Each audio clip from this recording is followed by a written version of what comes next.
"12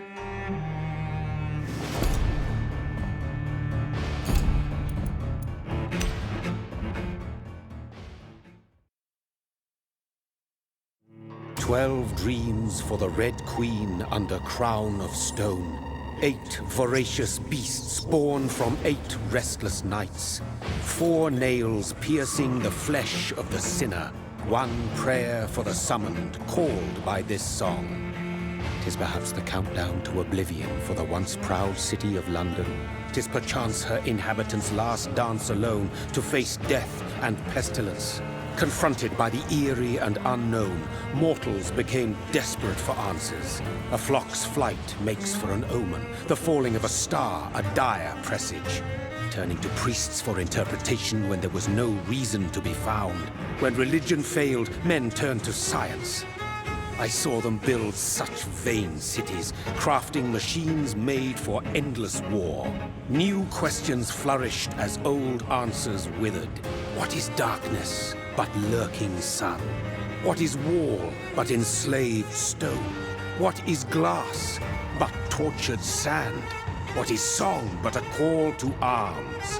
What is hate but jilted love? What is life but death pending?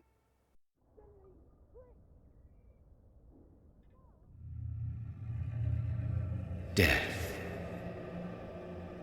Since the apple was plucked from the sacred tree, mortality was believed to be God's punishment, a righteous snare to keep mankind from ascending to the stars. They were all so wrong. Death is not a wicked thing, nor some holy retribution. A true punishment would be to never know its sweet kiss. Awaken from the harshness and be born once more.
Mary!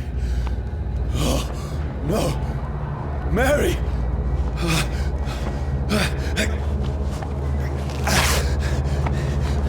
Hold on!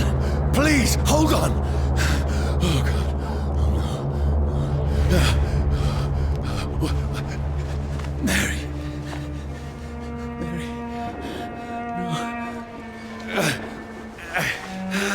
No. No.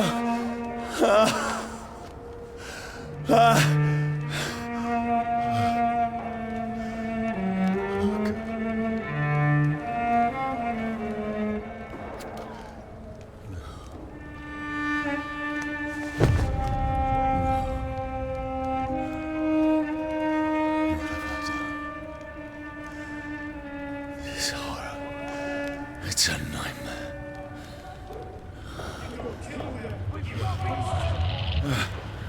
No! Please, a moment, let me explain!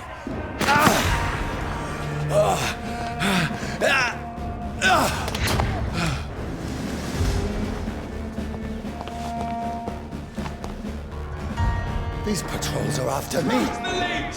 No! No! Don't shoot! This is a nightmare. I need to get out of here.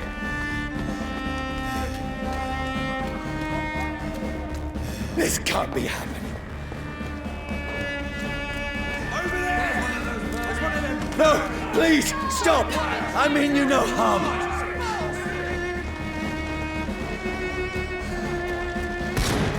What's going on? Oh, Mary.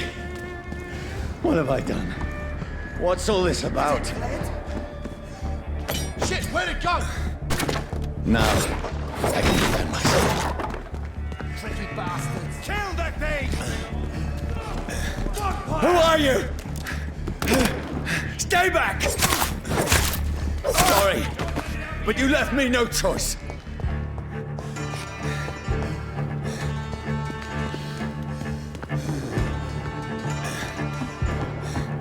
Who are you? Stupid beast!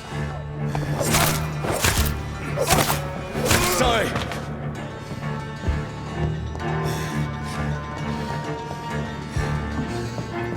Stupid beast! No, please, stop! Look at him! Gone up like Kinley! Who are you? He's dead! What do you want?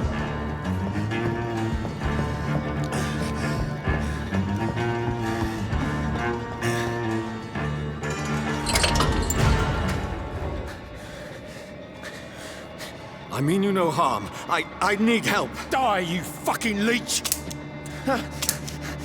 Please, listen to me. I can't make any sense of this. Shut up, beast! Who are you? What is this all about? What in God's name? I'll do the rest of the job.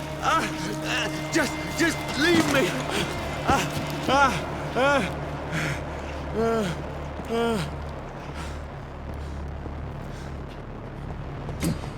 The sun. It feels like it's burning me to the bone.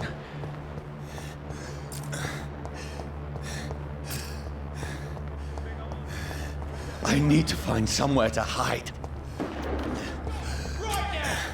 Let me go!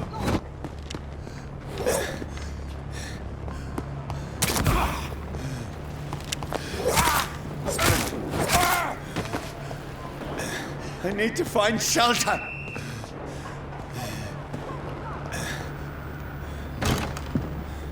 Is anybody there?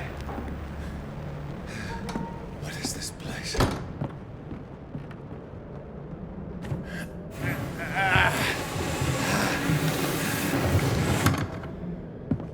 The place seems abandoned. I should be safe enough here.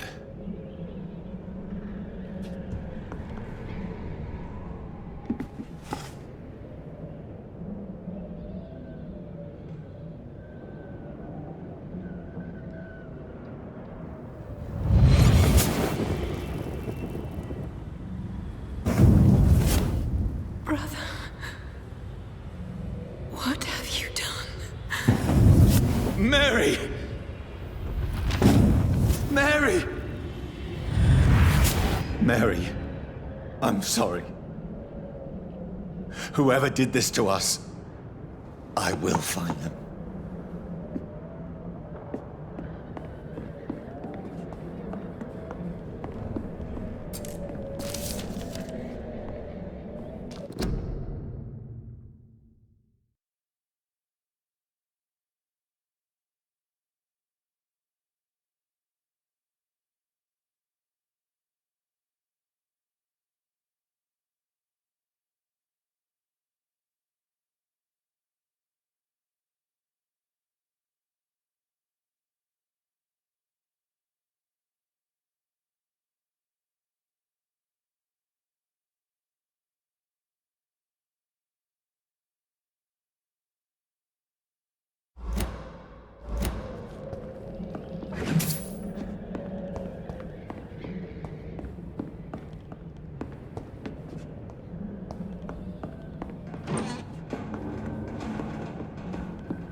This one's dressed up fancy.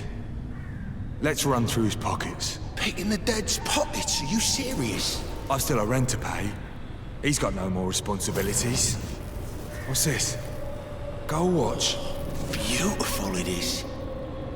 We fancy it in shadow takings. I suppose we are undertakers. Now, give him an Eve.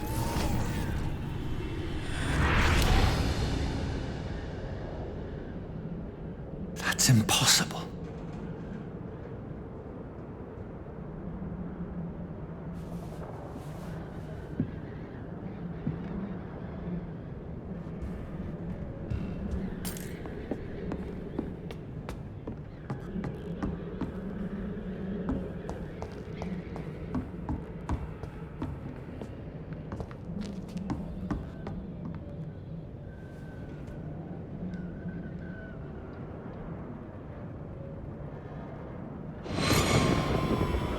Dreams for the Red Queen that sleeps under crown of stone, that she might linger longer, her eyes as white as gold. Who goes there?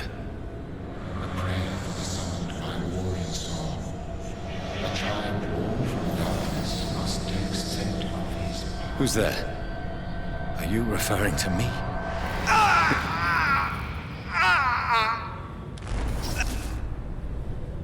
No! No! I still have so much to accomplish.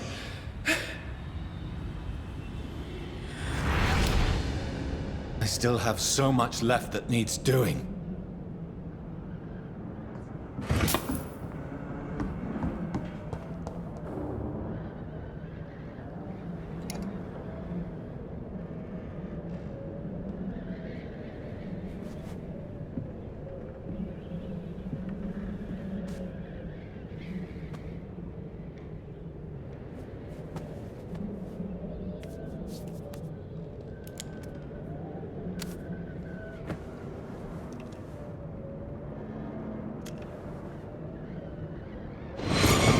Johnny, this one's lost.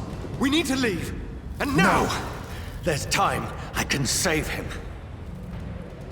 That's the enemy coming! The orders are to evacuate the hospital! Done. He'll live. And now what? We fight. Killing is a hell of a lot easier than healing.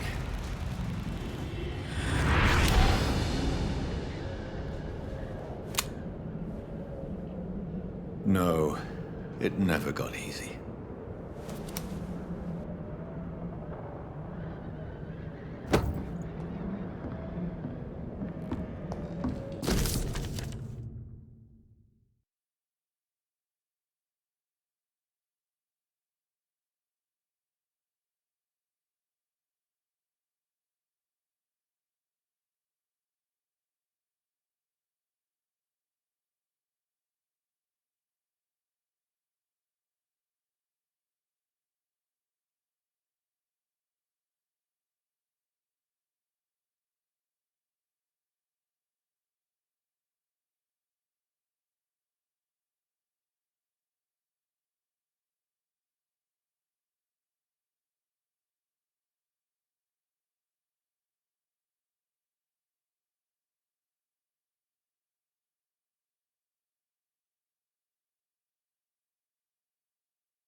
None of it. No sense at all.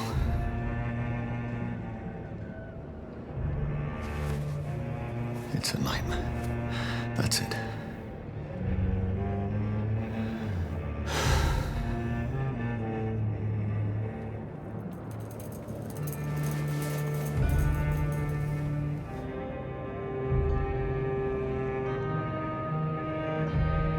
So be it.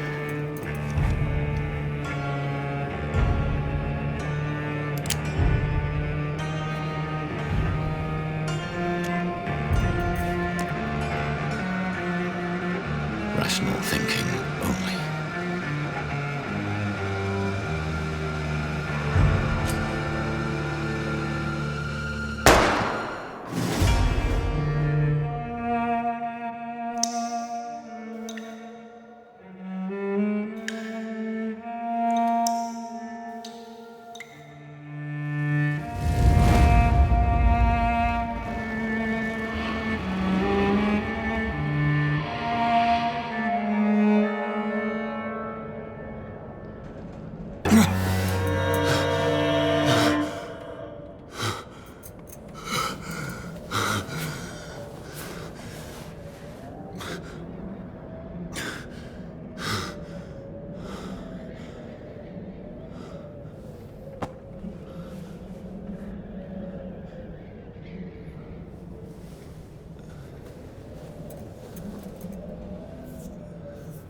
This is absolute madness.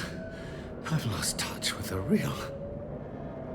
Madness it is, as mad as the moon, who changes blinding sunlight into a glowing reflection.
Voice in my head. If I'm not mad, then it must belong to the one who made me what I am. I must find him to understand what I have become.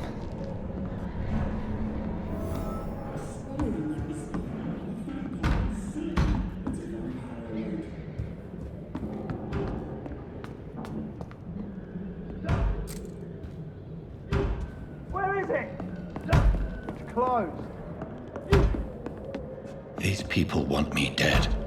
I need to leave now.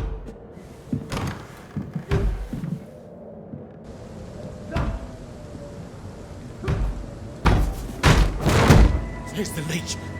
Here!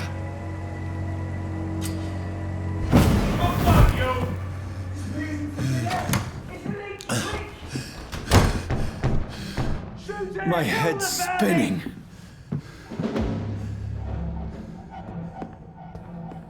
Oi! Come out, you coward! It's locked, all right. Clever fucking beast!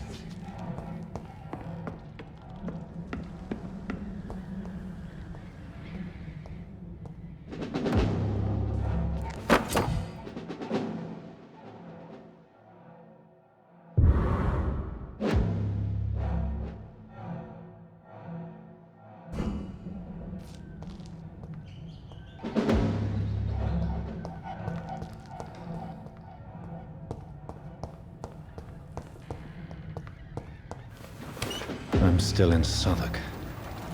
I must reach the West End. Go back home.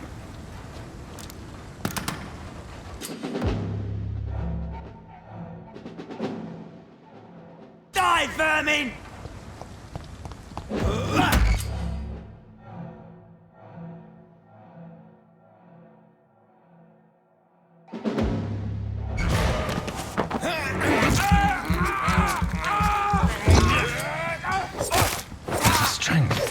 A strength I never knew I had. Oh, this one stinks already. It's locked.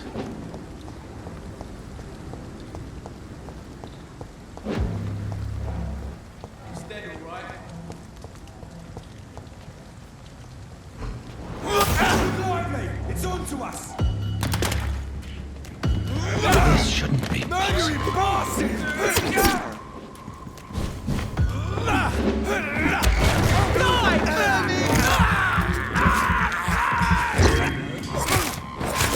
Every sinew, every fiber of my being is afire. I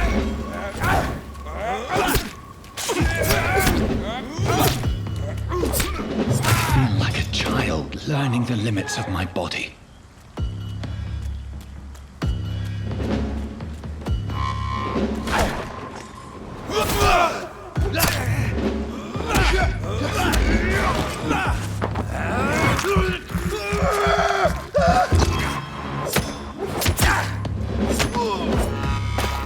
My strength, my reflexes. I'm not human anymore.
My poor sister.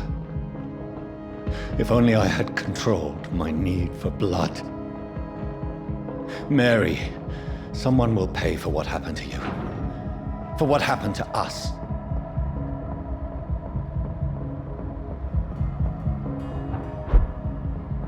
The dizziness from the jump. I can now control it.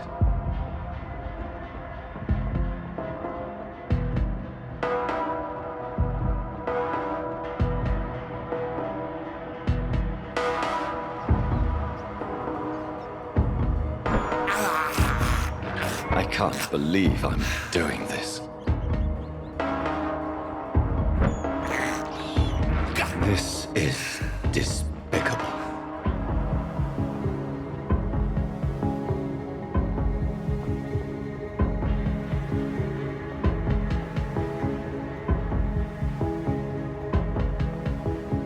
What will London have to say to me?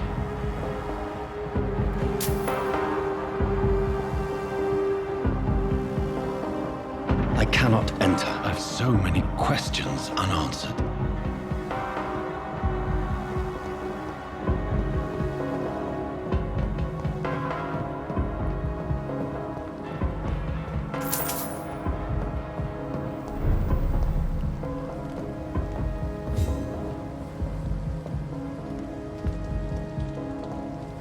Another corpse.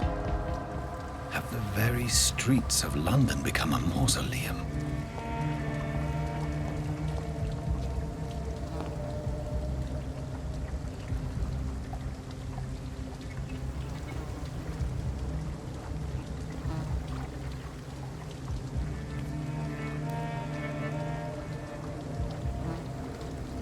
The man has been drained of all blood, but I can still smell the scent of it.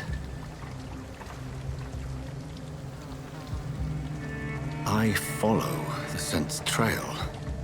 Perhaps it will lead me to my assailant.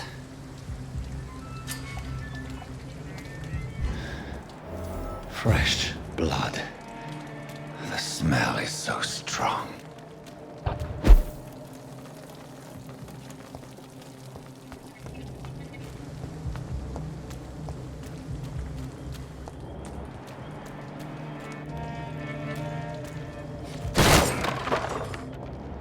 This is a slaughterhouse.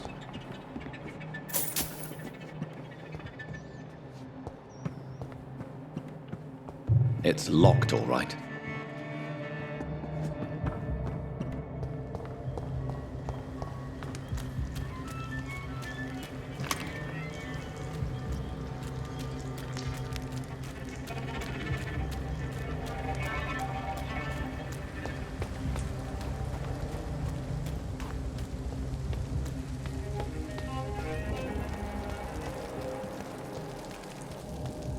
Where has everyone gone? According to the blood patterns, that's where the victim was attacked. So that must be the killer's trail.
I have this thirst for blood. That's strange. The trail is very erratic, as if the killer was drunk or hesitant.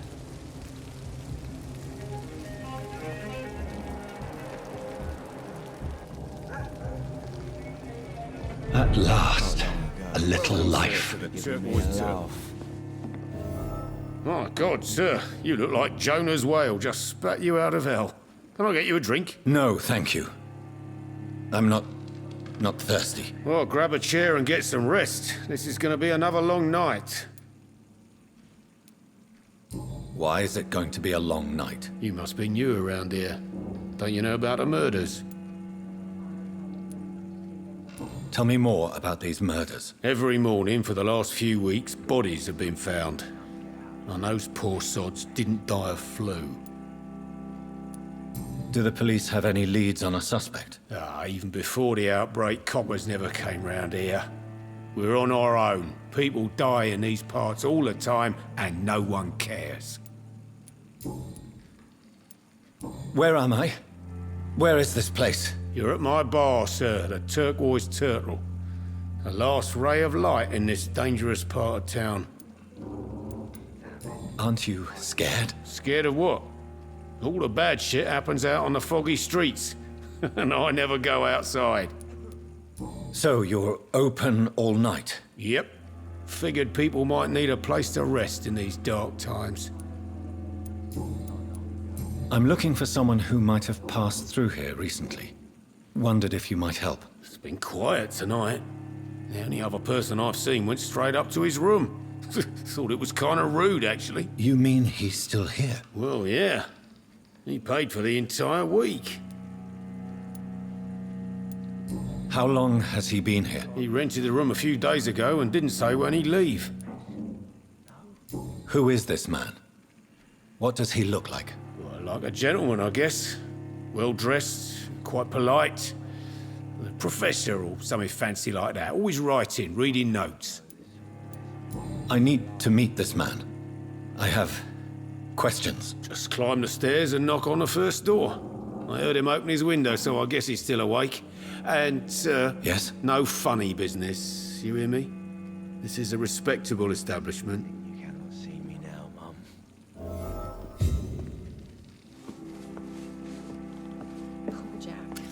Good evening, sir. I wondered if I could ask for your help. Wow, you look like you need a drink. Yes. I apologize for my outfit. It's been a long night. Been there, seen that. Don't worry, things can only get worse. Has anybody entered the bar recently? Can't say. Sorry. I spent the night making love to that gorgeous bottle, see? This is important, sir. Are you sure no one has come in here in the last few hours? I don't know and I don't care. This is a free country. People still have the right to come and go, don't they? What's going on around here? It's like everybody is hiding. You must be new here. Have you not heard about the murders? Everybody fears the return of the sewer dog. Who is this sewer dog? It's the local bogeyman. Convenient answer for every crime that happened for decades. You murdered someone, blame the sewer dog, eh? You make it sound like it's a fairy tale. People will always believe in monsters. It's easier than accepting their own darkness. We can all be monsters. I'll leave you to your bottle then.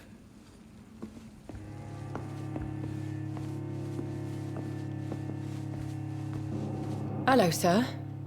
Are you all right? Is there any way I can help you? I don't know. Maybe you could just talk to me. Maybe you prefer to speak with Tom, then. He's more agreeable talking to strangers. What is this place? This is Tom's bar, a Turquoise Turtle. I'm the barmaid here, Sabrina, if you want to know. You don't seem to have much business. Where is everybody? Well, most people are sleeping right now. And those that are awake tend to avoid going out. What with the murders and all. Are you always open this late at night? No, it's only since the epidemic started. Tom thought that people may need a safe place to stay. I just want to talk. I didn't mean to scare you. I'm not afraid, sir. It's just I've other customers to take care of. I only see one customer. Oh. Well, yeah, of course. I mean, I best check on them. I'll leave then. Thank you.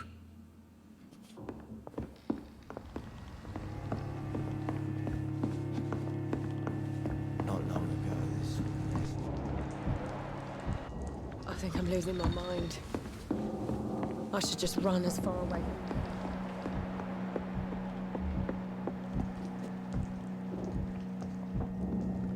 This is no place for you. Prewen has several patrols roaming the area. They do not pursue me. But they're looking for vampires, and they're most efficient.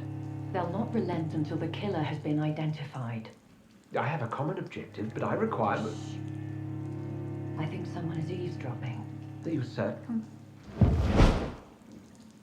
You might as well come in, whoever you are. Slowly, vampire! Who are you? I mean you no harm. Saith the vampire. Present yourself! I need a word.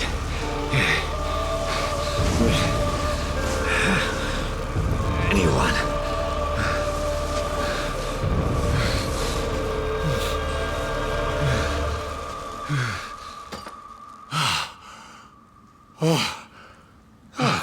Well, that's something I can do for you.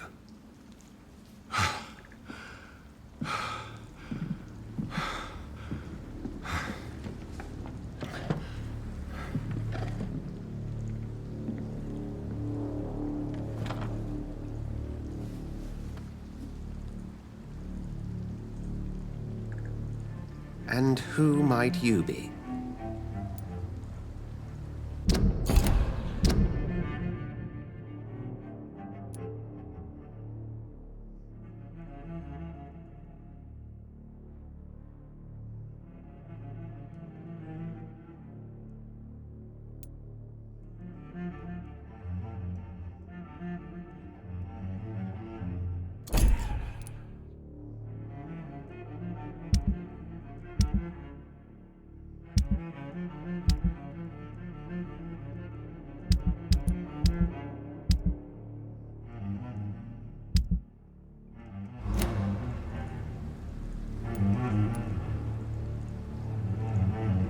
I'm not sure that I know anymore. Might I at least learn the reason of your presence? That's none of your concern. Sir, you have entered my room in the middle of the night, pale as a corpse and shaking like a tree. So please, indulge me. Someone is molesting people. In fact, killing them. Biting them. The calling card of a vampire. Like you. I've been hunted down in the streets and attacked. I'm a victim here, too. I believe you. Then if you are not a vampire, who or what are you? Dr. Edgar Swansea of the Brotherhood of St. Paul. I'm performing an independent investigation here in an attempt to understand precisely what is going on. What have you uncovered concerning the murders? It started a few nights ago. Rumors of violent murders. The docs have always been, shall we say, somewhat unsavory. But this is different. How different? A vampire is at work here. Famished. Reckless. It must be brought to ground, and quickly. I heard another voice, that of a woman. Who were you talking to? Ridiculous. I've no idea what you're talking about. Something tells me not to trust you. Then the feeling is mutual. And what exactly is this Brotherhood? Sir, if the name is not familiar to you, then we shall discuss it another time. Then help me find the culprit. I may. If you'll first tell me why you opened this door. I followed a trail. The scent of blood from a recent victim. It led me here. You thought I was your aggressor. That explains a great deal. We're both chasing the same shadow.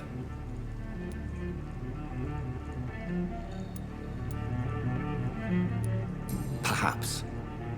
This is all new to me. I'm not even certain what I'm looking for. You should let me handle this affair. You've no idea what you're up against. No. I will find the monster. He is mine. How will you do any better than I? But then let me ask you this. What are your intentions if you find the killer?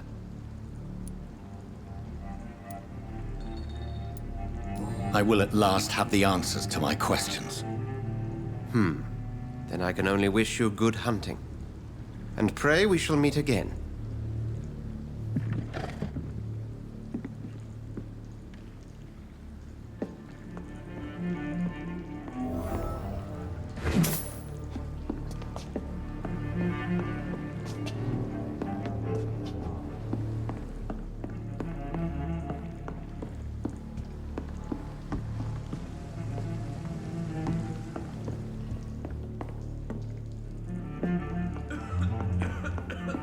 I think I'm losing my mind.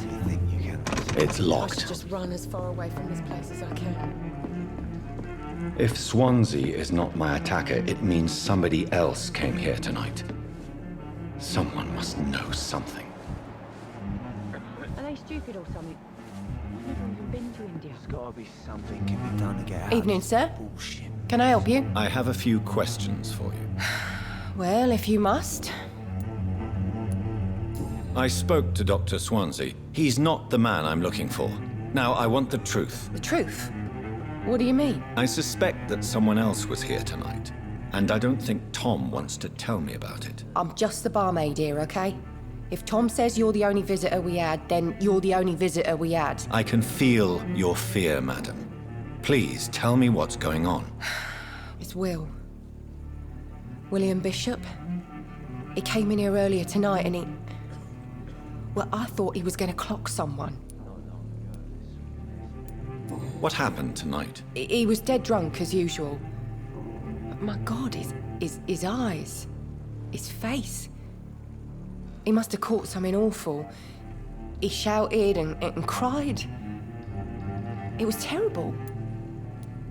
Why are you so afraid? I mean, his skin. His hands. I scrubbed every glass and every chair that he touched. God, I hope it's not contagious. Tell me about this William Bishop. Will was a sailor who worked at the canning factory before he lost that job. A nice bloke, really. He's never been violent. Until tonight. Why keep it a secret? Why not tell me about it? Tom's nothing if not loyal. After Will lost his job, he offered him one ear. They used to be good mates. But recently, well... Will started to get very aggressive. I see. Thank you for your candor. I'll be sure to talk to Tom.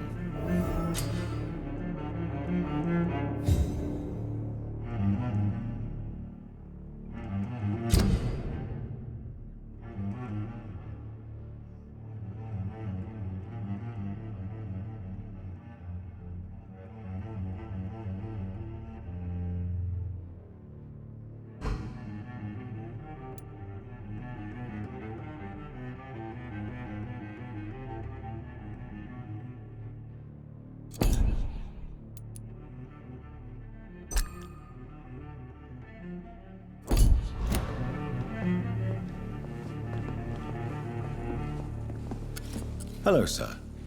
May I disturb you again? And you're still ugly as sin. Has anybody entered the bar recently? Can't say. Sorry. I spent the night making... This isn't... I'll leave you to your... Welcome back. Did you find what you were after? I can't say I have. Are you sure no one else came into your bar before I arrived? Hey, I told you, you were the only other stranger I've had. Damn it. I think drink no longer stirs me. talk to me about the visit from your old friend, William? Yes, Will came by tonight, but he's not my friend anymore. Who is he? William? Just an old sailor who loves his gin too much. He worked for years at the canning factory before it closed. Is he dangerous? Yeah. Like many drunks, he's all bark and no bite. He can barely stand up most of the time. How was he tonight? Was he different? Sicker than usual, perhaps. He whined and mumbled about how mean people were to him and how he'd like to talk to me outside, and then he left when I refused. Why lie to me if he is not your friend? I didn't lie. I said you were my only unannounced customer, and that's the truth. I need to find him. It's a matter of urgency. Do you know where he is? You could try his boat. It's up by the North Pier. He sleeps there when he's too drunk to get home. Please describe him to me. What'd you expect? He's a tall, sick bastard with a bad rash and torn old clothes. William used to be strong. Now he's a mess. Thank you, Tom. If you see him, tell him I don't want him back here unless he cleans up his act, okay?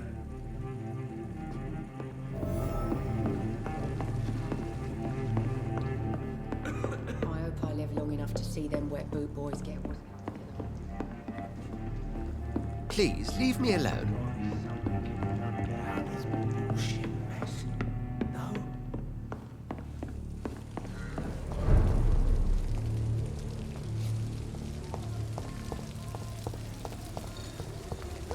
I will get to the bottom of this intrigue. What's been done to me, to this city?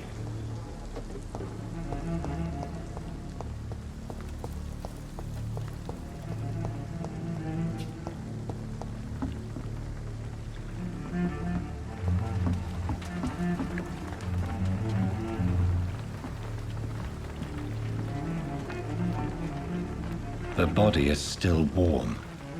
This man has just been drained of blood. What's this? Some sort of note.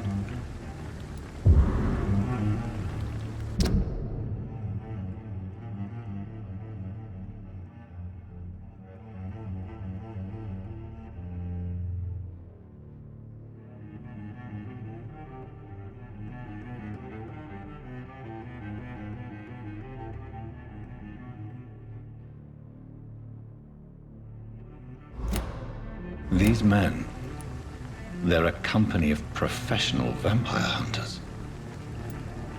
This man was armed. He tried to defend himself. This corpse has been dried of its blood, just like the previous victim. Blood and empty gin bottles. This Bishop fellow is something of a heavy drinker.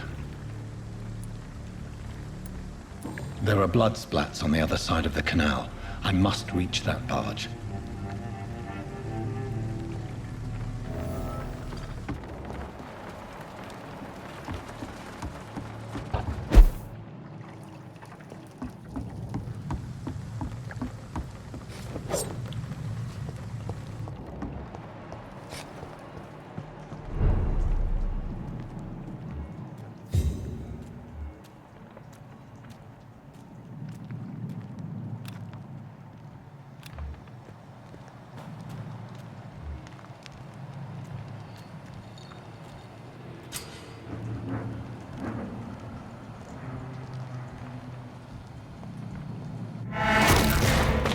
Over there!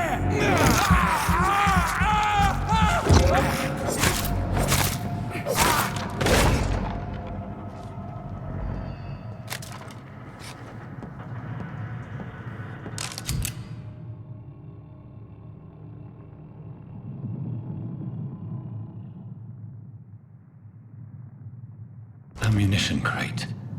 Good. I may need a lot of bullets.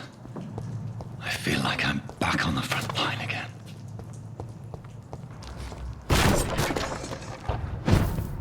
Let's head back to a warm fire. Shut that foolishness.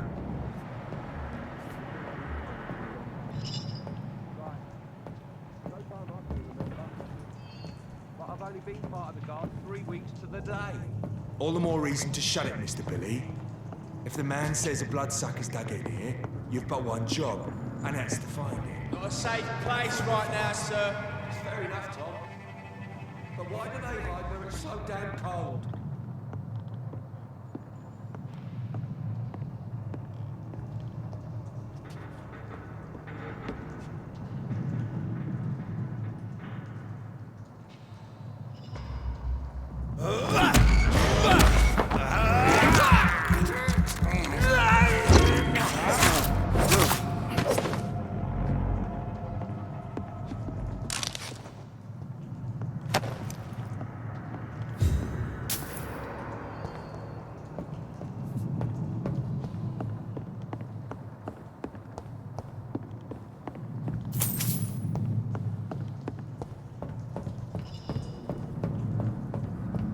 It's locked, all right.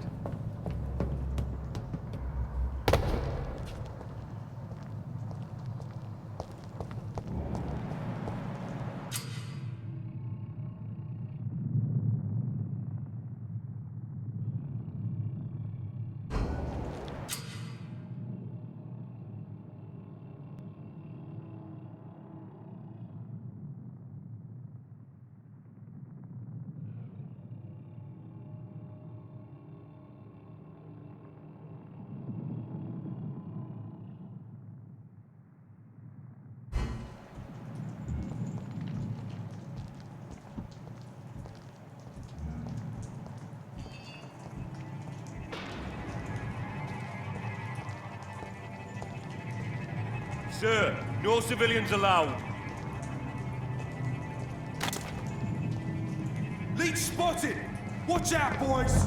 Yo! Get back in the grave!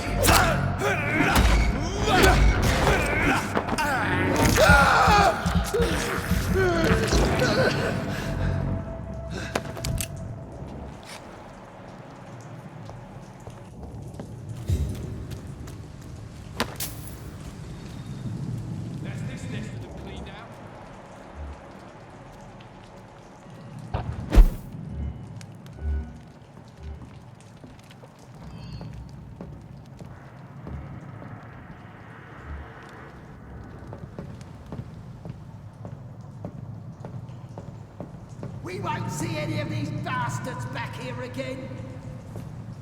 Leech spotted! Watch out! Oh, Christ!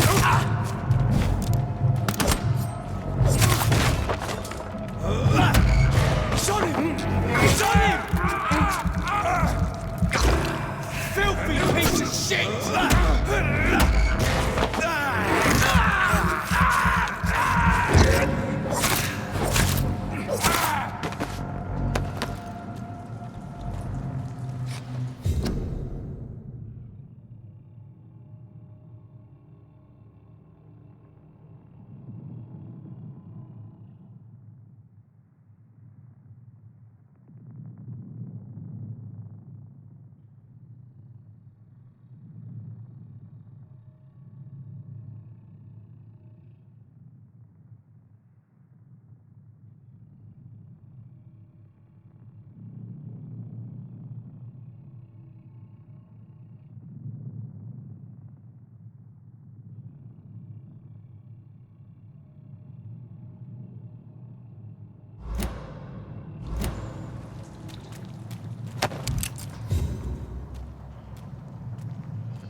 fresh blood.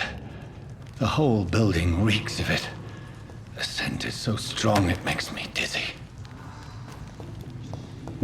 Why not betray your trust? It's this first, you see. I need a drink. I'm so thirsty.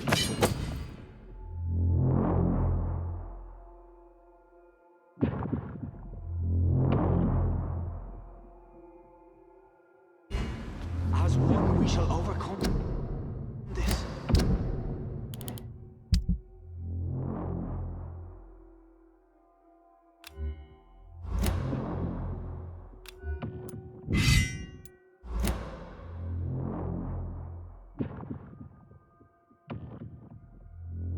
We've done it before. No. I had a drink outside tonight. This place reeks of bloodshed. Oh, dear God, not again. William, please stop. Just a sip, I promise. This creature is bedeviled. I must put it down.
William was an honorable man.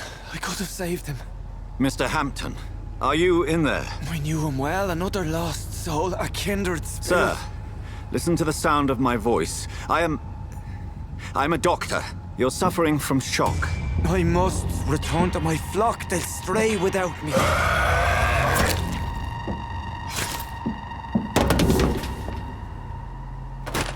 Remember, certain skulls are every bit as resistant as we are. Who are you? What do you mean by Skal? You truly are a newborn. I should have realized. Wait. You are the woman from the bar. Are you like me? Can you help me? I believe, sir, I already have.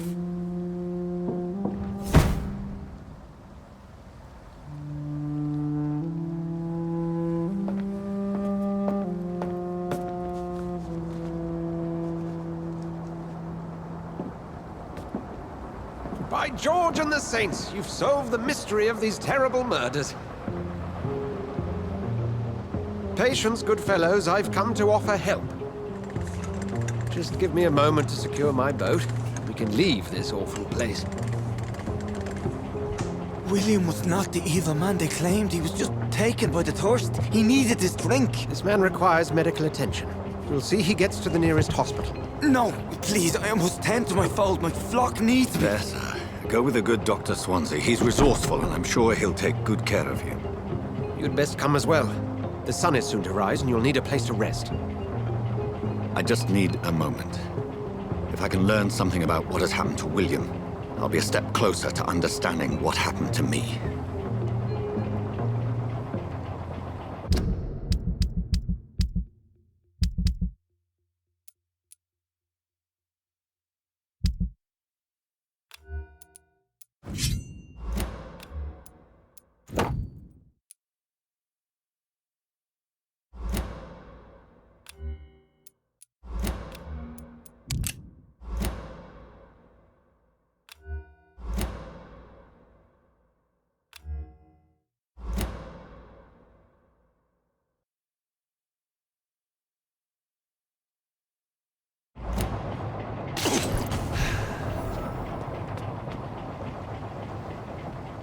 This poor creature can't be my maker.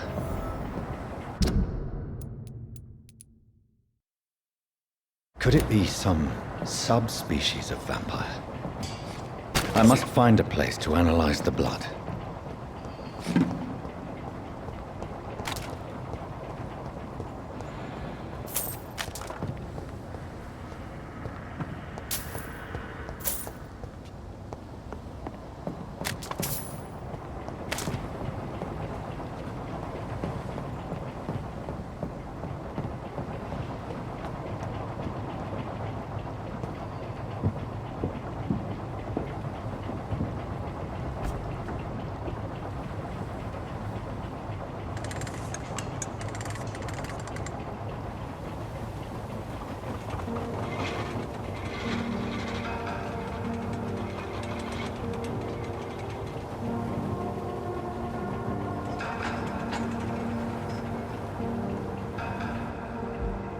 Where are we headed?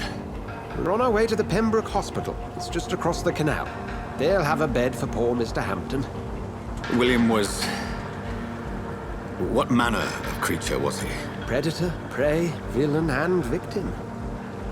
Who can say? The important thing is that he's been stopped. Duly noted. And the woman? What... Who is she? What woman? No, don't play me for a fool. You used me to locate that skull. You must know who she is. And I thought you a gentleman. You shouldn't talk about a lady behind her back, but I will tell you she values her privacy.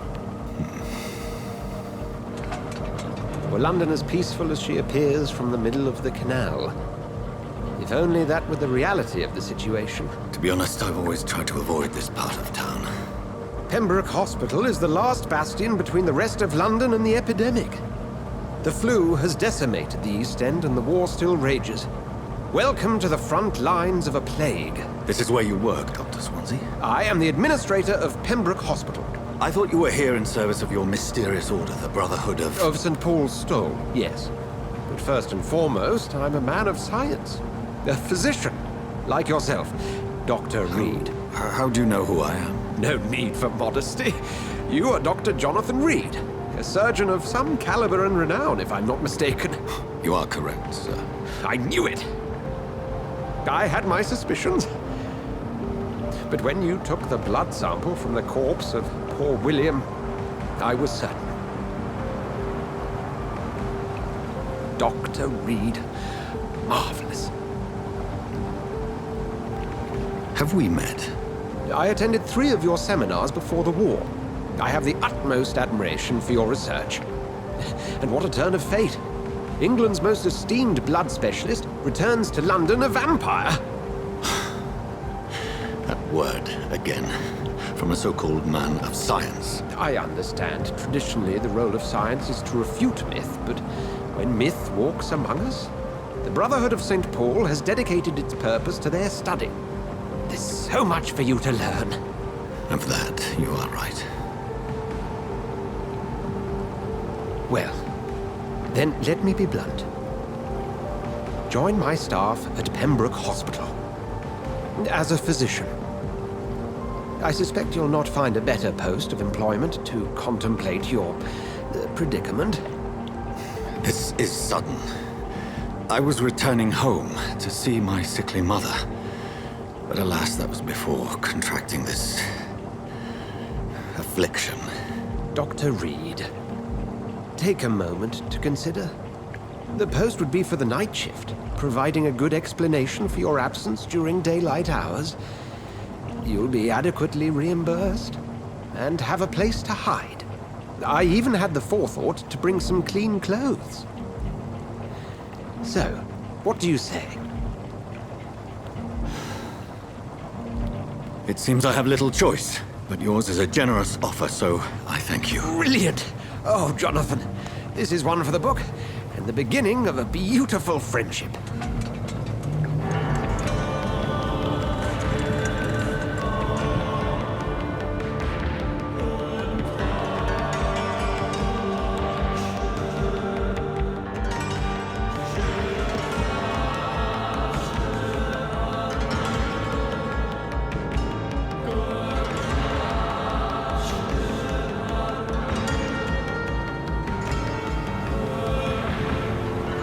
Dr. Swansea, thank goodness. I was beginning to be concerned. Worry no more, Nurse Crane, for I bring good news. Oh, Doctor, what a night. We lost 2 more patients. Nurse Scow said she couldn't take it anymore and resigned. Yes, well, I'll make a new rota in the morning. In the meantime, find a good bed for Mr. Hampton. Be sure to pay attention to his needs. Of course, Doctor. Oh, and Dorothy. Yes, Doctor? Dr. Reed here has just returned from the front. He served King and Country and will be joining us here at Pembroke. We're very lucky to have gained a surgeon of his talent, and one so experienced in blood transfusions. That is good news indeed, Doctor. Oh, yes.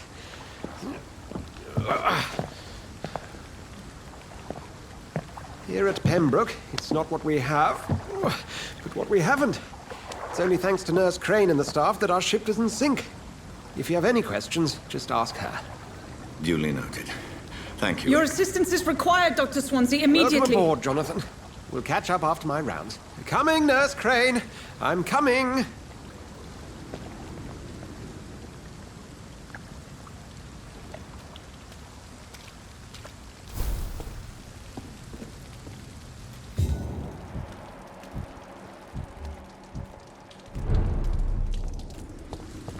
Come on, you bastard! You can do better than that! It's my turn!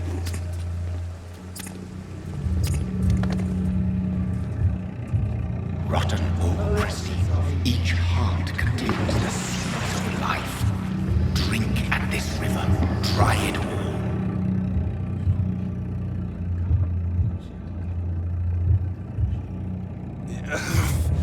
Oh, come on, you bastard! I won't bite. Sir, please. You've lost too much blood. Calm yourself. You think I didn't notice? Stop your staring and get me to an hospital, you arse! Insulting a good Samaritan. Not exactly the way to get rescued. All right, sorry. I am in pain here. Me guts are spilling out onto the street and you're yabbering on. Yes. That's a very nasty wound you've got there. Take my word, I am a doctor. Dr. Jonathan Reed. Name's Clay Cox. I'd appreciate you helping me to a better place, Doc. Follow me, Mr. Cox. Let me assist you to that better place.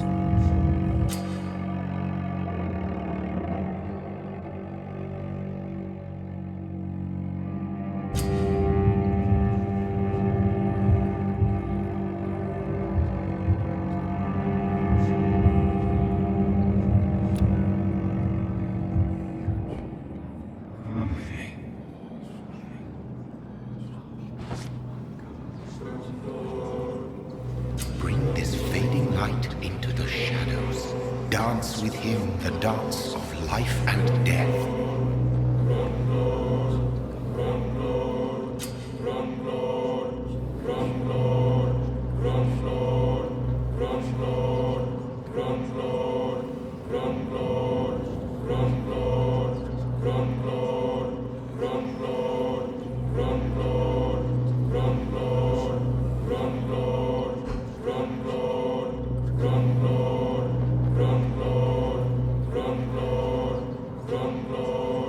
No more. Not tonight. Not like this.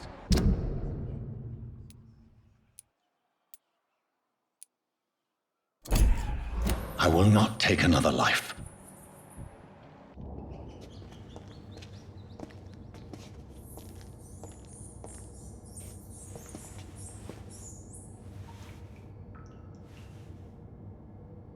Whoa, I feel giddy. Did I black out?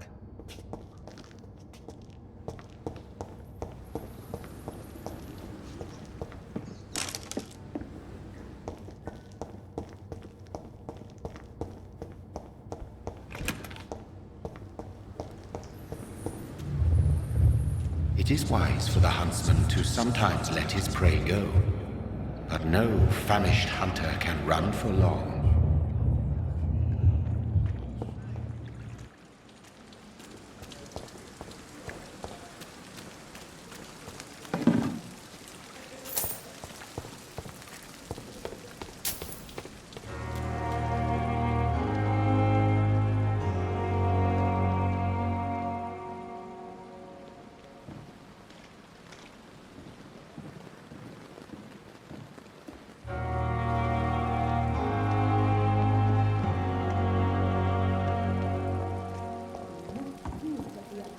Doctor, where have you been?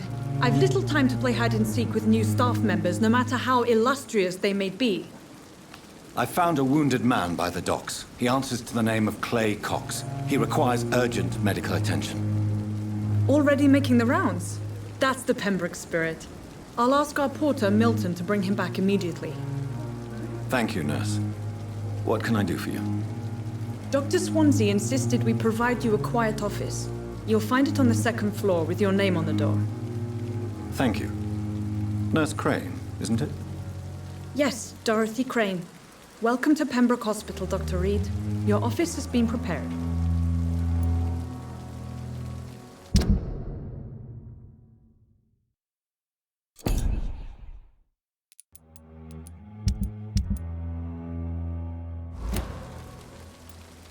I would like to ask a few questions first.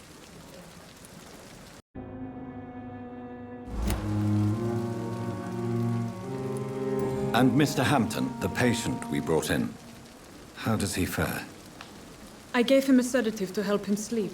Poor thing was in quite a state of shock.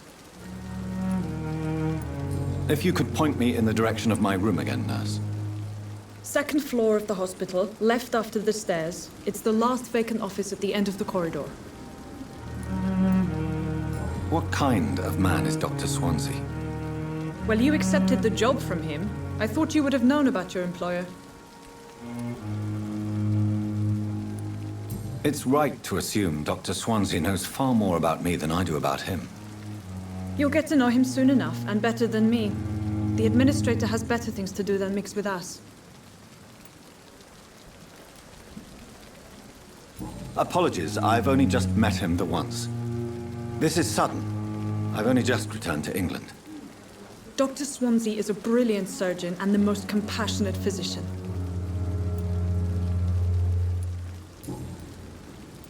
Thank you, Nurse Crane.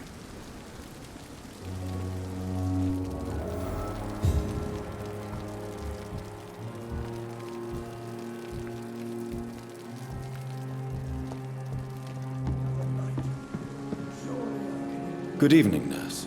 I'm Dr. Jonathan Reed, the new surgeon here at the Pembroke. Dr. Swansea has already told us about you, sir. I'm Nurse Gwyneth Brannigan. Welcome to the Pembroke Hospital. Did he really?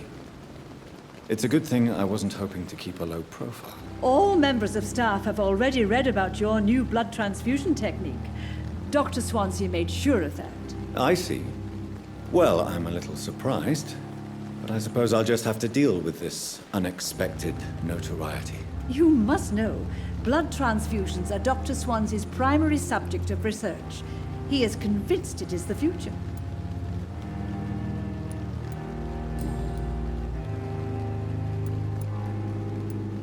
How are things here? Not good, to say the least. We're struggling against an invisible enemy, more lethal than any bullet from a gun. It's hard, Doctor. An invisible enemy? Quite a poetic term for a disease, especially from a nurse. Sorry, Doctor. These last few weeks have been exhausting. We could all do with a good night's sleep. Do you think this hospital can survive the epidemic? We are all volunteers here, and we're trying to hold fast, but how do we beat an invisible killer?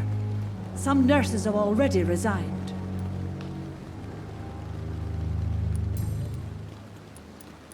I'm not familiar with all the staff yet.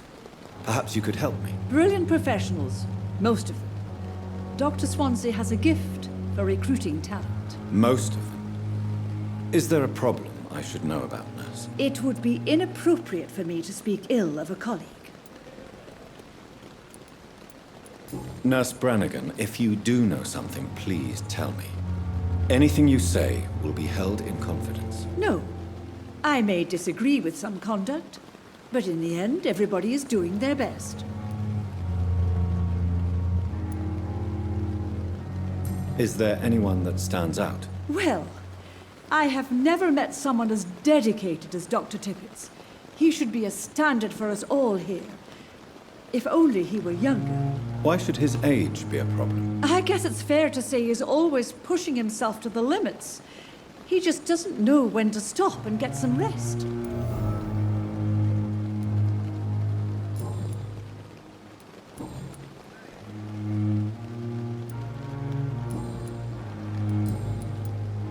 Goodbye, nurse. Call me if you need assistance.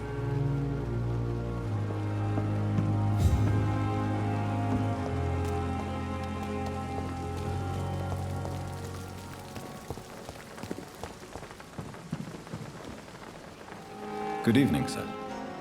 So it is true. The famous Dr. Reed has joined us. I can't think of any better news during these terrible times. Do we know each other? Actually, yes. We met once before, at the Rockefeller University in New York. Dr. Tippett, yes, I remember. I was assisting Professor Carell in his research about coronary bypasses. He had nothing but praise for you. He was also very confident about your future. And look at you now. Eminent surgeon and blood transfusion specialist. What is the Pembroke Hospital situation? And please, speak freely. This hospital is not exactly the best of London. I'm sure you are used to working in a better environment.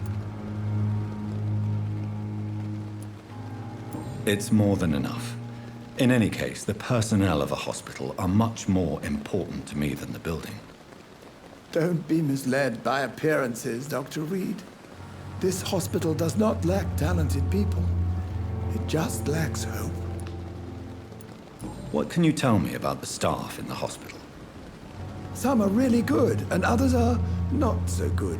But during this troubled period, there is no time for slander. I prefer to focus on the positive character traits. Any opinion about the management? I don't always agree with Dr. Swansea's reserve, but I must admit he does all he can to keep this facility running during this crisis. Ah, yes, the burden of command. I was fed up with this concept while serving as a medical officer. Don't get me wrong. Swansea's a good administrator. I just wish he would get out of his office now and again. Tell me more about cherished people, then. Nurse Brannigan is a pearl. She is the most helpful and dedicated nurse I've ever worked with. A clever and cheerful woman. You really seem to admire her skills. I'll go even further. If she was a man, she would be a damn fine practitioner.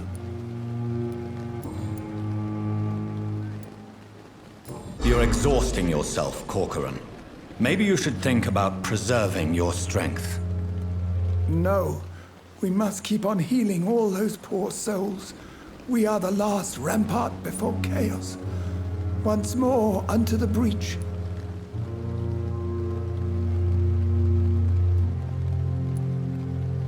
Nurse Brannigan is worried about you, Doctor. She should not have told you that. I will have a word with her. You don't have to blame her for her honesty. I'm not that kind of man, my dear Jonathan. Actually, Nurse Brannigan's opinion is the only one I may listen to.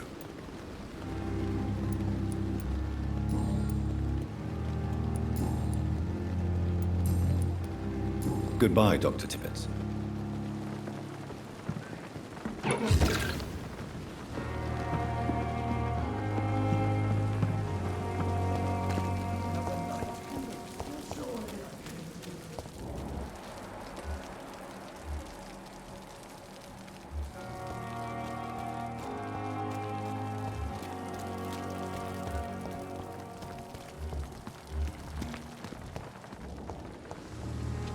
Good evening, sir. I'm Dr. Jonathan Reed. I'm new here. I've already heard about you, Dr. Reed. I'm Milton Hooks, the ambulance driver for this shithole of a hospital. That's quite a blunt introduction, Mr. Hooks. You can call me Milton. I like to speak my mind, Dr. Reed. Perk of the job. Don't judge me, and I won't judge you. I'm not sure I understand what you're talking about. Well, I'm no doctor, but I'm pretty sure a gun can't be used as a surgical instrument. You have a keen eye. I learned to shoot during the war, and have carried one ever since. Old habits die hard. No need to explain, Dr. Reed. And if you ever need a better gun, remember, I may have something for you. How is the situation around here? You want to hear the situation is all right? It's fucking awful. We lack everything, and it's getting worse every day. So what do you do exactly in this hospital? A Apart from smuggling guns, I mean. I've been an ambulance driver since... too long, I guess. I bring sick people here night and day. It's a dirty job, but I get it done. Most of the time. It sounds like things have been a bit rough recently. What's happened? Yesterday I got attacked by the patient I was bringing here. I escaped through the hospital's garden, but I lost my wallet when I was running. You left an infected patient outside the hospital? That's incredibly dangerous. Go there yourself if you want, but be careful, Doctor. I'd rather not bring your dead body back. Since you're on the front line, how is the sanitary situation in this vicinity? It's a complete disaster. It's even getting dangerous to enter some streets or buildings. Even the locals attack you.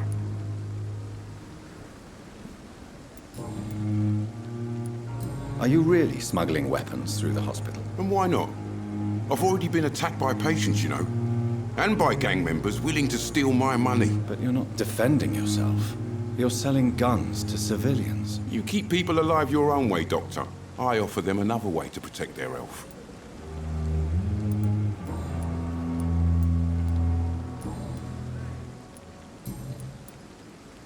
I'd like to see your goods. Wise choice, Dr. Reed. A reliable gun is what everybody needs these days.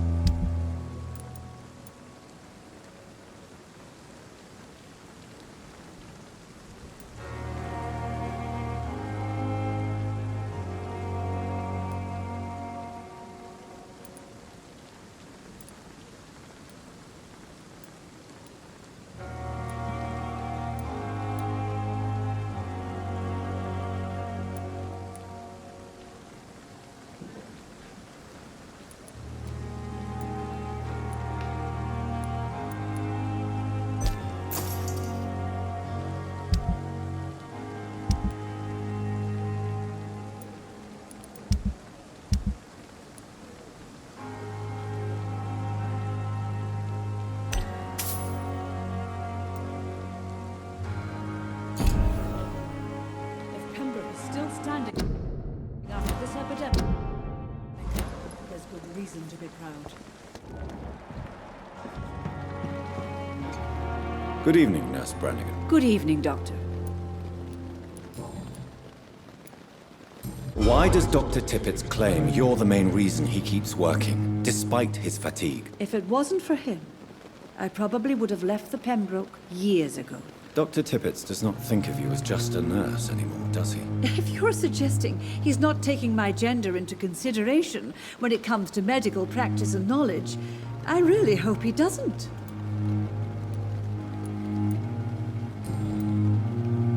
Goodbye, nurse. Call me if you need assistance.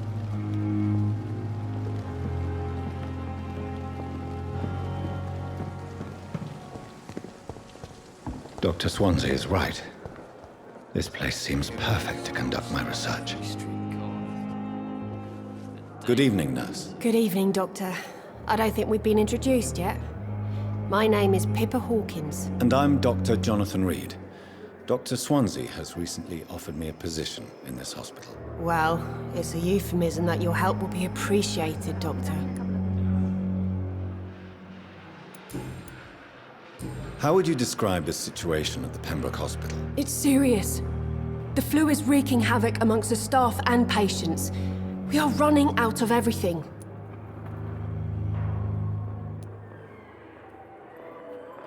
Nurse Hawkins, the Spanish flu won't last forever. Even the Black Plague didn't kill everyone. I wish I could believe you. But what if this epidemic was worse? What if in the end, nobody was spared?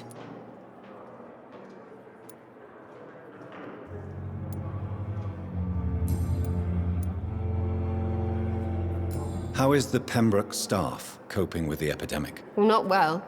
Milton, the ambulance driver, is even more grumpy than usual, especially concerning doctors. Why does Milton dislike doctors? I don't know. Just ask him. But be warned, Milton is not the chatty type. Why is Milton grumpy on a daily basis? Is it just an act? Milton's not the kind of man who's bothered about a bad reputation, whether he deserved it or not. How long have you been a nurse? Well, long enough to see that the epidemic is winning. And no matter how qualified you are, don't tell me you'll change that.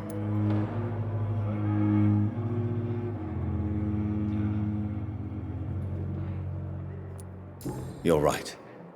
When dealing with such a terrible disease, one must remain humble. But that doesn't mean we shouldn't try our best. Sorry, Doctor. I don't want to sound bitter, but I'm just too tired to give a pep talk like Nurse Brannigan. How would you describe the situation at the Pembroke Hospital? It's serious. The flu is wreaking havoc amongst the staff and patients. We are running out of everything.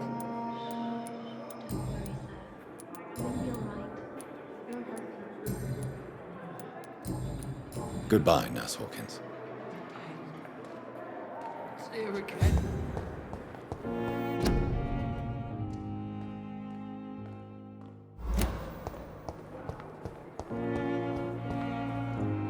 Good evening, sir.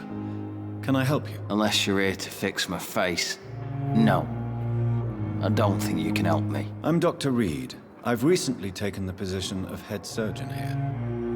War injuries, am I right? You guessed right, Doctor. German shell took my pretty little mug right off. But they still call me Thomas Elwood. How is your stay with us, Mr. Elwood? Oh, it's bliss. I just escaped death in the trenches to be surrounded again by the moans of the dying. Can I ask you precisely why you're a patient here? It's the pain, sir. The drugs don't work. It just hurts under the scars, if you get my drift. Can I do anything for your pain? Nurses gave me a bunch of pills. No effect. Told you. It's like the flames are under my skin, burning away.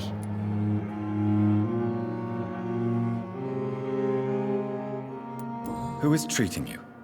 Is someone in particular looking after your case? Nobody since the old and tired doctor spoke to me. Started to think I was forgotten about.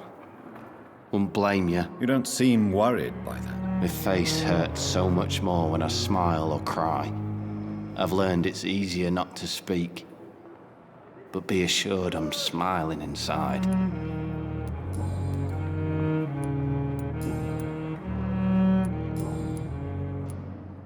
Where were you stationed, sir? Did you serve for long? I really don't want to talk about all this shit. No offense. I was pushing too much. I served in France myself. I just wanted to know what happened to you. You were an officer, weren't you? Then I doubt we fought the same war, sir. No offense. Goodbye for now, Mr. Elwood. Damn. The pain. Good evening, Mr. Hampton. How do you feel? Dr. Reed, is it? Oh, sir, I must apologize for my behavior. What do you mean? I was not myself in the factory. Fear and exhaustion made me say awful things to you, I'm afraid. You remained perfectly nice and polite. A little delirious, perhaps. But who wouldn't be after enduring an abduction? Thank you, Doctor. That's a relief. Now all I need to do is rest and return to my flock. How did you end up in William Bishop's den? I had received alarming news about his recent behavior. I went to his place and he refused to let me go. Why did he abduct you? William was an alcoholic. His addiction suddenly changed to blood. I don't know why. Just like a patient I met here. This Miss Hawcroft. You dared to enter this awful place alone. You're a hero, Mr. Hampton. Or a fool. I'm just a man trying to help his friends, Dr. Reed. William Bishop was a conflicted soul, searching for light. What is the general situation in the East End docks? The situation has always been tough, with a lot of tensions between the gangs and the Dockers Trade Union. The Wet Boot Boys are very nervous since they lost their leader. Who leads the gang now? Since Clay Cox went missing, it's his wife Edwina who runs the show, with the assistance of her minion, Booth Digby. Has the gang been threatening you? Ah, no. I've had this nickname for so long, you know, the sad saint of the East End. No one dares to bug a saint, not even criminals.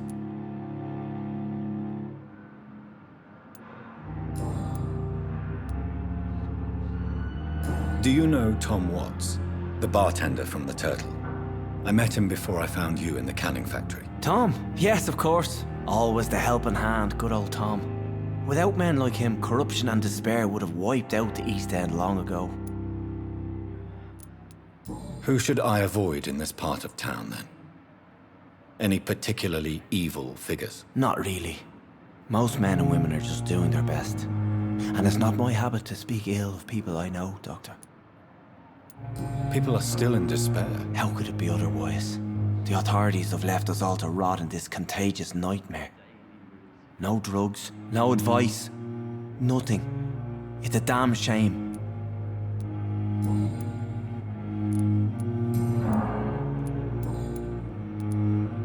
What do you do for a living, Mr. Hampton? I can't help but notice the cross around your neck. I manage a night asylum for the poor and homeless of the docks. And I try to guide the lost and hesitant on the right path to our Lord. Why didn't you use your cross against William Bishop? To repel him somehow? That's a very strange question, Doctor. A cross is no magical token, if that's what you were trying to say. Not mine, anyway. Are you a priest, Mr. Hampton? A deacon, maybe? Not at all, Doctor. I'm just a man of faith, willing to preach the good word.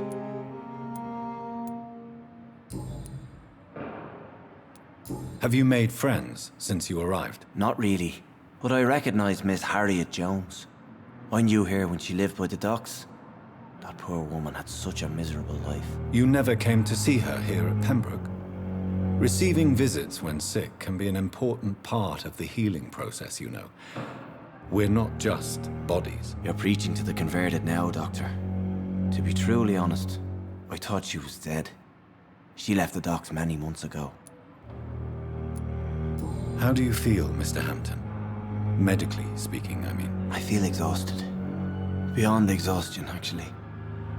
William drank so much of my blood in his madness. I feel empty. You're in good hands here.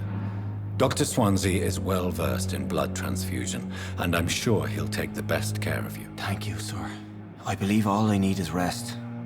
And then I can go back to the people who need me. Goodbye, Mr. Hampton. We'll talk again later.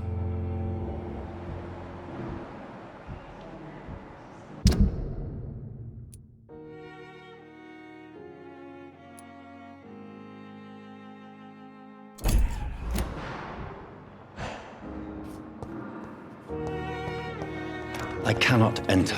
Disgust on every street corner. A daily routine.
This must be the place.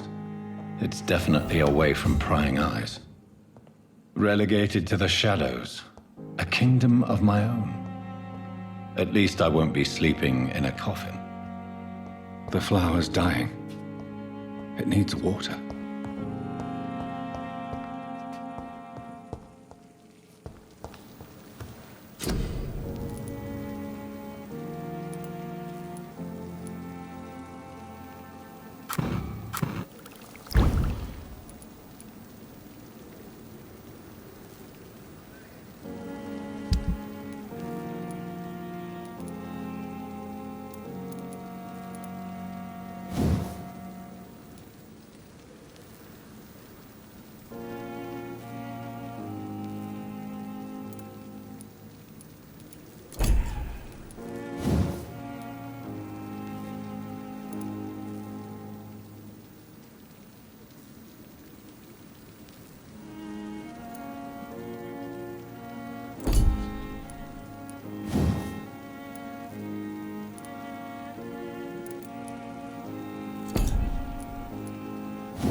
William Bishop's blood is much more unstable than human blood and shows extensive mutation.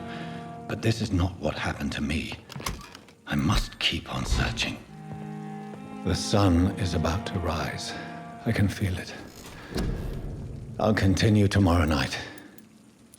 I have so much time now.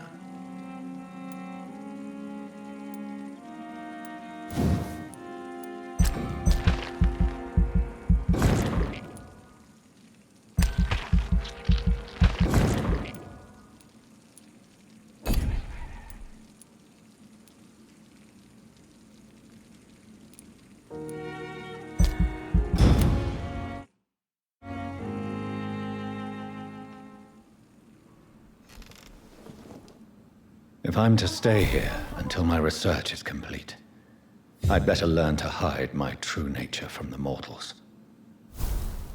But what about my thirst for blood? I not want to make wait, Doctor. I've patients to attend.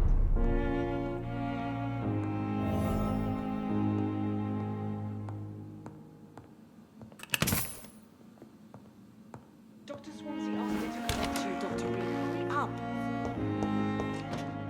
Yes, Nurse Crane? How can I help you? I'm so sorry. I know Dr. Swansea wanted you to rest, but we have somewhat of a crisis. A crisis, you say? Our supply of antiseptics is nearly depleted. I was hoping there was another box up here, but...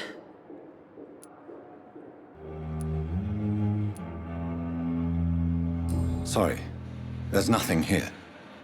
Some of the patients won't last the night without them. Honestly, sir, I'm beside myself.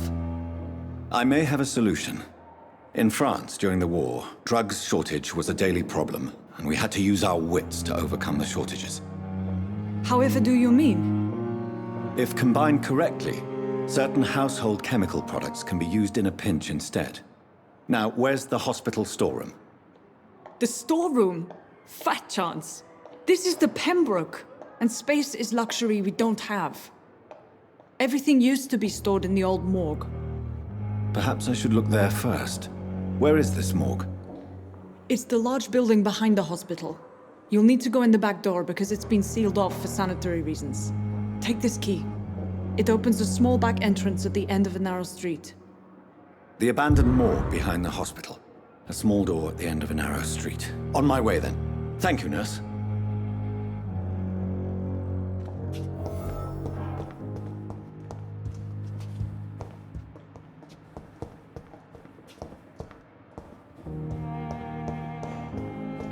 It's locked.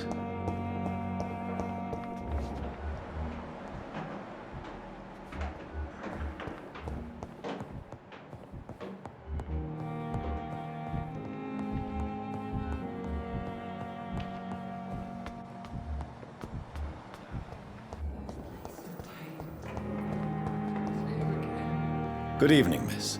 I'm Dr. Reed, the new surgeon at the Pembroke Hospital. And who are you? Your name has no meaning to me, mortal. You're nothing but dust blown by the winds of eternity. I beg your pardon? What are you begging for, mortal? My clemency? Well, tonight maybe I'm inclined to mercy. You'll never forget the night you met Thelma Howcroft. You keep calling me mortal. Why is that? And if I'm mortal, what are you? Well, Dr. Reed, if you must know, I'm a vampire. And why do you believe you're a vampire? I don't need to believe anything. It is what I am. It is what I feel within this hollow shell of flesh. Please, describe to me how you feel. What is it like to be a vampire? I can hear my body crumble from the inside as my flesh cracks and fades. I sense the last pulse of postulant blood within my drying veins. I need new blood. I see. Have you ever heard of Cotard syndrome, Miss Howcroft? Never. It's a mental illness discovered by a French neurologist named Jules Cotard. The affected patients are delusional. They believe that they are putrefying, that they are dead, a ghost or a ghoul, or in your case, a vampire. Delusional, you say? Oh, sad and petty mortal. You can't even begin to understand the concept of immortality. And you think it is I who am delusional. I'm assuming you must be a patient here. Am I right, Miss Howcroft? It's only a cover. To hide from my enemies. I can leave whenever I want. As a woman, a spirit, fog, or bat. Who are these enemies you mentioned? Can you describe them? I cannot say for sure. But I sense their eyes on me from nearby. I feel them watching me every time I visit the garden near the morgue. The staff here are not your enemy. They're here to help you, to care for you. I'm not speaking of the doctors in white. I'm speaking of the men and women who hunt me. For I am a vampire! I see. Don't worry. These people will not find you here. I'll personally make sure they leave you alone. Thank you, mortal. But do not interfere with them, for you are no match for those that hunt me.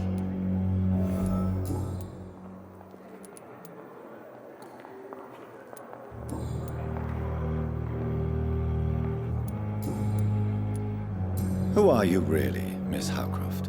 I mean, apart from being a vampire. Is that not enough for you, puny mortal? What do you require? Proof of my powers? I'm curious to know who you were before becoming a vampire. No, it's such a long time ago, I don't remember.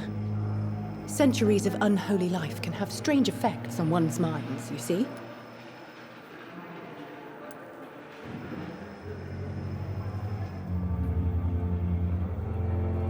Do you require my services, Miss Howcroft? I have no need for your medicine, Dr. Reed. Blood is the only drug I need.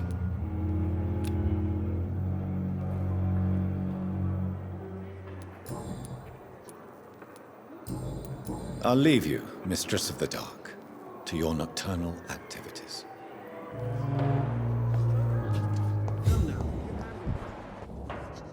Good evening, sir. I'm Dr. Reed. I believe we're going to be colleagues. Reed? Yes, I've been informed about your arrival. I'm Waverly Ackroyd. Welcome aboard, I suppose. Does my arrival inconvenience you in some way, Dr. Ackroyd? Let us just say that I don't particularly share Dr. Swans's enthusiasm for hiring you. What we need here are reliable professionals, not overrated dabblers. I don't know what you've heard about me, but I have already proved my value as a practitioner. I don't question your skills, Dr. Reed, but your motive. Is it money, fame, or are you truly dedicated? And what exactly is that supposed to mean? I served in the war just like you. But unlike you, I did not use the wounded to play the modern sorcerer. Be careful what you insinuate, Dr. Ackroyd. I only want you to admit you used those men to improve your theories.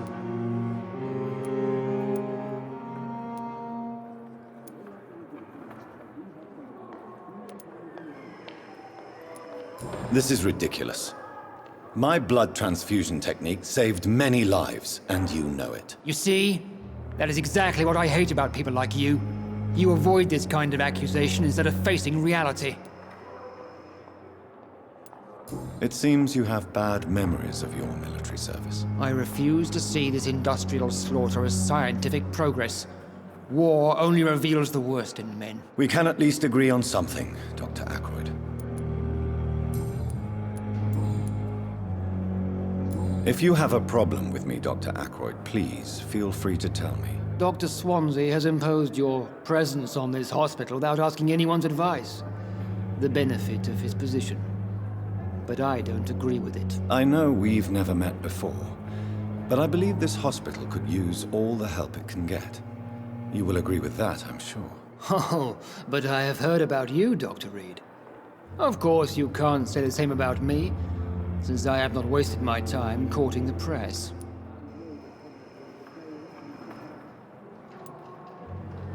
Aren't you too old for such jealousy? It really won't do you any good, you know. Don't be ridiculous, Dr. Reed. A simple glance is enough for me to know you have nothing for me to envy. Since your tenure in this hospital is longer than mine, perhaps you can tell me more about this place. Let's just say I'm tired of the carelessness around me. I have always respected the skills of Dr. Swansea, but over time his enthusiasm has become displaced. Carelessness? Exactly what are you talking about? We're here to save lives. The people who trust us are not volunteering for experimentation. They're here to be healed. I don't intend to run any radical experiments, Doctor. Even if I, as any good practitioner should, express an interest in pushing the boundaries of medical research. Modern medical methods were created through audacity and ego. But there are rules in our line of work, and they're here to protect our patients.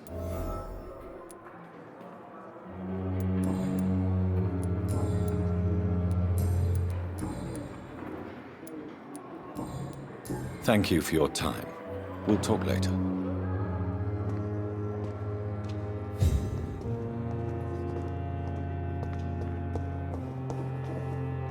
Good evening, Doctor. I believe we're going to be working together. Dr. Reed. Dr. Swansea informed us of your arrival, but I could not dare to believe we'd have such good fortune. Such an honor, sir. Thank you. And you are? I am Thoreau Strickland, Dr. Thoreau Strickland. I'm a great admirer of your work, Dr. Reed. What do you think of Dr. Ackroyd's aversion to modern medical methods? It's a shame he's so narrow-minded. Dr. Swansea taught me that science is about exploring uncharted territory. I'm convinced that's true. With the influenza and all that's going on, you should put your differences aside, don't you think? Why is it so difficult to work together? I believe that if Dr. Ackroyd had been the one to discover the transfusion process, he would be the first to recommend its use. So you believe it's just a question of jealousy and pride? Dr. Ackroyd is as proud as he is blinded by his obsolete concept of medical science. Please, could you tell me something about yourself? I'm a great admirer of your work concerning blood transfusion, Dr. Reed. I run my own experiments. I'm convinced it's the future. I based my technique on my mentor's research. He helped me perfect my method. What is yours? I'd rather not talk about it. For now, it's just theories and first approach. My process is purely experimental and unsuccessful. As long as you're cautious and methodical, you may remain empty-handed, but you won't fail. You're not the first one to warn me, but I am convinced knowledge is the main weapon against the ravages of this epidemic. What made you choose to be a doctor? I'm not ashamed to admit you and your work have inspired me. I am honored to have the opportunity to work by your side. It's always a pleasure to share scientific and medical knowledge with someone eager to learn. I'll be glad to help you if I can. This epidemic may be the century's most terrible disaster, but I'm convinced that we, as doctors, are the only ones able to defeat it. What can you tell me about the Pembroke? Well, it has always been an honor to work with Dr. Swansea. But with your arrival, I can't think of a better opportunity to learn about blood transfusion. You seem quite optimistic. It's a rare and precious attitude in these difficult times. I'm convinced that this epidemic is a test of endurance and dedication for us men of science. Questions remain about our capacity to resolve the situation. True. Last summer, during the first wave of the epidemic, I used to joke with Milton about the extra work. We're not smiling now. Do you need help with anything in particular? Well, yes, maybe. I'm waiting for a batch of products I ordered for my personal research, yet my supplier seems to have vanished. Do you want me to play the errand boy for you? Oh no, Dr. Reed. But if you went personally to his shop, what with your reputation and all, he wouldn't dare to refuse the products I need. I see. Well, give me the address, for I may pass by if I have time. Do you need my medical attention, dear colleague? You don't have to worry about me, Dr. Reed. I am here to assist you, not to be a burden.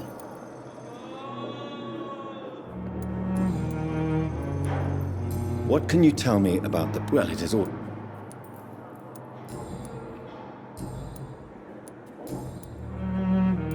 Tell me more about your willingness to experiment with new medical techniques. Harvey Fiddick is a patient suffering from a severe injury that could cripple him if not treated correctly. I'm convinced your blood transfusion technique could help him. What is it you really want? To save him, or to prove your point? Fair question. I want nothing but to save my patient, Dr. Reed. Especially since I know Mr. Fiddick's story. Tell me Mr. Fiddick's story. Our first diagnosis was compromised because Mr. Fiddick lied to us about the real origin of his injury. He first claimed it was an accident. But why would he hide such crucial information from us? Because he is a proud father, ashamed of putting his children at risk because of his own negligence. This personal involvement could also appear to be a lack of impartiality. You must know that a good surgeon must remain neutral. I agree. But that does not excuse Dr. Ackroyd's behavior, a man who did not even take time to converse with his patient. Do you think keeping his distance was a mistake? All I know is that I'm taking care of human beings with desires, hopes, and fears. Not some biological machine comprised of blood, bones, and flesh.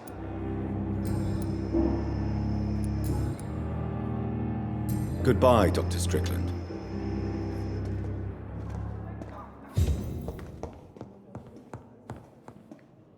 I'm quite busy right now, Dr. Reed. Tell me, Waverly, what do you think of Dr. Strickland's enthusiasm for his experimental research? Strickland is playing with his patients' lives for pride and glory. Now that, sir, is unethical. Are you thinking about something in particular? Harvey Fiddick needs delicate surgery. I believe we should stick to the usual procedure, but my young colleague obviously disagrees. And are you not afraid that your rivalry with Strickland may be blinding you? Rivalry? I guess you could call it that. But I will never be childish enough to let my personal feelings affect my judgment. Why do you wish to lead this surgery? I strongly believe that Mr. Fiddick should not be butchered to test an unproven procedure.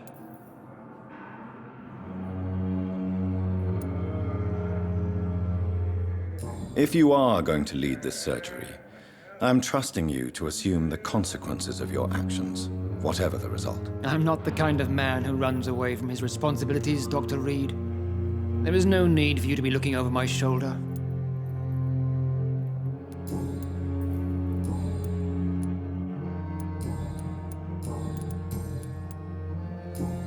Thank you for your time. We'll talk later.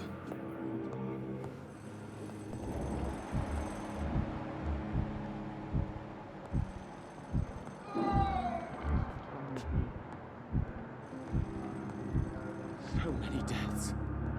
And still more coming. Good evening, sir. I'm Dr. Reed. May I help you? I don't know if a third opinion is needed. Your colleagues are already arguing about my condition. I see. Would you mind telling me more about your situation? I'm Harvey Fiddick. All I want is to get me bloody arm fixed properly. Tell me about yourself, Mr. Fiddick. I'm just a regular guy waiting to get his arm fixed, so I can return to work and to my family. I was more curious about what you were doing before being hospitalized. I'm a carpenter, and a good one too. But that means I need both arms to feed my family, Dr. Reed. Tell me about the doctors who are arguing about your case. Strickland and Aykroyd. They both want the best for me, but there's a lot of pride there. Doctors are no different from carpenters, it seems. What do you mean? I often had professional arguments with rivals on a building site. Difference is, I disagreed about wooden nails, not flesh and bones. Are you satisfied with your treatment here? Well, it's clear that I've chosen a bad time to be injured. Forgive my bluntness, but you seem overwhelmed by cases of the flu. I won't lie to you about it. I'm afraid we are. Are you sure you don't want to operate yourself, Dr. Reed? I have the feeling you're very capable. And your colleagues seem to think so too. In other circumstances, you would be right. But for now, I don't think I can take on the responsibility. My apologies. Tell me about your injury, Harvey. Why do you feel so guilty about it? My wife died because of me. And now I may lose everything because I've been careless enough to hurt myself. What an arsehole. How could your job be responsible for your wife's death? I was working a double. She went out to bring me a hot meal and got caught in a German bomb raid. You can't hold yourself responsible for your injury, Mr. Fiddick. Unless you tried to hurt yourself. Of course I didn't hurt myself. But I can't work until my arm is fixed. My children need to eat, Doctor. Tell me more about the death of your wife, Harvey. 1915. I was in the army, building workshops for the Royal Flying Corps. Helen was happy I wasn't sent to the front. What happened? The Germans sent Zeppelins to bomb the construction site, but they missed their target. My wife was bringing my dinner when the bombs fell. I'm sorry for your loss. So many died during the bombings. I served in France and witnessed the carnage there. I would like to say that she didn't suffer. Truth is, I have no idea. I just know that I'm all that me kids have. Poor little bleeders.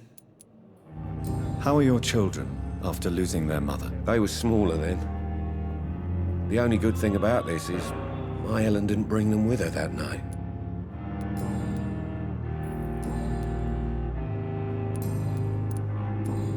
Goodbye for now, Mr. Fiddick. I'll see you later. I will not let you down, my boy. Don't waste your time. So...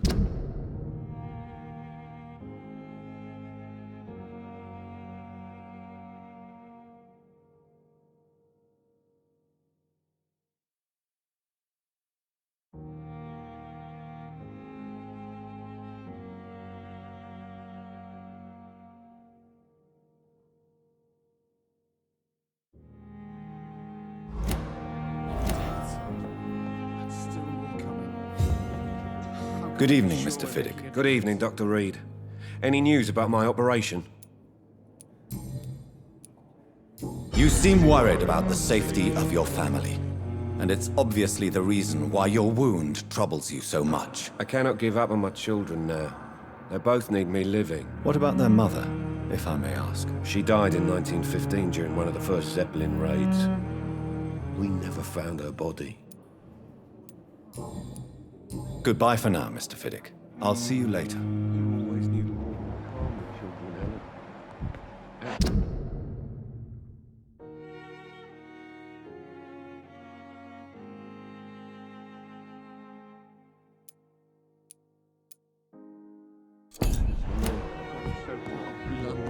Why will this shift never end? Don't waste your time with me. Good evening, madam. Can I help you? It's my son who needs you, sir. I'm Dr. Jonathan Reed. How can I help your son? I'm Beatrice Goswick, mother of Mortimer Goswick. Could you check on him, please, Dr. Reed? I've heard much of your talents as a physician. What can you tell me about yourself, Mrs. Goswick? Not much to say. Just take care of my Mortimer and I'll cover all the expenses. That's all that matters. Are you really that rich? Most of the patients here are of a more humble origin, if I may say so. Yes. thanks to my husband. May he rest in peace. I can cover any needed medical expenses. May I ask if you have an occupation, Mrs. Goswick? I'm a teacher by profession. I teach young women who are more ambitious about their futures than their families. What do you think of your reception here? Any complaints? I have had the uttermost reservations about this hospital since we arrived.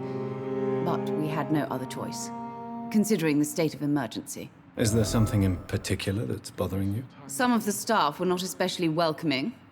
I suspect they're not accustomed to dealing with patients of such social standing. Tell me more about your arrival at the Pembroke Hospital. What gave you such a bad first impression? The ambulance driver was quite rude, for a start. And that nurse, Miss Hawkins, seems to have quite a dubious attitude. What do you mean? She managed to secure a bed for my son despite the epidemic. It was a relief, but it wasn't cheap.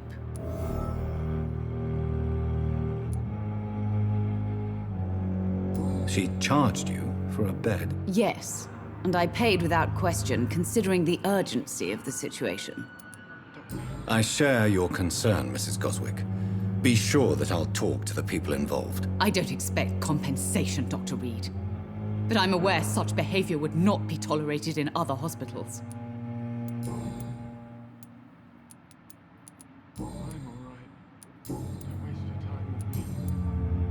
Do you require medical attention as well, Mrs. Goswick? I have other concerns right now, Doctor. But I'm fine, thank you. Goodbye, Mrs. Goswick. Good evening. I'm Dr. Reed. Can I help at all? No. Really? Why are you here, then? I don't want to talk. My throat hurts too much. I suppose that this pain is the reason you're here. Is someone taking care of you? Yes. And no. Could you at least tell me your name, sir? Mortimer. Mortimer Goswick. How painful is your throat, Mr. Goswick? So painful I'd rather not talk at all, Doctor. I'm sure you realize a doctor and his patient have to communicate, sir. Would it help if I gave you some paper and a pen? Not really. I see. Then maybe it's not just your throat that hurts, Mr. Goswick. Perhaps your sore throat is just the consequence of something more hurtful. Yes, maybe. But I don't want to talk or even write about it now. Why did your mother have you hospitalized here? She seems convinced this is a bad hospital. My mother just wants the best for me. She won't rest while I'm here. She'd go all the way to hell and back to help me. Pembroke Hospital may look unorthodox, but rest assured you're in good hands here. It's not me you have to convince, Dr. Reed. It's my mother. Is your mother bothering you? As your doctor, I can ask her to leave you alone if you would prefer. That's tempting, Doctor.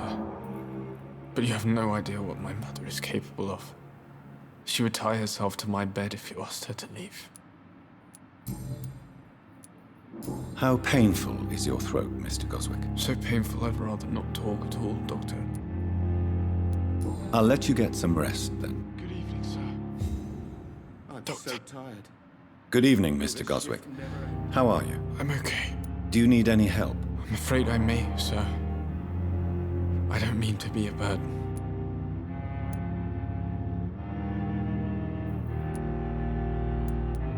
I will see you later. I have to go now, sir. But don't hesitate to contact me if you need any help. I'm all right. Don't waste your time with me.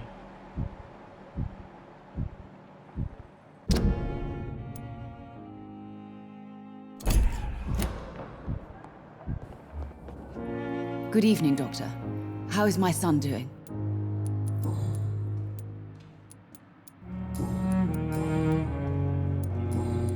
Goodbye, Mrs. Goswick. Reads me like a book. Good evening, sir. Never could keep anything from her.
Good evening, Nurse Hawkins. Good evening, Dr. Reed. How would you describe... It's Sue. You must get a hold of yourself, Nurse. Sorry, I'm exhausted. No one has any idea when this epidemic will be over.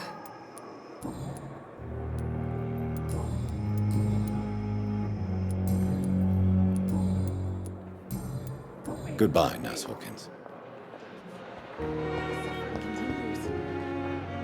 Yes, Doctor?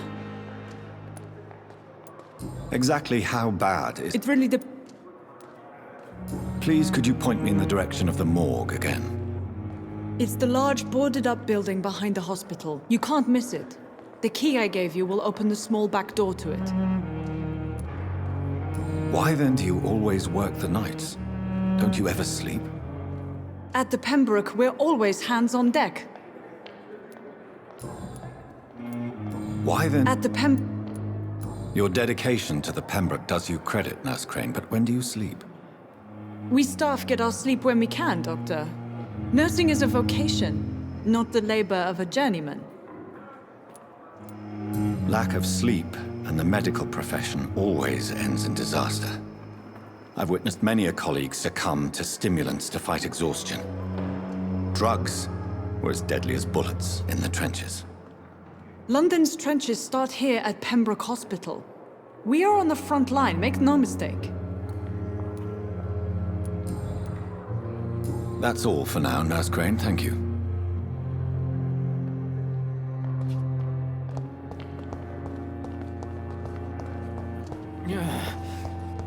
Damn.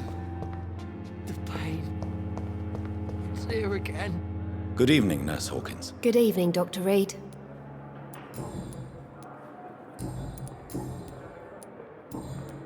Goodbye, Nurse. Fear and disgust on every street. Yes, Doctor? That's all.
Scowl voices in the garden. I should investigate.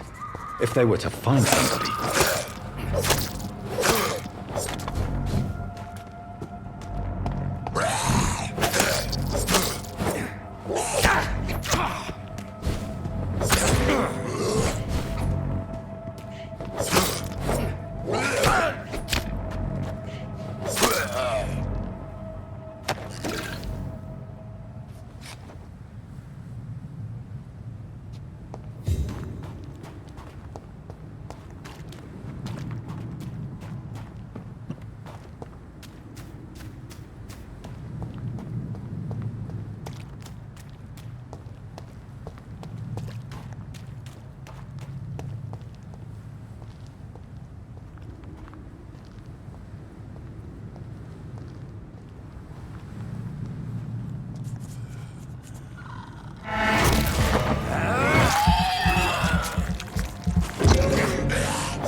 So, Mr. Hooks and Nurse Hawkins are an item.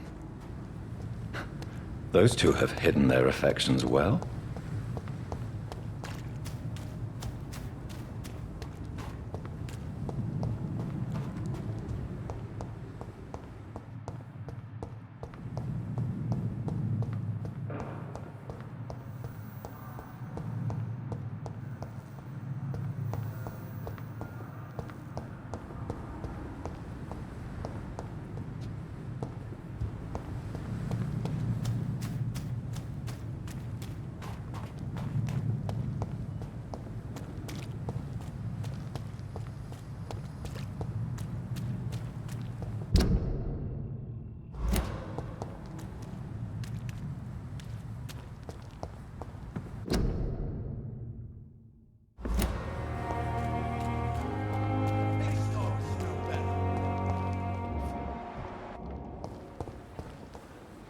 Good evening, Mr. Cox. Dr. Reed. Still working at night, I see. I like that. And why is that? People who don't sleep at night always seem more alive to me. More interesting, one way or another.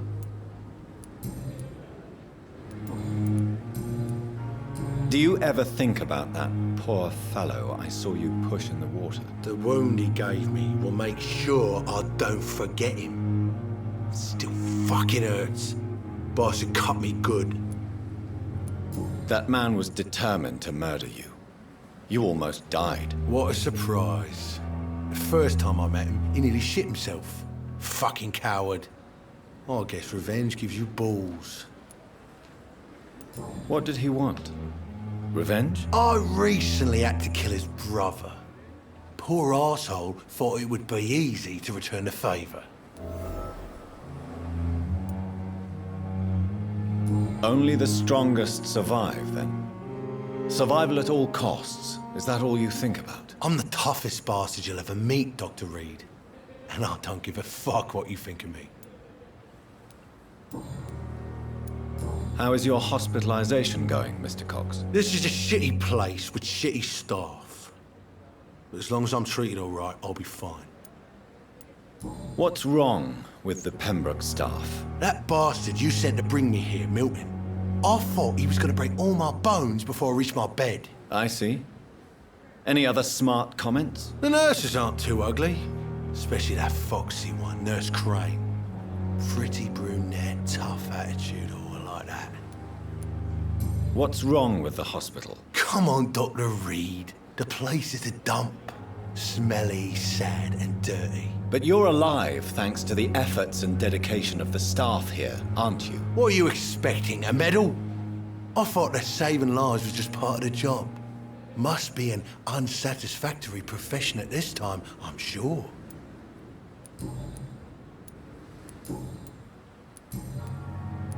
How long do you think you can escape the law, Clay? I know this city like the back of my hand, Doc. I know its streets, who to pay, who to avoid, and who to bully. I won't get caught.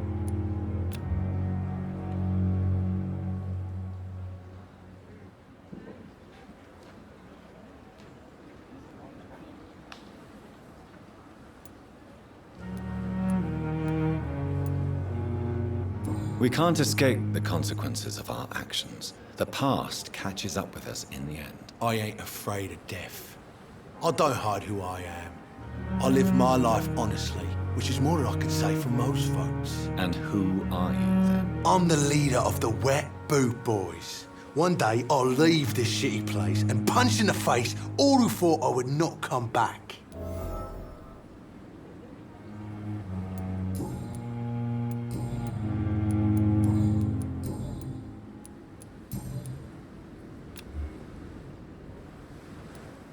I'll leave you for now, Mr. Cox.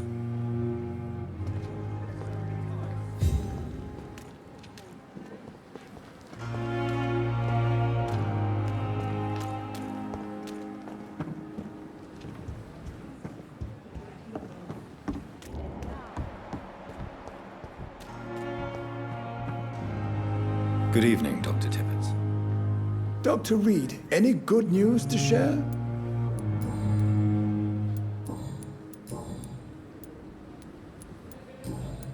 Goodbye, Dr. Tippett.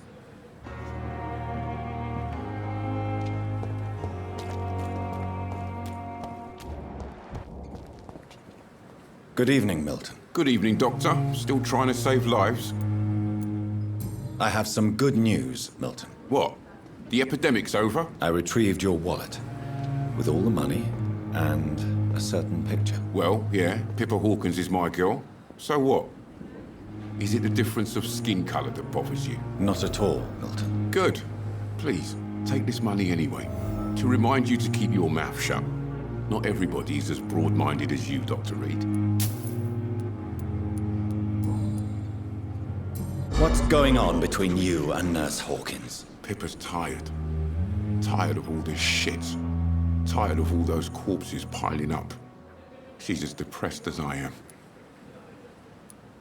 During the war, I witnessed a few couples just like you come together in difficult circumstances. It can be very damaging. Maybe you're right. But we support each other. And that's all that matters. You do realize you could both get fired. Hospital staff are not meant to have intimate relationships with one another. Come on, Dr. Reed.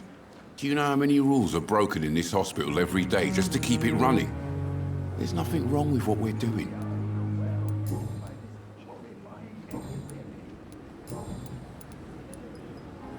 Why do you have such a mediocre reputation among your colleagues, Milton? Fuck them. Nobody knows the horrors I've seen since working here.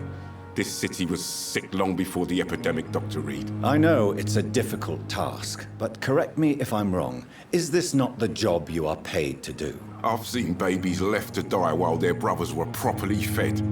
Underage girls and boys sold to all manner of perverts. I'm sorry, I don't know what to say. Yeah, exactly. We lack words. So excuse me if I don't look on the bright side of life.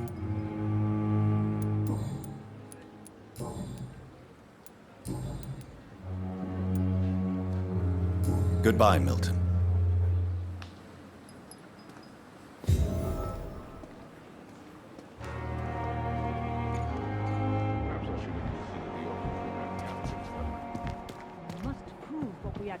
Patients are not. It is Good evening, now Nurse Brannigan. Good evening, Doctor.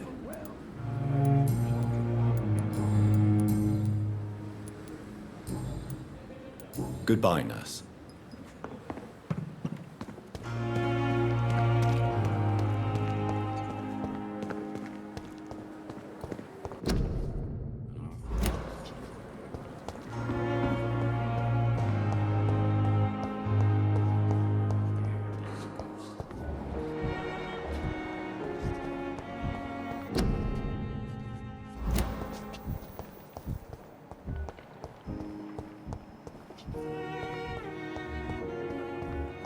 It's locked, all right.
Good evening, Nurse Hawkins. Good evening, Dr. Reed.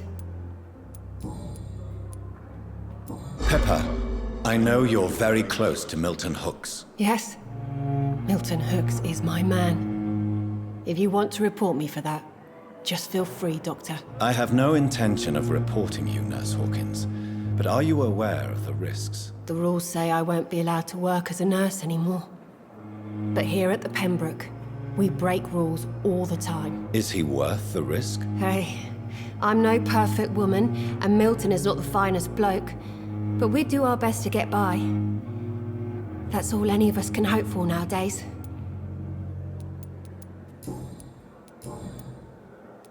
Pepper, are you sure you want to leave this hospital? To become a nurse was a little girl's dream.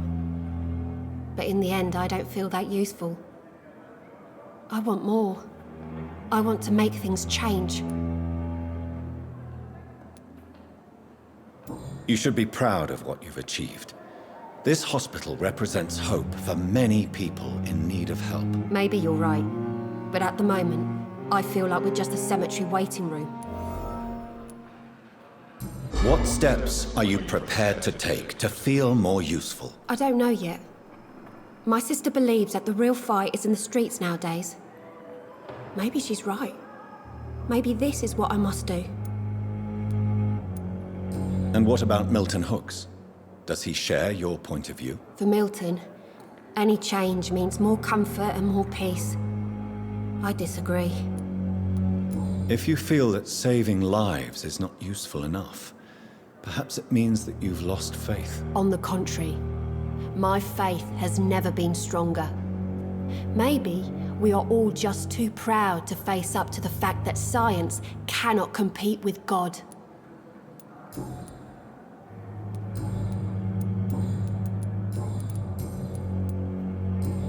Goodbye, Nurse Hawkins.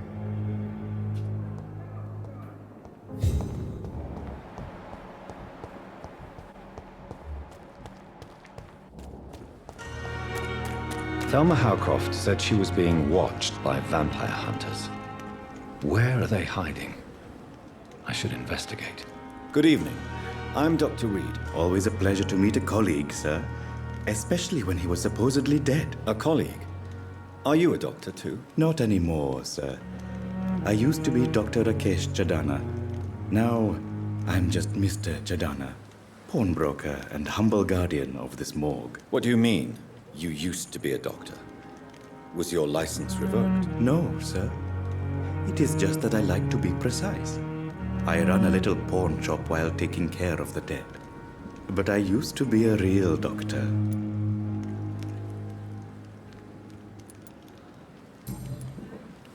Are you afraid or uneasy being surrounded by so many corpses? Why should I?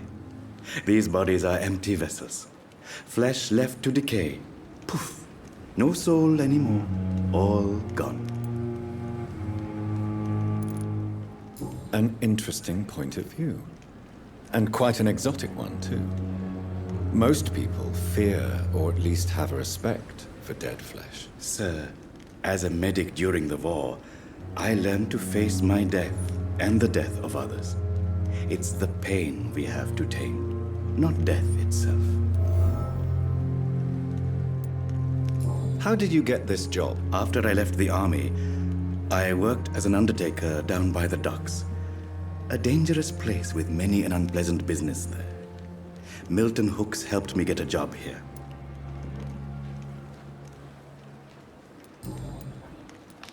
Have we met before? I don't think so, sir. Why? When we first talked, you said you were glad to meet me since I was reported dead. Funny story, sir. Your sister came here a few nights ago. You were missing, and she was looking for your body. She must be very relieved now.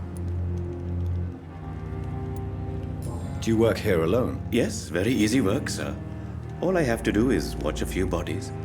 The situation was very different when the main morgue was still open. Why do you have to watch these bodies? Because these poor fellows have no names. We keep them in case someone comes looking for the missing.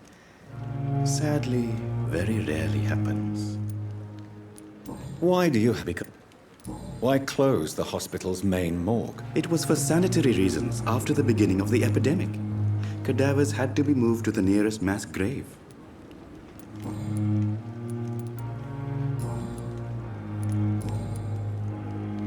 Since you're not afraid of dying, do you believe in life after death, Rakesh? No. I believe we must do all the good we can while alive. For our time is short, and the obstacles are endless. Do you think you would enjoy immortality as a concept? I don't think so. Don't mistake me. I love life, and I'd like to live a long life. But everything has to decay, sir. Even goodwill. So you're ready to die? No, I am not. I don't fear death, for I won't see it. What troubles me is the pain my death will inflict to those I know. You're a wise man, Mr. Chidana. No, Dr. Reed. I am a foolish man. But I like to think otherwise. Do you really believe goodwill cannot last? As I said, sir, everything decays. If I was to never die, goodness, I would be bored or worse. And I like to be helpful, sir. Quite depressing, wouldn't you say? Yes, but the good news is we'll all die before losing our humanity, sir. A pawnbroker? I expect you get all types of people here. Yes, sir. All kind of people. For I sell all kind of goods. Who comes here to trade with you? It's very unhygienic, even unsafe. Diseases can spread. For the customers, for the hospital. I'm very cautious, sir. I've been a doctor, remember? And all my clients are good people. In fact, I think I only know good people. What kind of goods? With the quarantine, it's not always easy to buy things. So I trade, I exchange. Some people sell, some others buy. I like to help.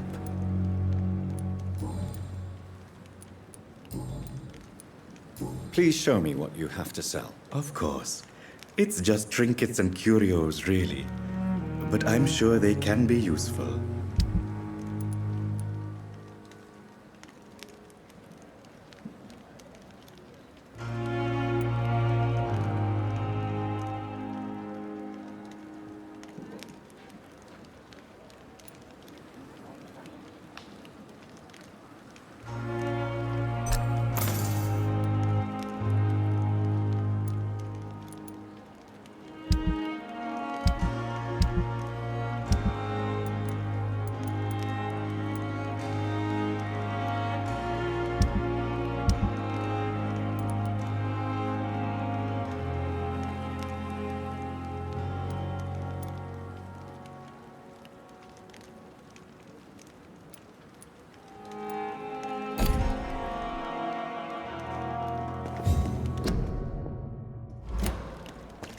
It's locked, all right. It's locked. Never ceases to amaze me how you, the dead, seem peaceful and lost at the same time.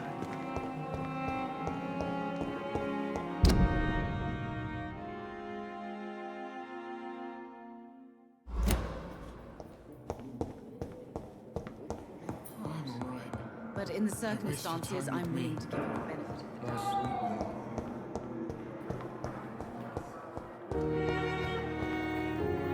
Good evening, Miss Howcroft. How are you tonight? I need blood, Doctor. Warm, rich, vibrant blood. I'll leave you.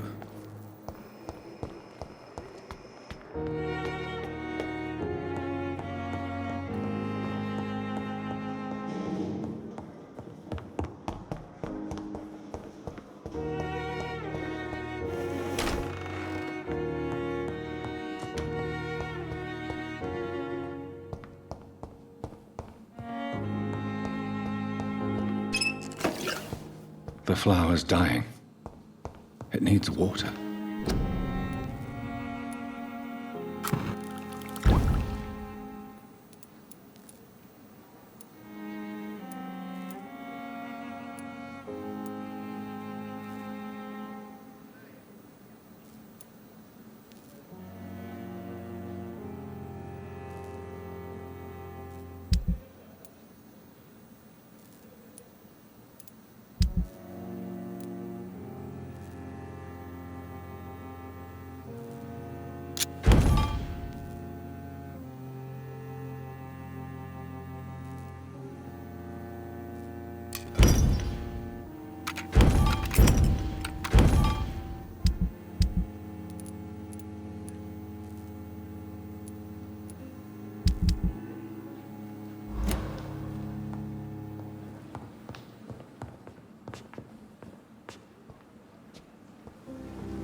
Please come back later.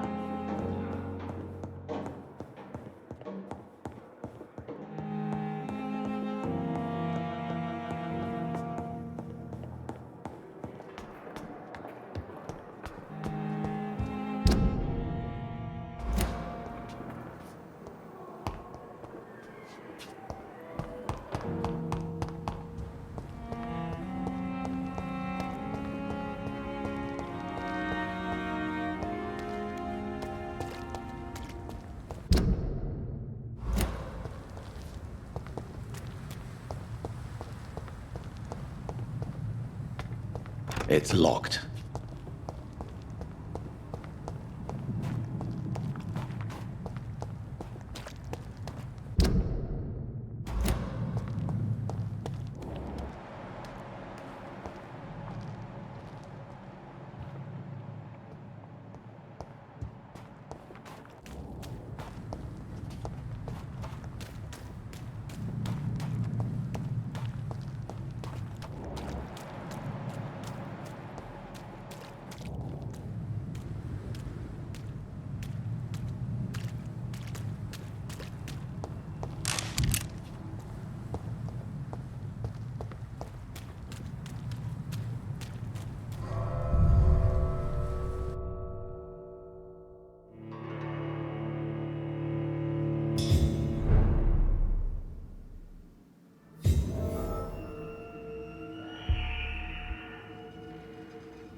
Behavior is similar to the infected William Bishop. Must be the same strain. This sickness moves faster than influenza.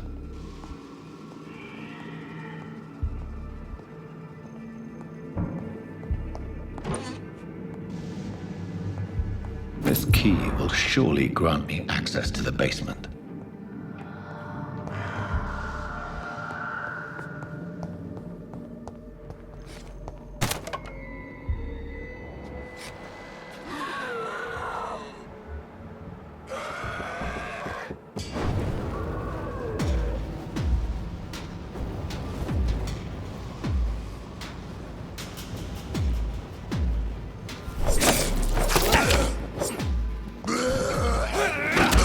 Ah!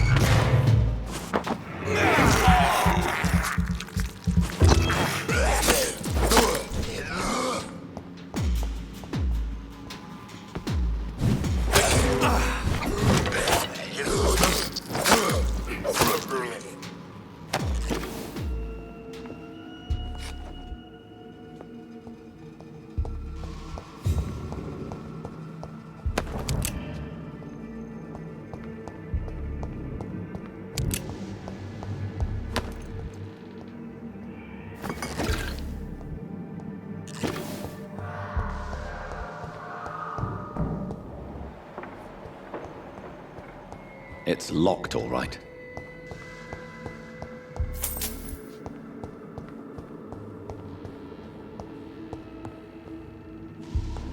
Balls of Mars. Fortifiers. As popular as they are ineffective. But they do contain iron tartrate, and that might prove itself useful.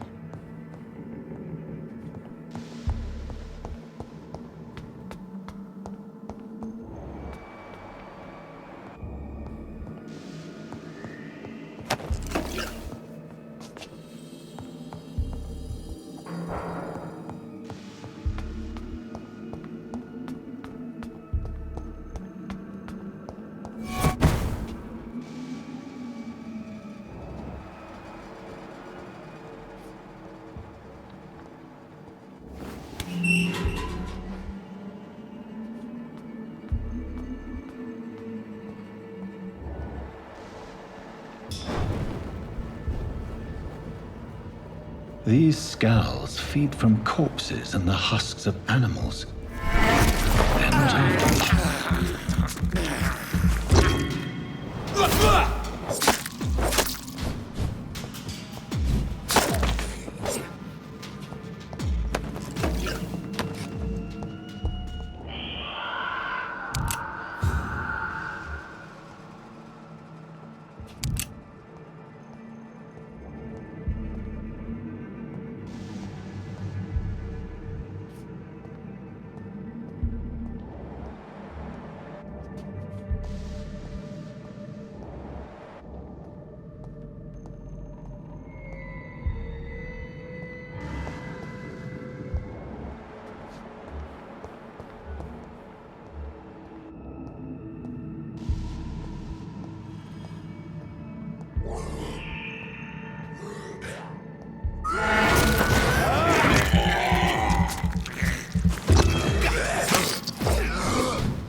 It's locked, all right.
Mr. Connor's injuries don't match the report. I'd better look into this. It's locked, all right.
Traces of a pinkish foam at the corner of the lips. Some sort of drug overdose, perhaps? The chest was originally opened to perform the operation. The sutures are clean, but the chest has been reopened. Multiple abrasions and scarring on the arms and legs. Old and distinctive injuries of a sailor or a fisherman. A puncture over the left lung, possibly a chest tube insertion. Not the cleanest work, but I think it was successful. Signs of internal bleeding. So, Dr. Tippett's anesthetics were incorrectly dosed, causing the patient's death. And then he tried to operate on him again. Tippett has made an egregious error. It's time we talked.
These scowls can be so ferocious. I'm not sure I can defeat them without becoming stronger. To drink blood is so tempting.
Good evening, Nurse Brannigan. Good evening, Doctor. Tell me what Dr. Tippett did. I know his mistake caused a patient's death. If I had not covered up his error, Dr. Tippett would have been fired from this hospital. I could not let that happen.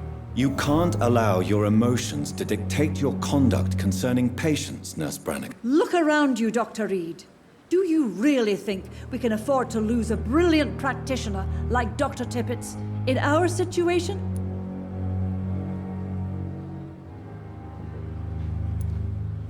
I can't say I approve of what you did. But as a field surgeon, I know that some situations require you to bend the rules. I'm not proud of what I've done, but to contain the epidemic must be our priority, so we can't afford to lose Dr. Tippett's.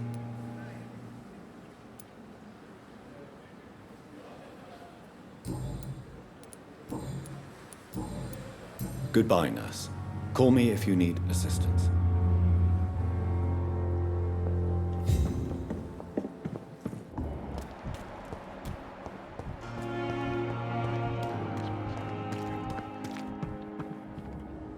Good evening, Dr. Tippett. Dr. Reed, any good news to share? Corcoran, I want you to tell me about Mr. Connor. How did he die? What happened? He was my patient. He died because of my mistake. That's the blunt truth. Who was this patient? I don't know. Some sick man from the docks, maybe a fisherman. I had no time to talk with him. No one claimed a body. What was the nature of the mistake? It was a twofold error. My diagnosis was wrong, and the administered dosage was too strong. Why not stop practicing? Are you mad? I killed that man, I admit it, and it won't happen again. I have saved so many lives since then.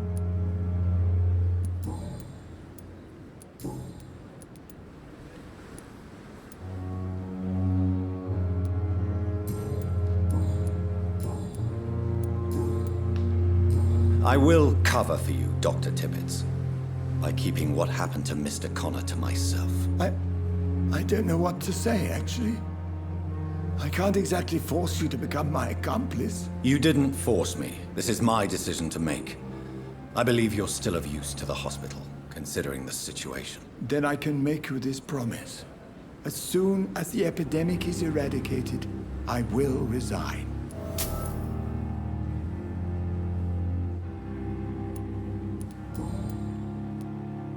What will you do after your resignation? Do you have a plan? I always fancied visiting Cyprus. Such a beautiful island. I could buy a house there by the sea, read poetry, and wait for death.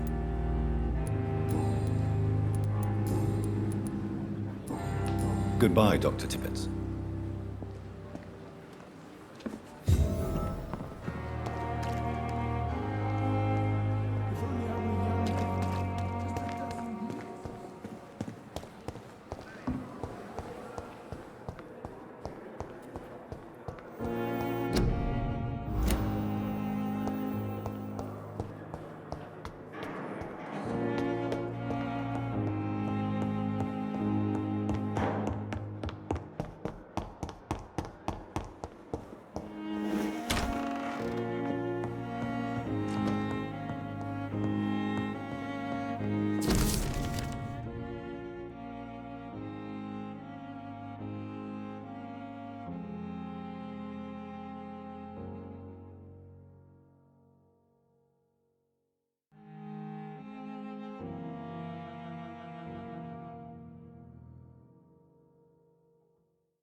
I cannot enter.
Really pissed me off this time.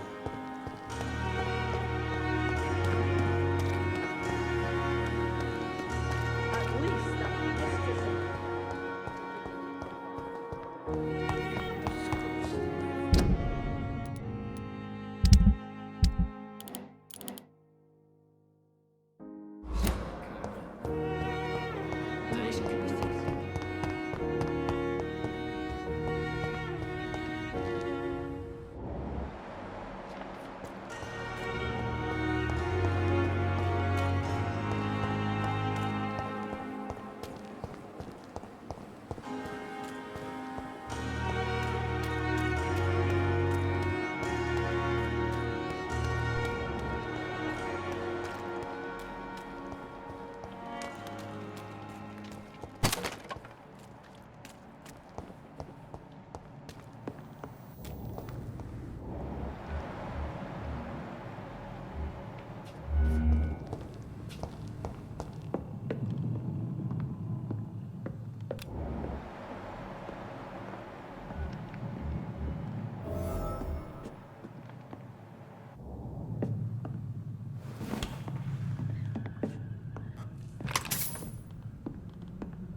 Finally, you've returned, Doctor. Did you find anything of value? Yes, nurse. You've worked your first miracle, Doctor. Now, this patient here needs immediate treatment. Duty calls? When the storm has passed, I'll show you how to mix the remedy yourself with the same basic ingredients. Many thanks, Doctor. When you've finished, you ought to report to Dr. Swansea in his office. He's been looking for you. Seemed pressing.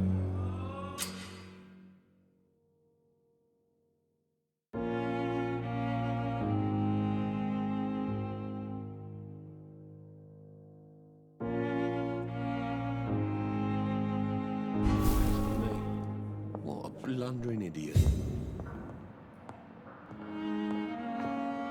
Good evening, Mr. Goswick. How are you? I'm okay.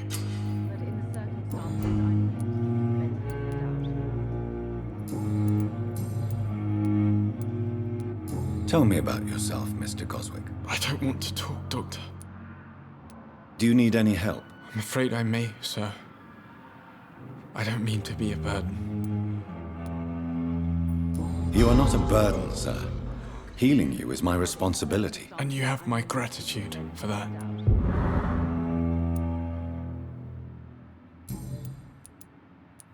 How painful is your throat, Mr. Goswick? So painful I'd rather not talk at all, Doctor.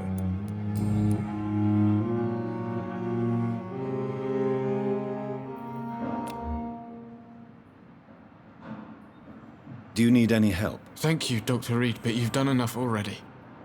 The rest is up to me now. I have to go now, sir. But don't hesitate to contact me if you need any help. Good evening, sir. Good evening, Doctor. How is my son doing?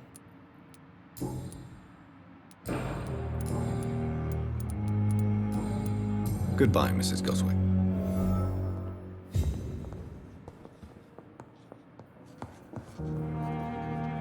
With you at our side, Dr. Dr. Reed, may I help you?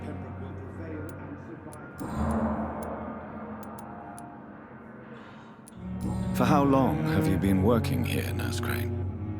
I first volunteered at the Pembroke in 1911, a few months after Dr. Swansea was appointed. And before you arrived here? If you must know, this was my first job.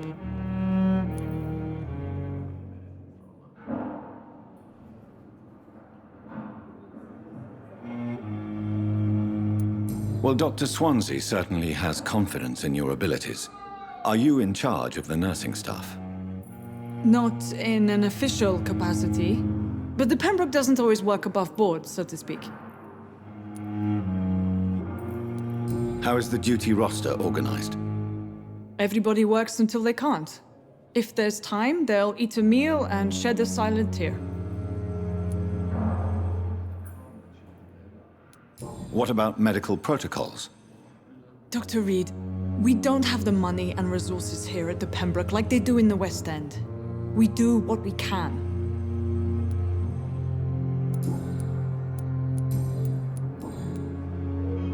What can you tell me about the epidemic, Nurse Crane? I've been out of touch since I've come back to England. Everyday folk don't know how bad it is. The papers certainly won't tell them. Not as long as the war is raging on, anyway. News on the front stated that the Spanish flu was under control, at least in Britain. It seemed to be for a while, but that was only last summer. It returned with a vengeance just over a month ago. What can you tell me about our patients here at Pembroke? This hospital was founded to help the East End poor and needy. But since the war and the quarantine, we've had all manner of folk. Can you be more specific? Well, veterans, the elderly, dock workers. We even have a few mental patients. If there's space, we take them.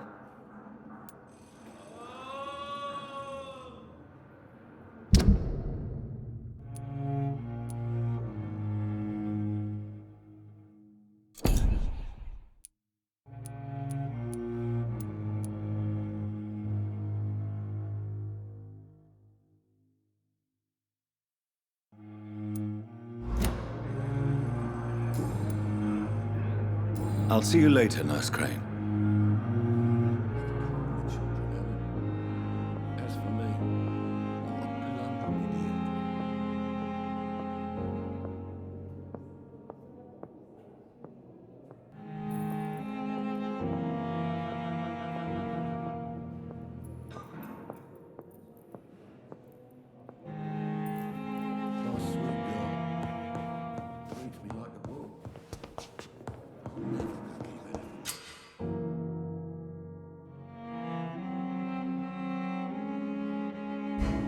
calm now. We can handle this.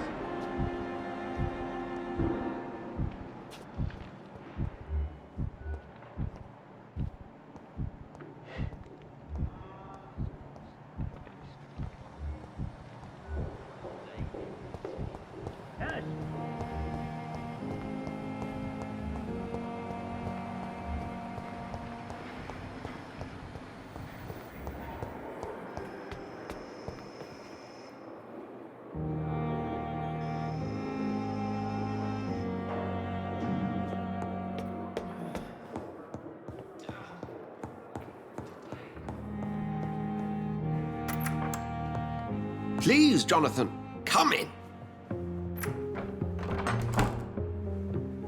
Fascinating, is it not? In the last decade, so many mysteries have been brought to light with our microscopes. The human body, biology's penultimate frontier. The more we explore its boundaries, the less we're able to trace a clear line between life and death. You, my friend, have a foot in both countries. The view must be vertiginous. It's at least as vertiginous as chatting about vampires with you, I would say. This must be all so new to you.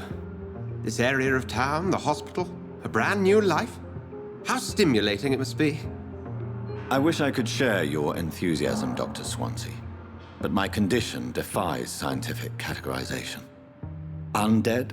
Unalive? Immortality defies logic. I cannot express my thrill at this serendipitous turn of events. The world's most eminent specialist in blood transfusions, a vampire. One might say a gift from heaven.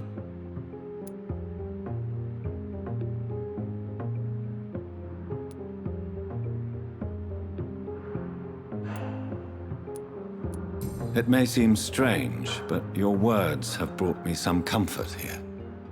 Forgive me. I've been an admirer of your work for a long time, and now you are so much more than a brilliant physician. And please, call me Edgar.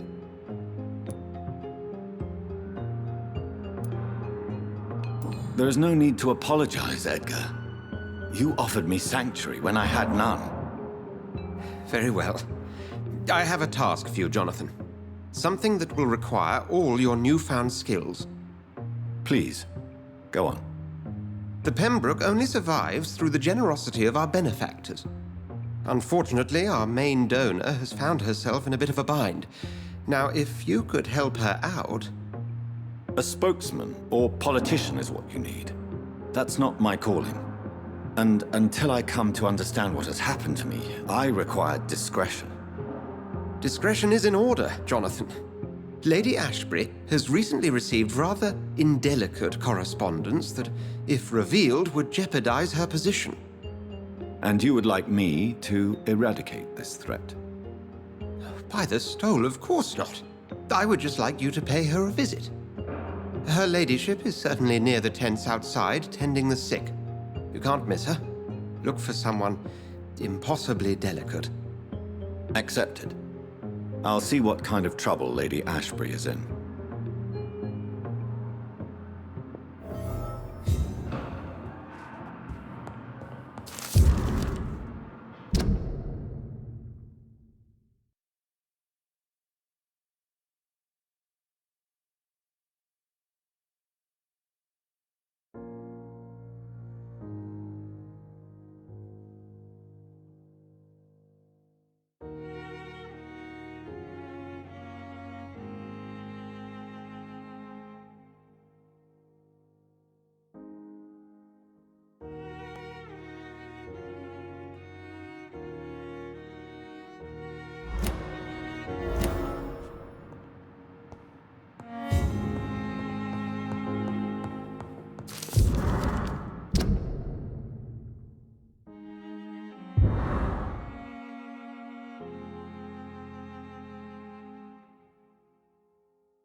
you need something, Jonathan? I have just a few questions. Then ask away. I'm at your service, Doctor. You mentioned something about a secret society. A brotherhood, if I recall. Could you elaborate? Certainly. I've been a member of the Brotherhood of St. Paul's Stole for several years. We are pledged to monitor and report vampire activity in England as impartial scientific observers. Yet you don't fear me. And still, you know the monster that lurks beneath the civilized surface. The Brotherhood has studied your kind for centuries.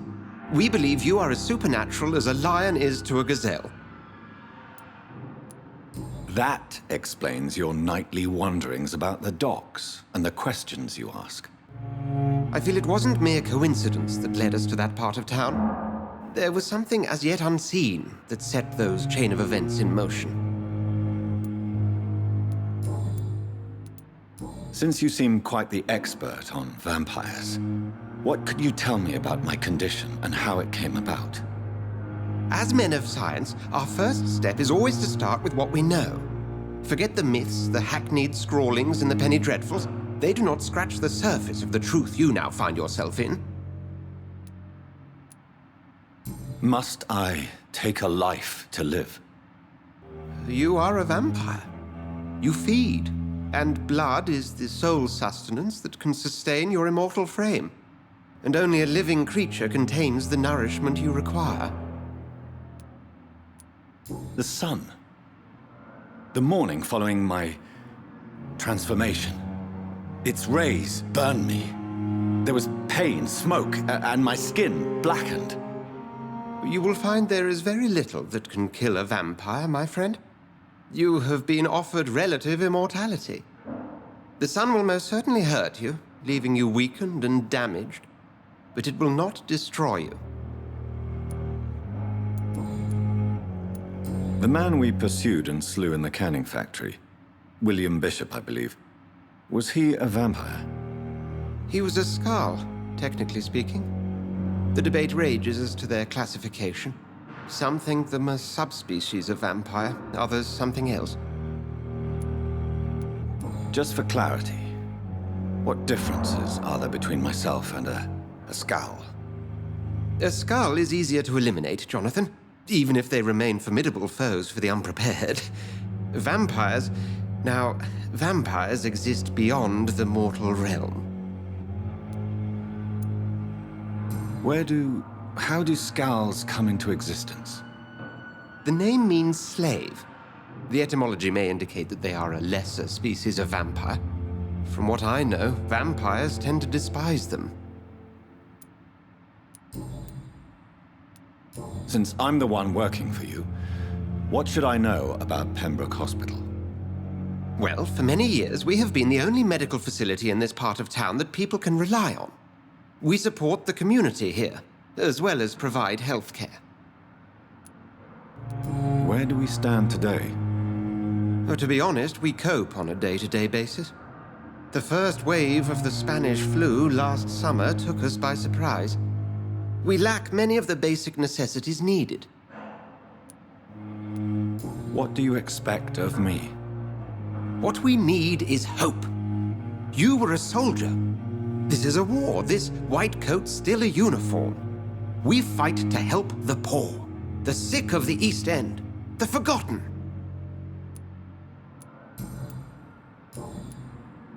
We'll see each other again soon, Edgar.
Good evening, Dr. Strickland. And good evening to you, Dr. Reed.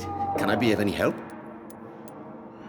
Have you heard any talk of blackmail going on in the hospital? If you're running some official inquiry, you had better question the patients. They know more than the staff, especially old Miss Jones.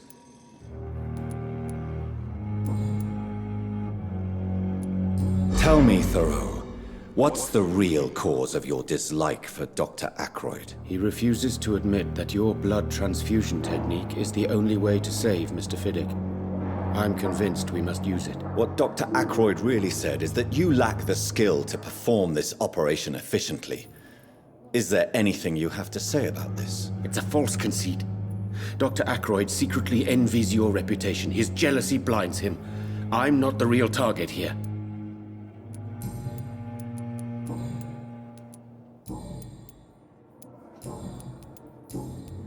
Goodbye, Dr. Strickland.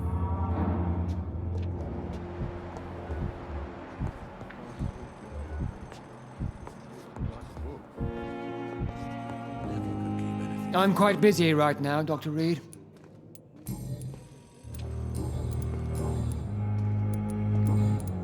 Have you heard about any blackmail going on in this hospital? Blackmail?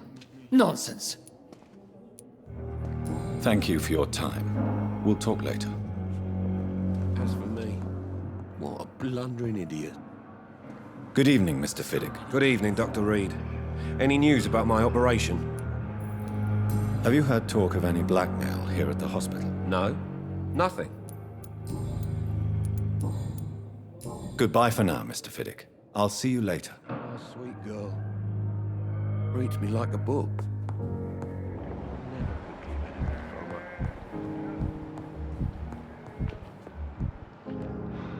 Good evening, Mr. Goswick. How are you? I'm okay. Have you heard rumors about blackmail in this hospital? No.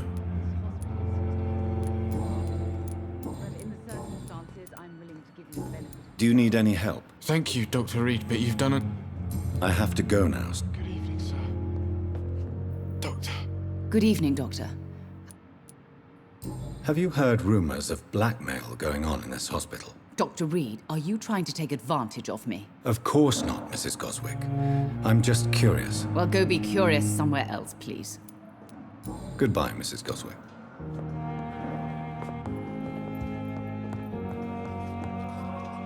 Dr. Reed, may I help you?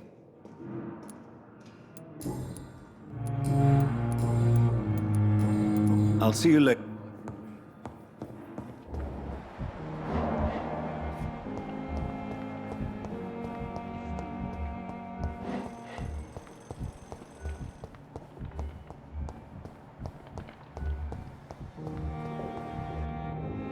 Good evening, Miss Howcroft. How are you tonight? I need blood, Doctor. Warm, rich, vibrant blood. Have you heard of any blackmailing going on within these walls? I have no time for mortal games. My secrets are beyond their comprehension, Dr. Reed. Tell me, Thelma, what do you really know about vampires? I saw one and he saw me. I watched him hunt and kill. I saw his terrible wounds heal as his victim died. And then I knew I was saved. You mean you actually saw a vampire? Here in London? Yes. And it has been the answer to my pain. I must drink and kill to regenerate my decaying body. I am a vampire too. You have no idea what problems your claim could cause if heard by the wrong people, Miss Howcroft. You must stop this nonsense now. Why fear the truth? Strange things live in the dark, Dr. Reed. Strange and ancient beings that were here before this island even had a name.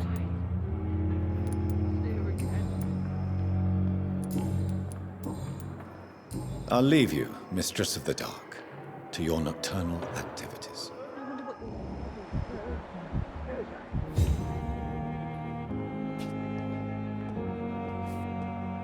Good evening, Mr. Elwood. Evening, Dr. Reed. Have you heard rumors of underhand dealings in the hospital? If you want to know what's going on here, you better talk to Miss Jones. She knows everything. Especially what she shouldn't. How close are you to Miss Horcroft? Are you aware that she thinks she is a vampire? To wait for her next nibble is the best reason to stay here. Every time she approaches my bed, she treats me like something tasty. A normal person. Aren't you afraid? She may hurt you if the game goes too far. She's quite harmless, I can assure you. Her head's broken inside is all. While I'm busted on the outside. But she's still beautiful. Living proof that there's hope for me.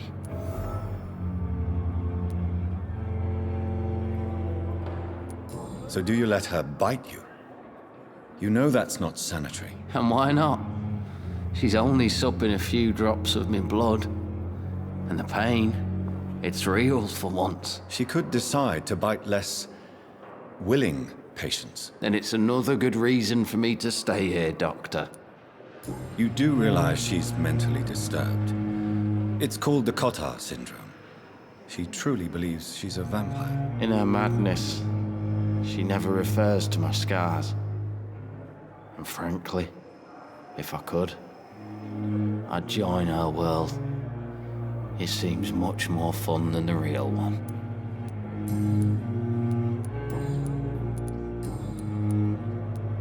Why do you feel responsible for the injury, Thomas? What really happened? I wasn't disfigured by any German shells. It happened during my leave. It was an accident. Tell me what really happened then. I went with a whore in Rouen. Dead drunk I was. The hotel was a shithole. There was a fire that night. Did you start the fire? Were you trying to avoid going back to the front? That's not uncommon, you know. No. It's just that I was asleep when the flames reached the room. The girl was long gone. Bitch never woke me up. Left me to burn. Why lie about it? Come on. It's one thing to come back disfigured by the Germans, and it's another to get injured in an accident that could have happened to anybody. Reconstructive surgery has been very successful for some soldiers. I don't want to wear a bloody mask for the rest of my life. I'd rather stay here and just be forgotten.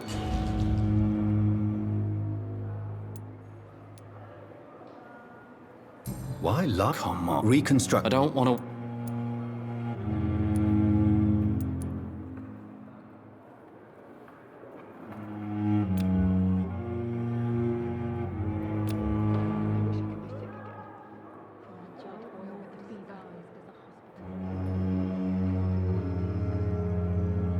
Soldier, do you need assistance? I'm fine. Just do something for this pain, will you? That's all I'm asking. Why do you feel I wasn't. Tell me what... I went with... Did you... No. Why? Come on. I don't want to...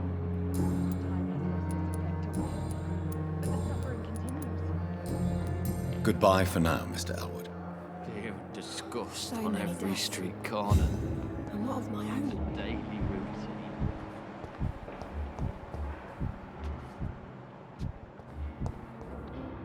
Hello again, Dr. Reed. I feel better already. Can I go soon?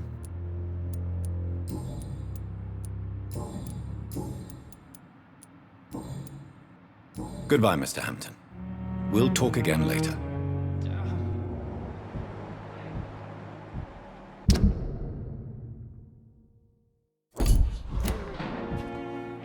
It's locked, all right.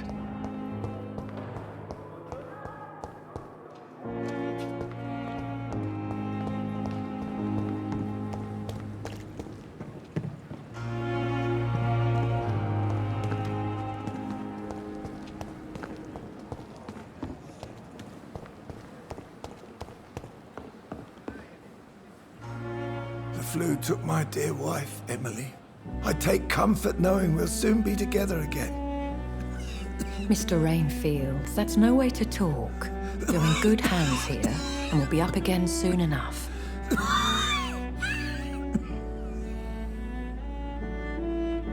Now do me a kindness and get some sleep. I'll be back round later.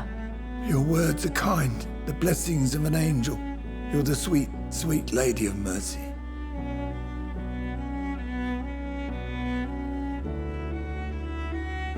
Good evening, Dr. Reed. It's a pleasure to see you again. You seem surprised. Dr. Swansea has brought me up to speed concerning your recent appointment to Pembroke Hospital. You're a the lady who saved me that night, before vanishing into thin air. I remember you from the pub with Dr. Swansea. Indeed. Allow me to introduce myself formally this time. My name is Lady Ashbury. I remember you well, in spite of the brevity of our encounter.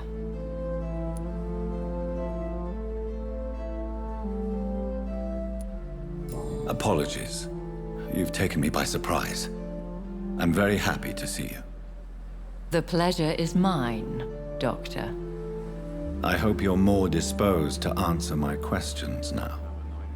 You must have countless questions, but our rather urgent matter first. Swansea has explained. My cover, if you prefer, has been compromised.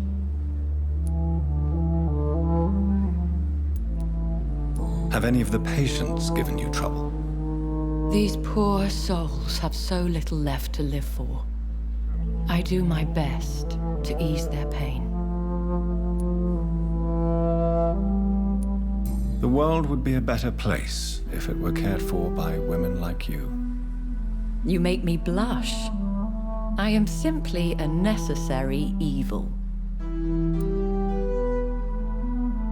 Pardon my boldness, Your Ladyship, but I have questions concerning this condition we share. As a newborn, your hunger for answers is rivaled only by your thirst for blood. But the questions need wait. I'm a scientist. My trade is in the deciphering of mysteries, and I need information to feed my mind. I will gladly answer every question you have, but first, prove yourself capable of resolving my predicament without eating the culprit. Dr. Swansea has commissioned me to be your agent in this matter. You could start by explaining what's amiss. These past insufferable weeks, I've been the victim of extortion. I've made a first payment, but the blackmailer grows greedy. I must refuse his most recent demands. What are your expectations? Please be precise. As the newly appointed surgeon of this hospital, you are in an excellent position to ask innocent questions and deftly learn the identity of my blackmailer.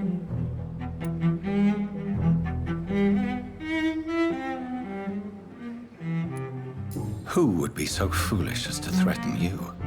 A kindred spirit. Even if it were the case, and I highly doubt it, a vampire would have asked for something more valuable than money. My suspicions lean toward a patient or their family. If we're dealing with an ordinary criminal, surely you've the means to deal with it yourself, if I may. As immortal tradition doth dictate, all fangs and hypnotic eyes ablaze, the blood would run like a river. That's what I hope to avoid. Violence has a tendency to spiral out of control. Please continue. Every detail is essential. I'm your man. My embarrassment in this matter is eclipsed only by my shame at having put the hospital at risk. The threat from our anonymous scoundrel is clear. A list of dates. My visits coinciding with the dates of suspicious patient deaths due to massive blood loss.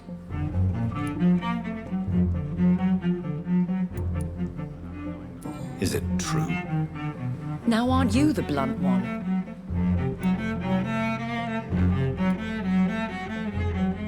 You are aware that I too know the thirst for the scarlet nectar. In all honesty, I'm not simply a patron to the hospital. My visits serve a dual purpose.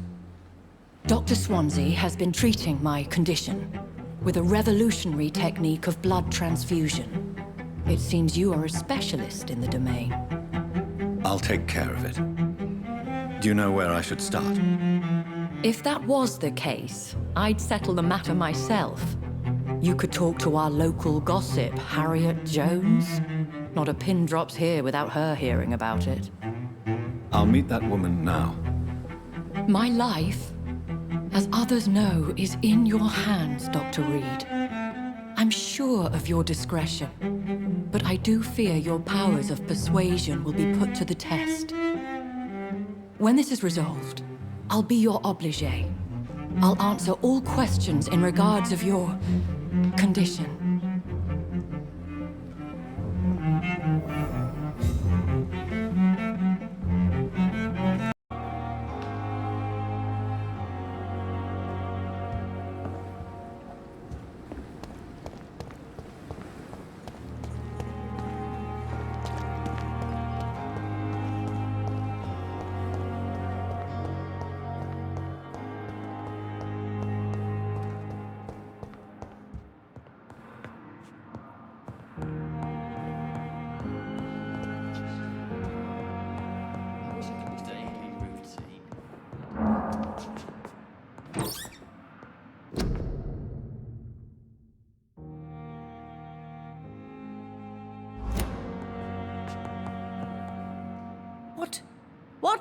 What is this?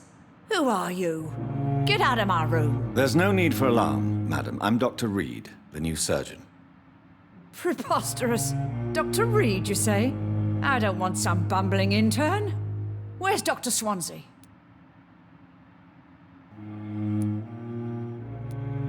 Dr. Swansea is quite busy, and I need you to help me get acclimated. I have many questions.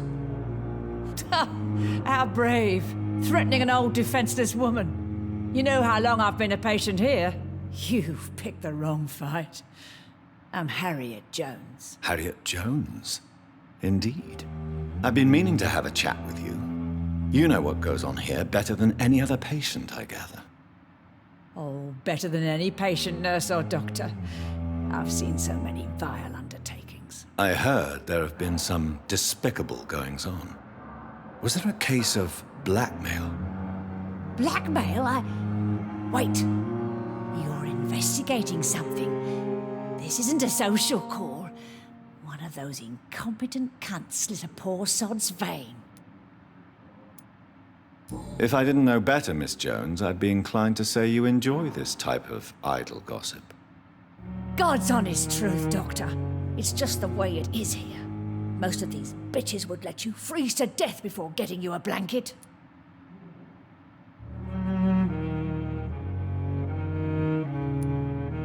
You seem to know more about the goings-on here than anyone else. Beware, Miss Jones, in case suspicion should fall on you. That's it. Blame the old and infirm. I see those little bitches' greedy little eyes. Just waiting for me to pop off, they are.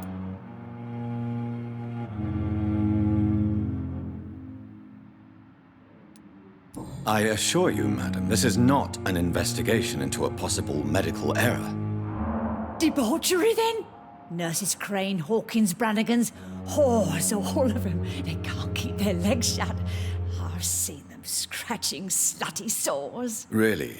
Well, if you have irrefutable proof, I'll not have the staff behaving in such a manner here. This is your business, Doctor, not mine. But I swear one of the nurses is cavorting with some man on hospital hours. Thank you for your time, Miss Jones. You've given me something to go on. See you on the next round.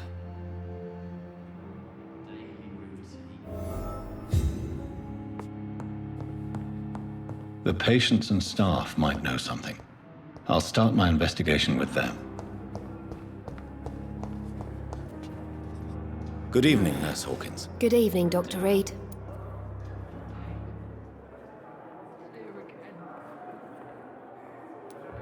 What can you tell me about the strange man visiting one of the nurses during her shift? Let me guess. You spoke with that old shrew, Harriet Jones. Do not pay attention to her, Doctor. She's full of fanciful tales. She could have been telling the truth about the mysterious man. That old witch will end up in hell soon enough. Who cares if a nurse finds some happiness where she can? No matter how you feel about her, Miss Jones deserves our help. Who says I don't care for her? Hate is what keeps that old crone alive.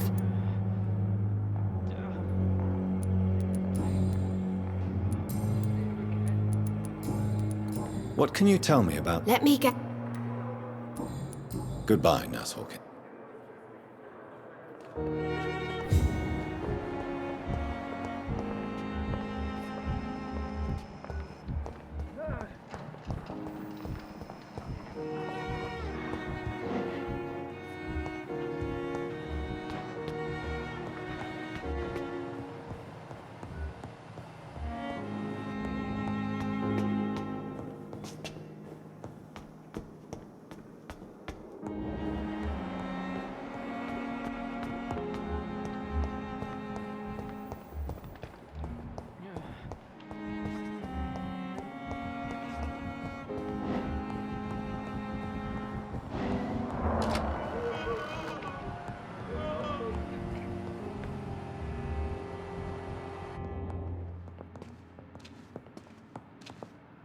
Good evening, Mr. Goswick.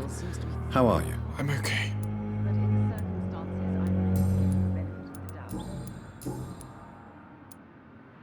Do you need any help? Thank you, Dr. Reed, but you've done enough. I have to go now, sir.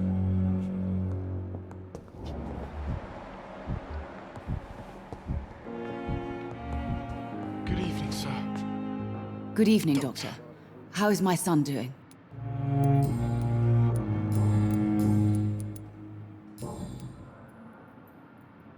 Goodbye, Mrs.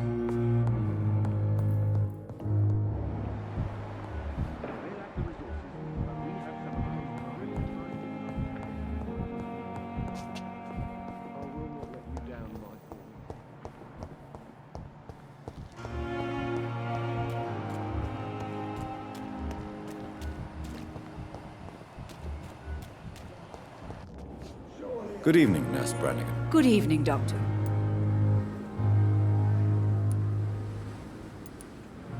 Do you know if any of the hospital staff have criminal backgrounds? The people who work here all come from very different backgrounds, Doctor. Just like the patients.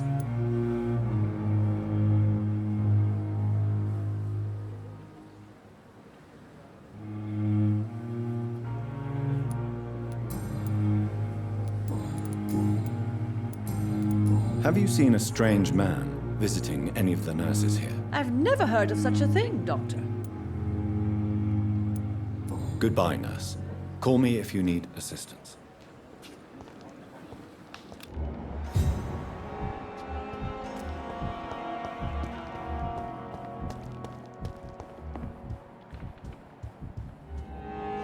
Is our little mystery closer to being solved? I think of nothing. My situation is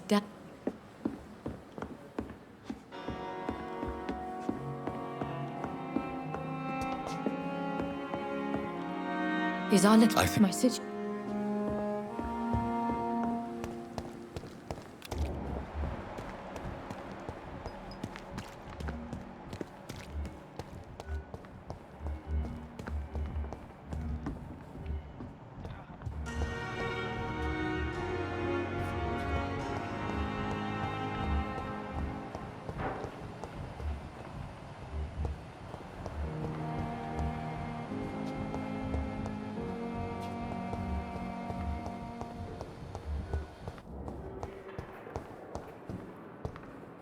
Fear and disgust on every street corner.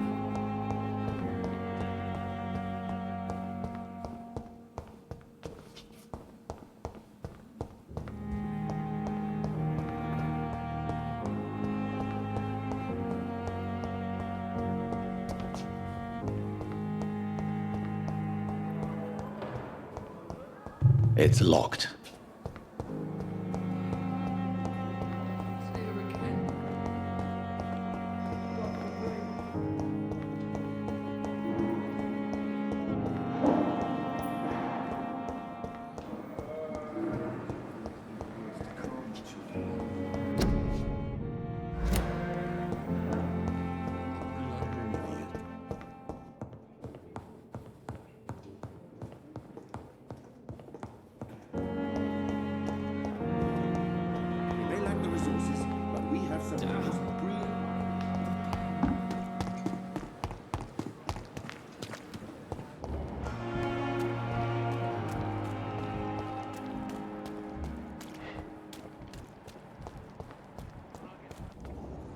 Please, sir. I need help bad. What's going on? I'm Blight, sir. Newton Blight. I've lost my mate. Can't find him anywhere. I'm Dr. Jonathan Reed from the Pembroke Hospital. Please, calm down and give me more details. Oswald and myself were both infantry, sir. We were en route for the hospital, but we had a disagreement. And Oswald ran off towards the canal. How long have you been searching for him? I can't go there. Too many rats by the water. Fucking rats. Can't stand them since the war, sir. Can't stand them at all. Don't be ashamed, Mr. Blight. Many soldiers who survived the trenches suffer from musophobia. I'll see what I can do for your friend.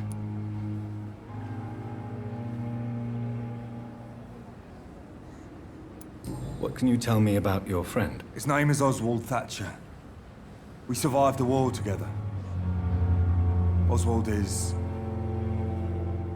nervous and quite fragile since we came back from the war. What can you tell me about yourself? I'm Oswald's best friend. We served in the same regiment, sir. We've taken care of each other since we came back from the front.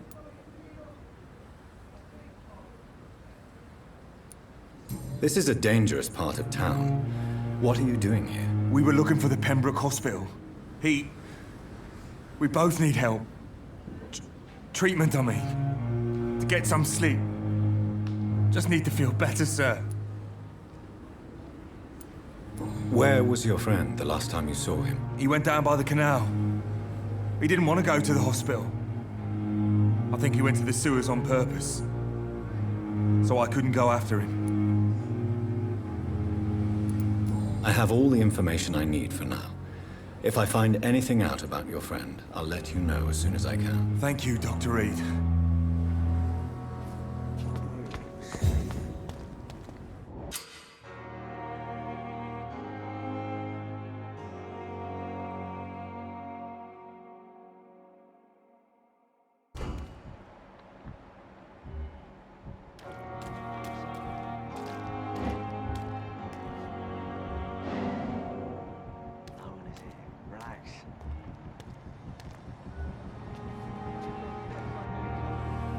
You're sure you don't come back with me? Nah, I have to see someone at the hospital. Be careful. You look so bad they may keep you as a patient. Fuck 'em. I don't like hospitals or doctors. Well then, when you go back to Whitechapel, you may find this useful. What is it? A pass for a free medical exam by the best nurse available. Just read it. I don't read well, but thank you, I guess.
This man has been savagely attacked and dragged to the floor.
sort of creature is this?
Not a lot to check, but I should anyway.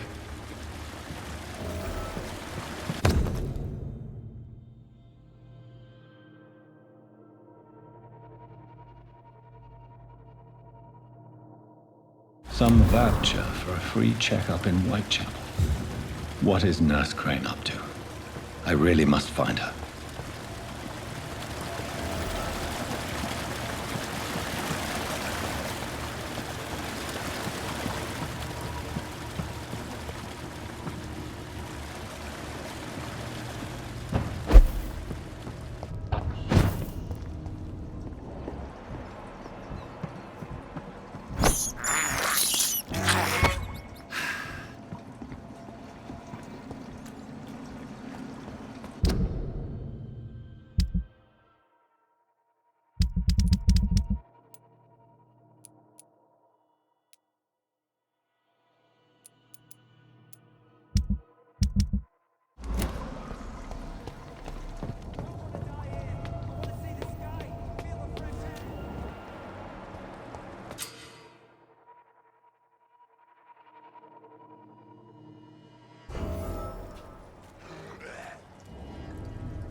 Are you injured, sir? Help me get out of here. I need to get out. I'm Dr. Reed, and I'd be glad to help you, but you must calm down first. Please, take a deep breath and tell me your name. Okay.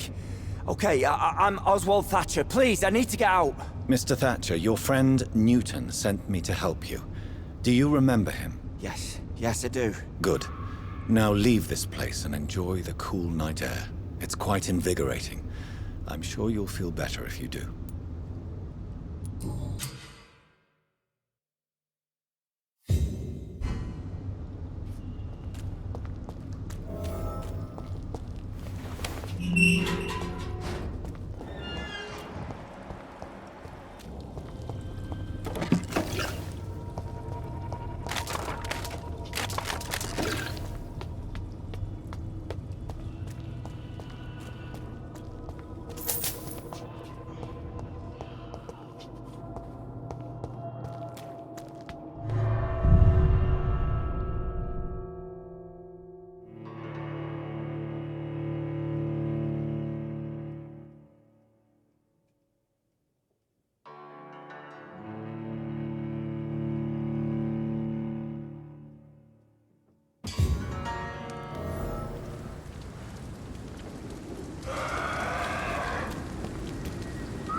All of you bloody leeches need killing.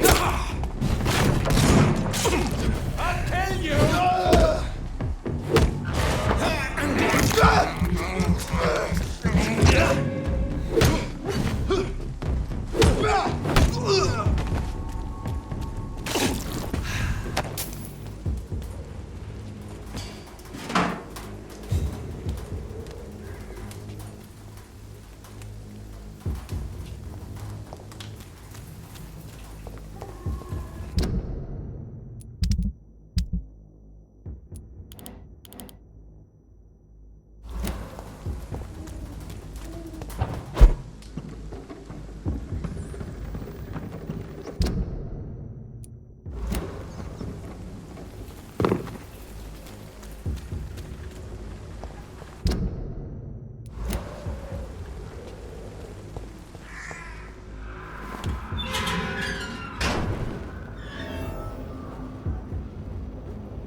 Fuck, he's dead! I'll kill him!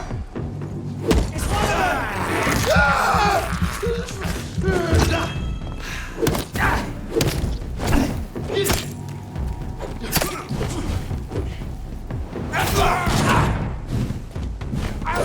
It's on him! It's on him!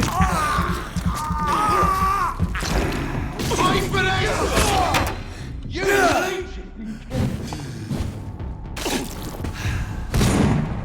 Die, leech!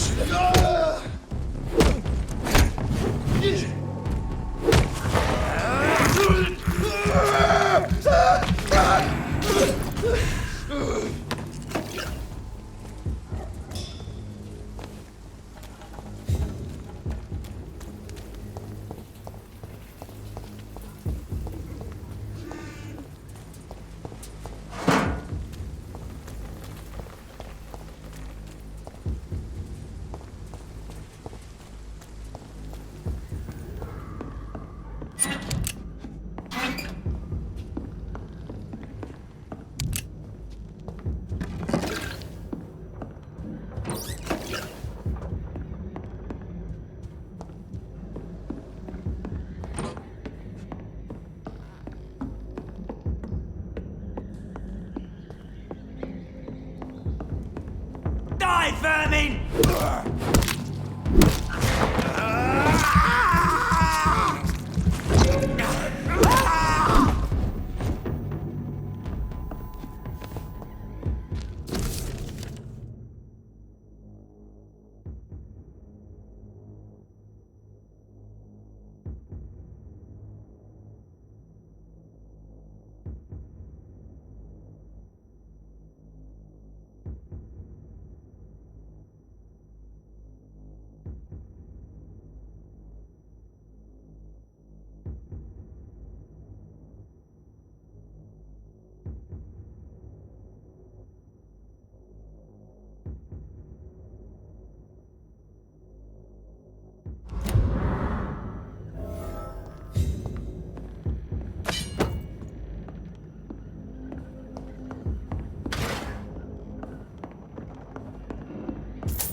despicable.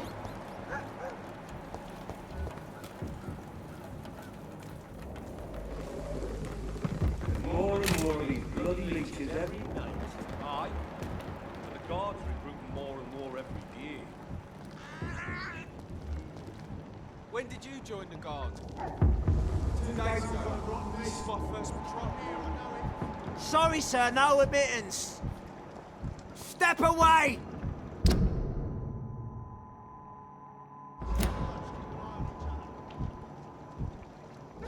Die, vermin!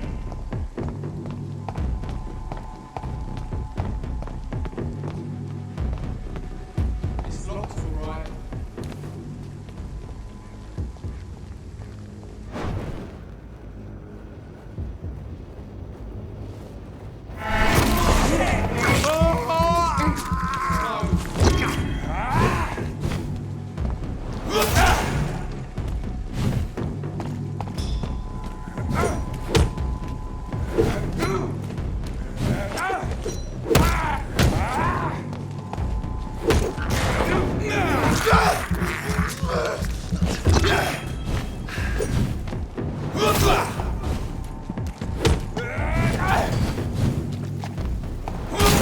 So fucking fast!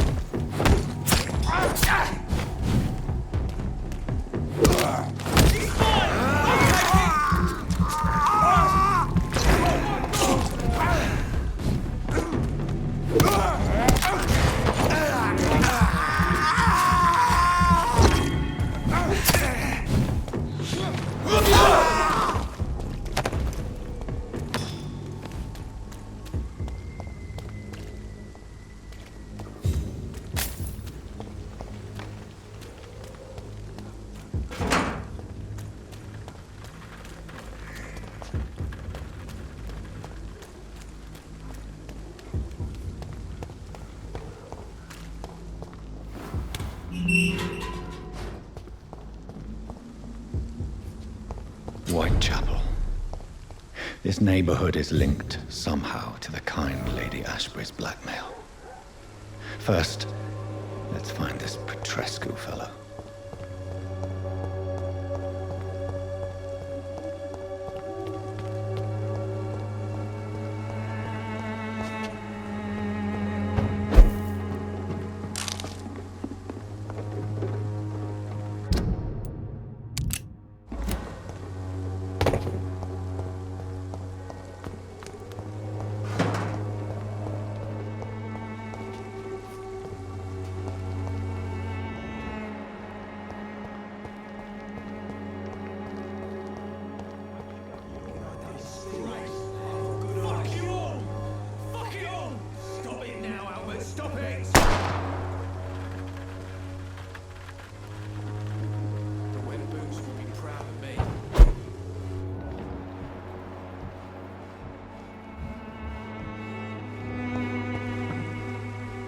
Are you all right? The bastard hit the wall next to me. I don't even know if he meant to miss. If you've been hurt, I can help you. I'm a doctor. Name's Albert. Remember it. Now bugger off.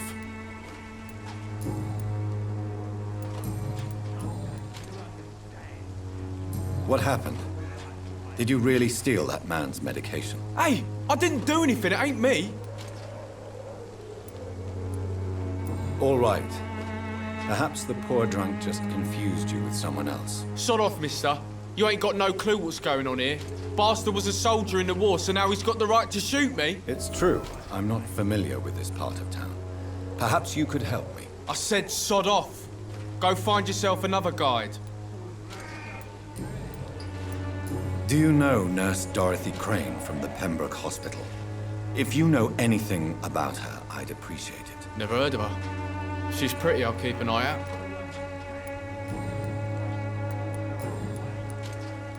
Goodbye, young man. Me? I'll not die in some piss-stinking alley reeking worse than a week-old laffy. Bloody hell, boy. What? Shooting a boy in the middle of the street. Not the best thing to do, wouldn't you say? What? You saw what happened? Who are you? I'm Dr. Reed, and I'd like to ask you a few questions, if you promise me to set your gun aside. No.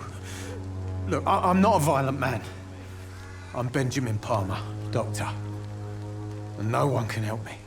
Not even you. What is it, Benjamin? It was the war, wasn't it? Your nerves are shot, aren't they? I need some answers, Private. From one soldier to another. The doctors called me a liar. A coward. Put me in a straitjacket, locked me up. Finally, they sent me back to the front lines with a handful of tablets. It's a pity that doctors still practice such barbaric methods. It's a dishonor to our profession. Now only the pills stop me thinking about this shit. To not hear the explosions. I'm even scared of the dark these days. Whatever the boy did, I'm sure he didn't deserve a public execution. I swear I didn't want to hit him. It's just that I'm sick in the head, you see, and the boy he just frayed me last nerve.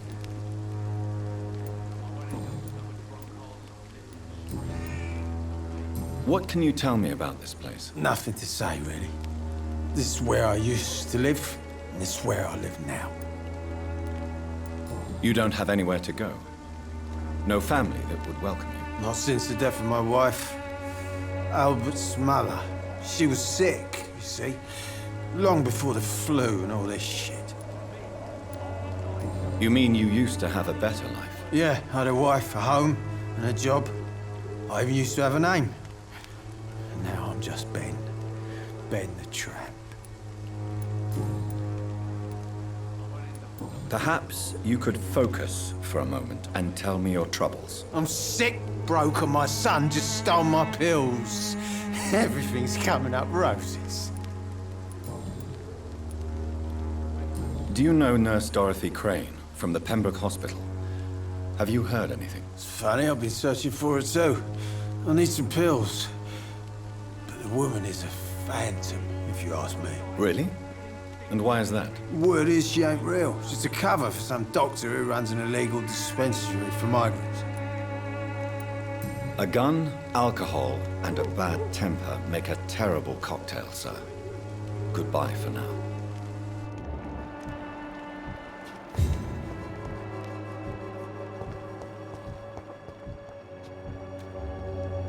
How are you, boy? I'm not your boy, all right? Now piss off. Do you need assistance? Please. Feeling tired these days. There you go. Let's hope nobody steals it from you. Very funny. Do you need assistance? I'm all right, but if you fancy giving me the medication, I can put it to good use. Goodbye, young man. I won't end up another drunk arsehole littering the streets. Not me.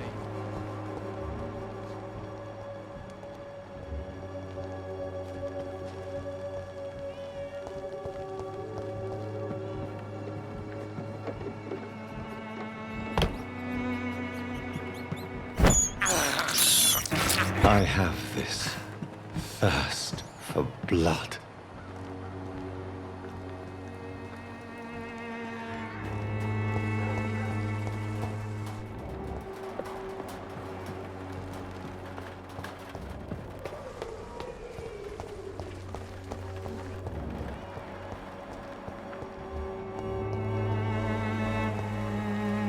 Good evening, miss. Good evening, sir. Are you interested in a miraculous cure for this unknown and deadly epidemic? Actually, I am. Then you have come to the right place. The famous Swanborough cordial is all you need to help keep you in perfect health. Oh, really? Why didn't I hear about it during my studies? I'm Jonathan Reed, by the way. Dr. Jonathan Reed. Ah, my brother has spoken of your research, sir. I'm Loretta Swanborough, and it's always a pleasure to meet a fellow healer. Tell me, who intrigues you most in Whitechapel? The region itself is something to see, but I would say Camellia the mute florist who gives away her flowers. What do you think of the locals? Most of them are afraid or desperate. They all come to me eventually for my remedy. Is there anyone I should avoid? Cadogan Bates, without a doubt. The bloody bastard remorselessly exploits poor migrants as soon as they get here.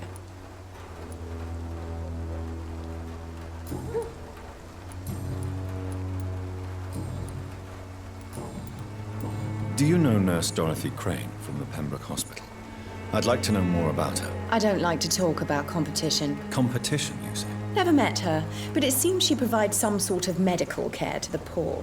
The whole thing has to be some sort of scam, if you ask me. I'd like to see what kind of medicine you're selling.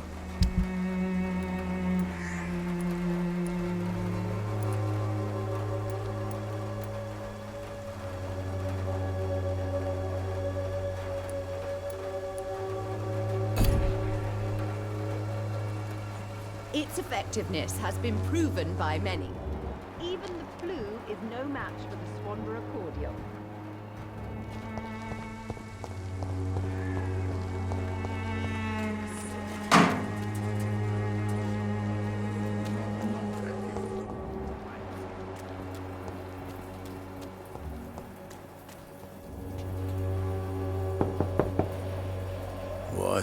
What do you want? Leave me alone. Good evening, sir. I'm Dr. Reed. I'm looking for Nurse Dorothy Crane. There is no Dorothy Crane here. Now, goodbye. I'm afraid this medical leaflet says the opposite, sir. Really? Well, I'm afraid I'm going to close this door right now. Go bother someone else, Mr. Doctor. To enter that house, I must discover who this man really is. Maybe I could start by observing what he's up to.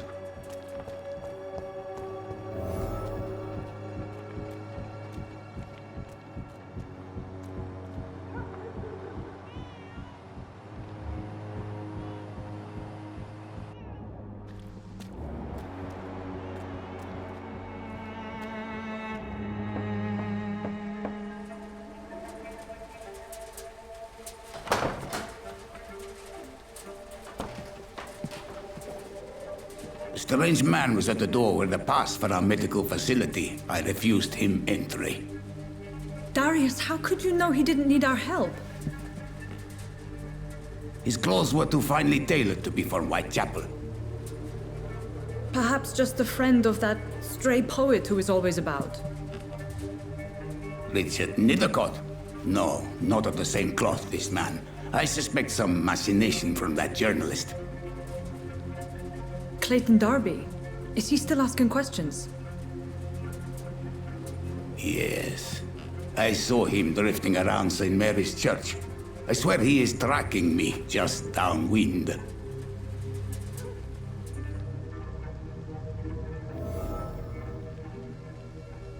I must talk to that journalist or the poet. They must know about Darius. Nearby the church they just mentioned.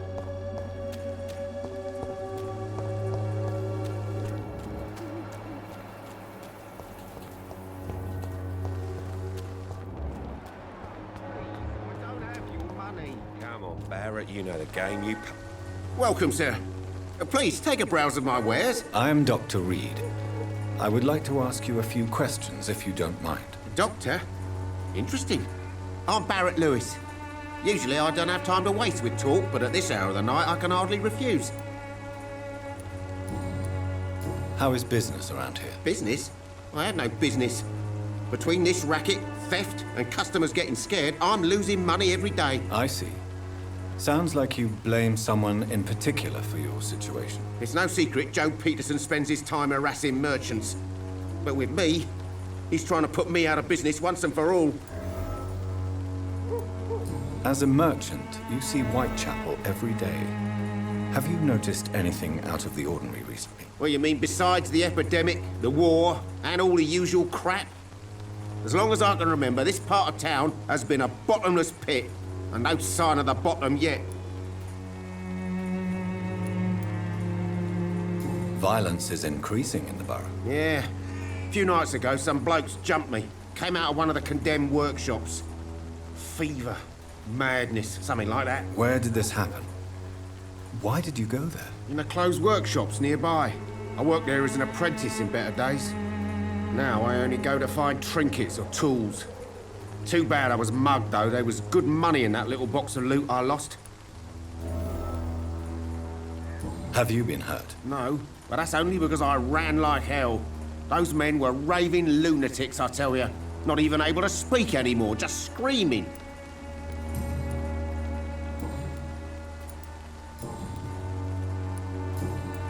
Have you heard of a nurse called Dorothy Crane? Nurse Crane? So the bitch really is a nurse, then?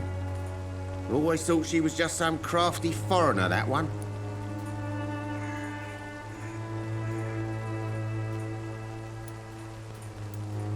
Yes, she's a nurse, and quite a good one. What did she do to gain such notoriety? Dorothy Crane ain't even a real name. Something like Dorothea Craniu. Something like that. Came to England fleeing the war, I was told. That doesn't explain why she irritates you so much. Your precious Nurse Crane gives away medical supplies and prescriptions for free. I offered to sell it for a fair cut, but no. Miss Crane wanted to play the quiet saint.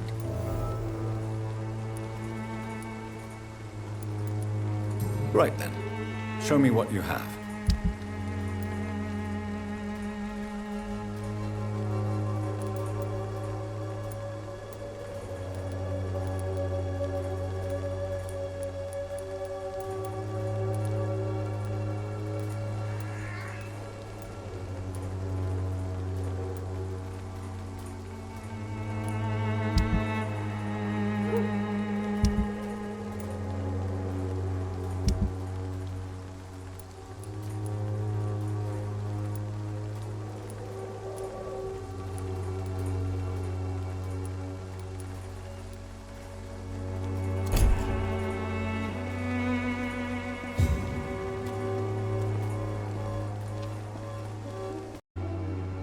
I cannot enter.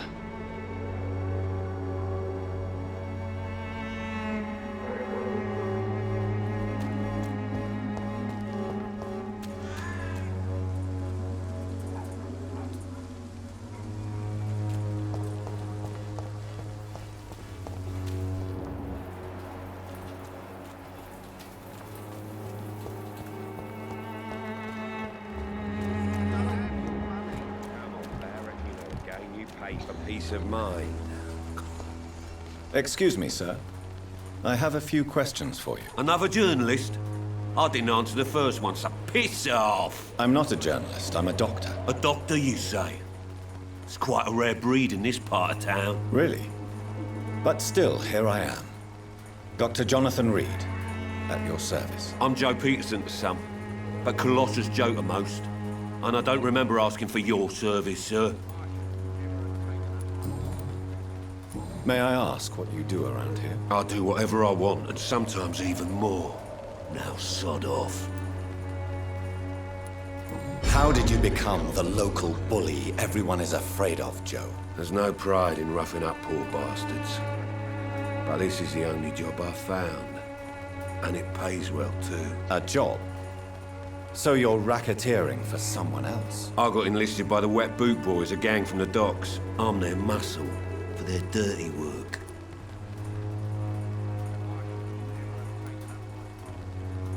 You survive at any cost, even at the expense of others. Perhaps that's just the law of nature. I don't care what you think, sir. I do what I have to do for my own reasons, and that's that. I'm not sure Mr. Lewis would agree with your by all means necessary philosophy, sir. Oh, do you really think he's the poor victim here? Barrett can be as sneaky as anyone. Long ago, I even called the bastard my best friend. According to you, physicians are scarce in this part of town. Why is that? Not familiar with this neighborhood, are you? I guess your fancy colleagues are too afraid of being stabbed in the back. This part of town does have quite a reputation. Would you say it's justified? Totally. Look at me, for instance. I always look my opponent in the eye before knocking him out.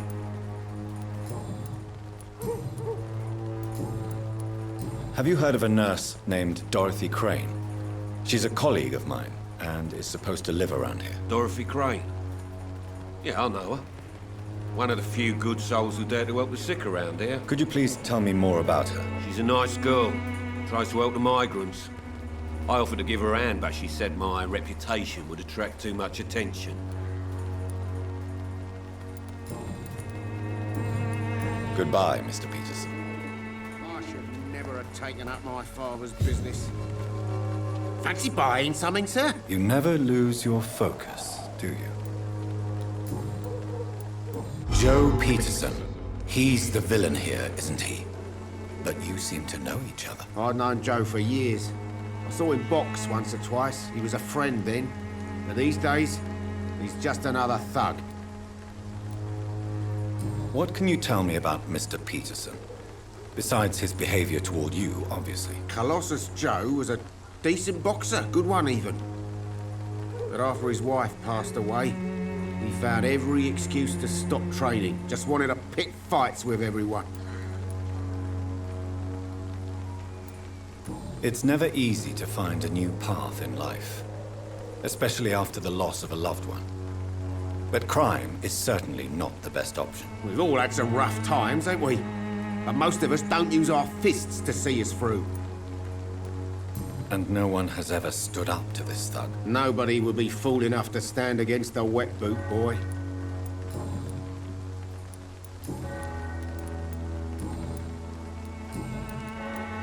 Goodbye for now, Mr. Lewis.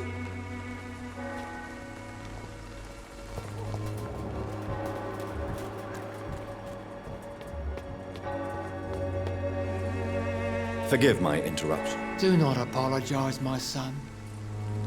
Father Tobias Whitaker is always happy to teach mortals about the incoming Armageddon. I am Dr. Jonathan Reed, and I just have a few questions. A scientist?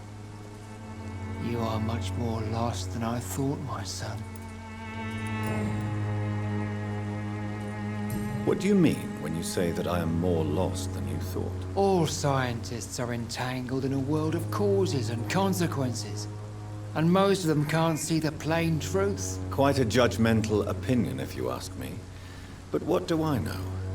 Blinded by science as I am. But you are seeking answers, aren't you? Answers about the Armageddon about to strike the city. Answers about the hidden truth. I am. But the answers I seek are based on facts, not superstition.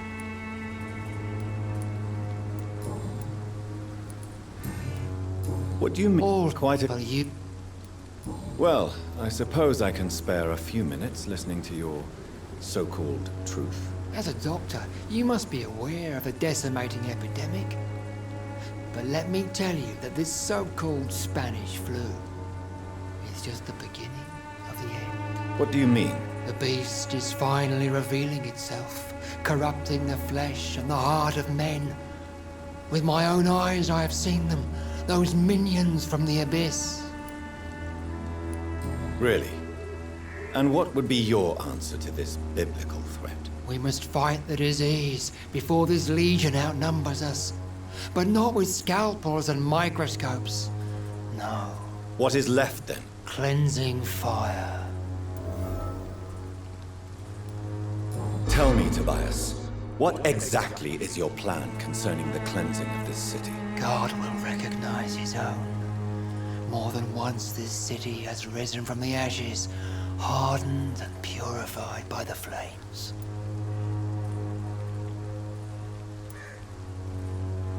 Purification by fire has proved useful, but where do you stop? Burn the clothes? The buildings? The corpses? Worse? Your lack of faith is predictable. But my task is to convince rational minds like yours to see the light. This is God's will. You're mad and dangerous. You're nothing but a soulless butcher. A small-time Torquemada. The Savonarola of Whitechapel. My son, if you think salvation is a free gift, go listen to the lies of that pompous fool, Joseph. Joseph, a fool? Vicar Larrabee of St. Mary's Church. While he continues preaching his fraudulent redemption, more and more people die in the streets.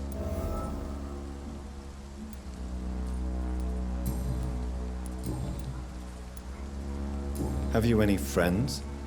Any family left in these terrible times? No. But I have a disciple I see as my son. He is so devoted. I send him to preach the good word in the heart of this corrupted city. Where did you send him? I sent Samuel to the Stonebridge Cemetery, where the pestilence and evil grows night after night. You sent him on some preaching crusade during the epidemic. As a true believer, Samuel will fear no evil while he walks through the valley of the shadow of death.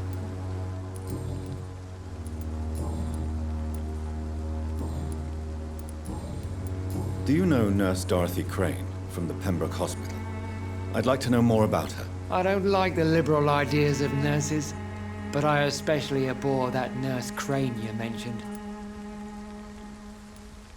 Why do you hate Nurse Crane more than other nurses? Before coming to London, she was a member of the communist resistance in our country.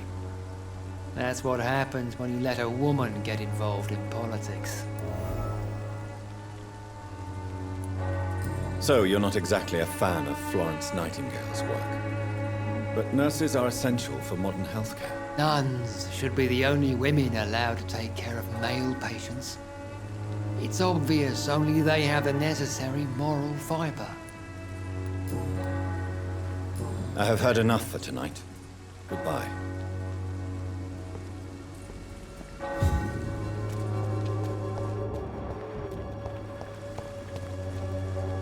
Excuse me, sir. Are you familiar with this part of town? Name's Clayton Darby, reporter. Sorry, I'm new to Whitechapel. But perhaps you could help me since you're a journalist. My name is Jonathan Reed. Dr. Reed, the famous surgeon. I'll gladly help if I'm able, sir.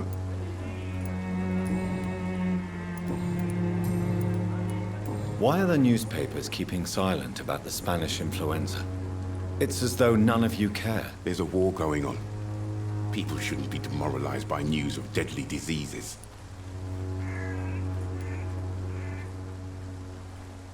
If no one stops it, this epidemic could turn into a scourge.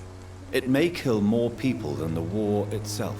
Yes, this is another kind of war, but just as deadly. History will judge us all for what we did and what we did not. Have you any idea of the danger you face in these streets at night? I've had to run and hide more than once from frenzied mobs incensed by the fever. Do you think the flu is really responsible for this, Doctor? I'm convinced there is more at work here than a simple epidemic. Really?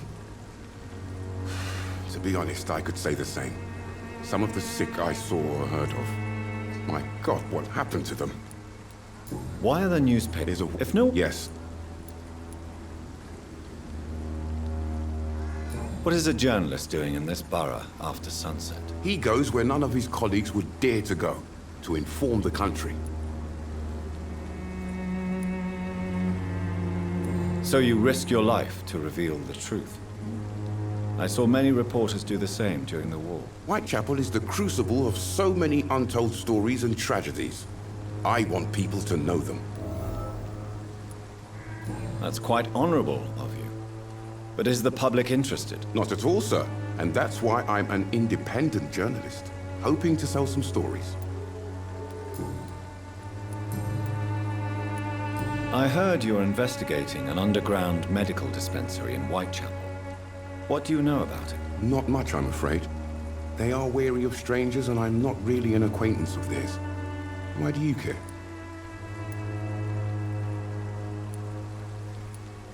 I'm a doctor, Mr. Darby.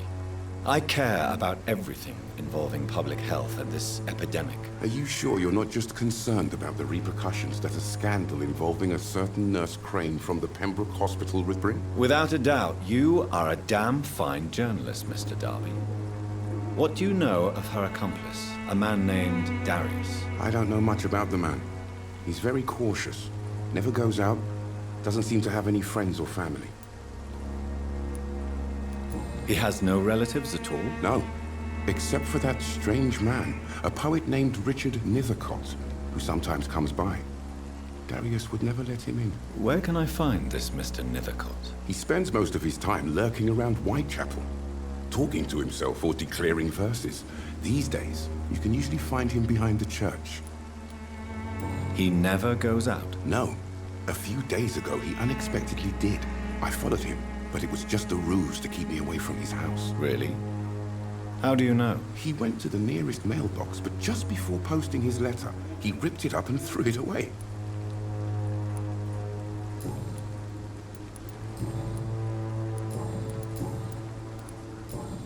Goodbye, Mr. Darby. Farewell.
Good evening, sir.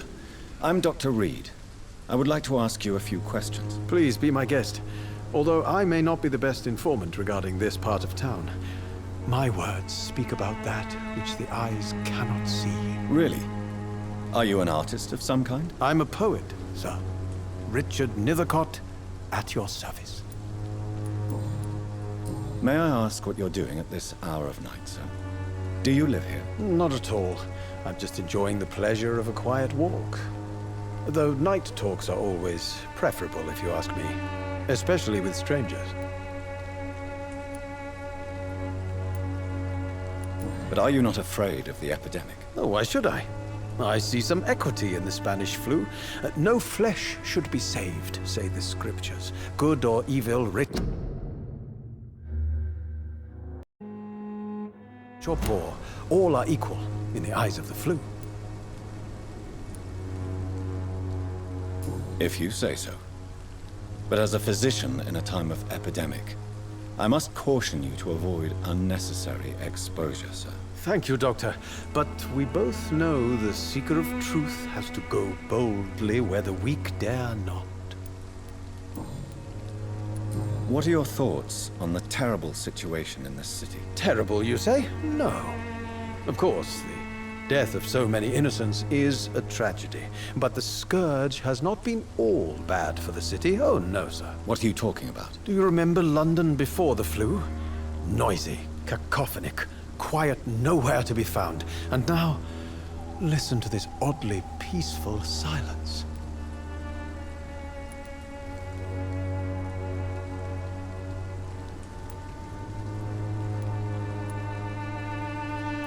Yes.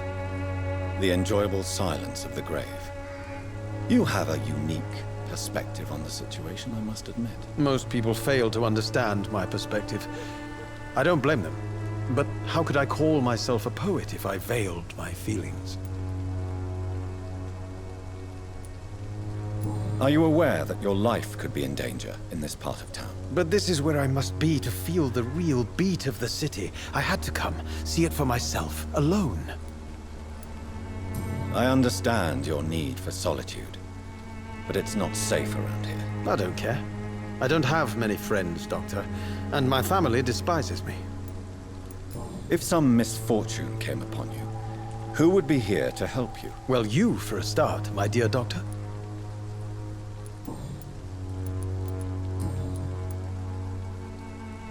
May I ask you a few questions about the district? Extraordinary part of town, is it not?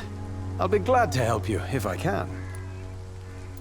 I'm looking for Dorothy Crane, a nurse who lives in this vicinity. Dorothy Crane. Oh, I love the name. The Crane of Whitechapel. Sounds very mysterious. But, sorry, no, never heard of her. What can you tell me about an old man called Darius? Darius Petrescu? Yes, I know him. At first, I thought he was only a small publisher. I invited him to publish my work, but his reaction was pretty clear. Not interested in your talent? Darius is an old political activist who takes delight in printing tracts and lampoons. Those communist activities only require mediocre writing skills. I'll leave you alone, sir.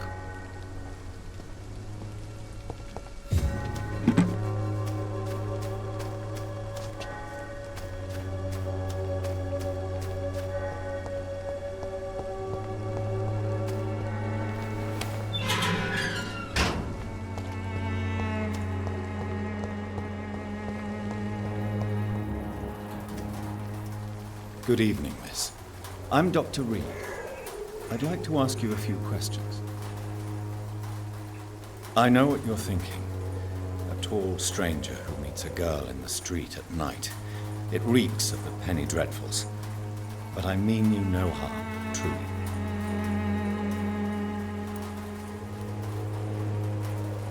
I know you understand what I'm saying.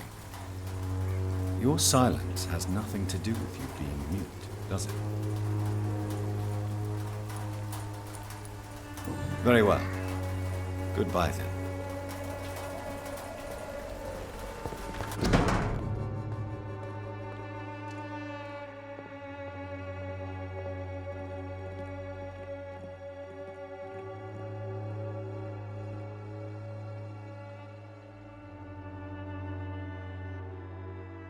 The content of Darius' letter to his children could give me more leverage to enter. Darius is a bit less of a mystery now. It should not be that difficult to incite him to let me in.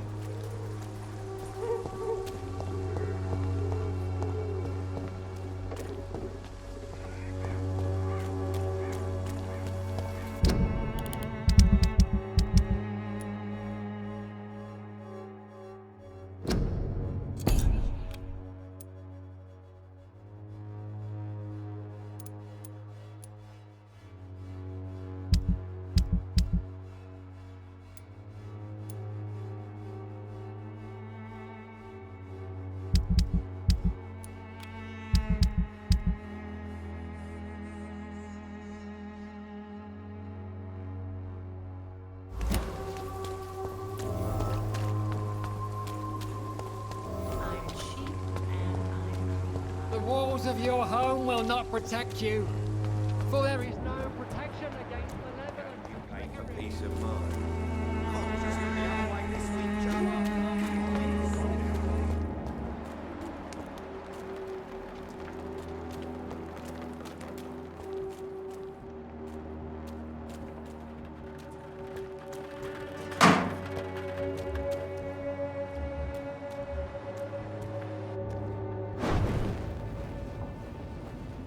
Smells like rotten meat.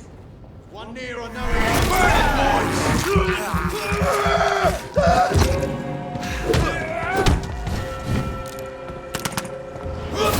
Leech has been killed. Die, vermin!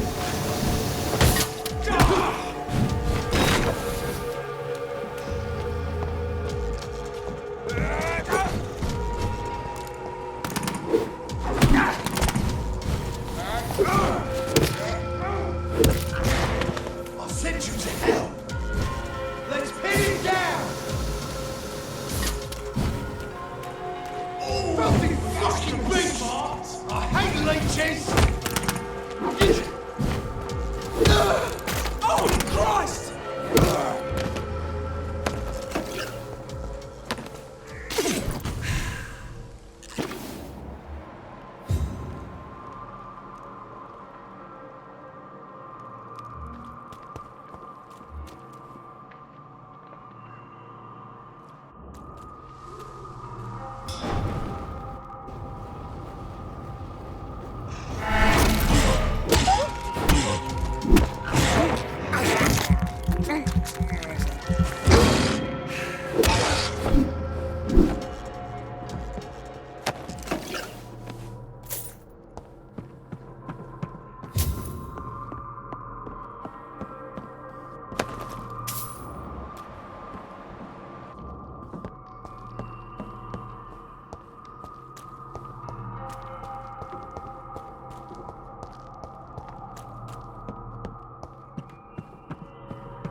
This could be the box Lewis thought he lost.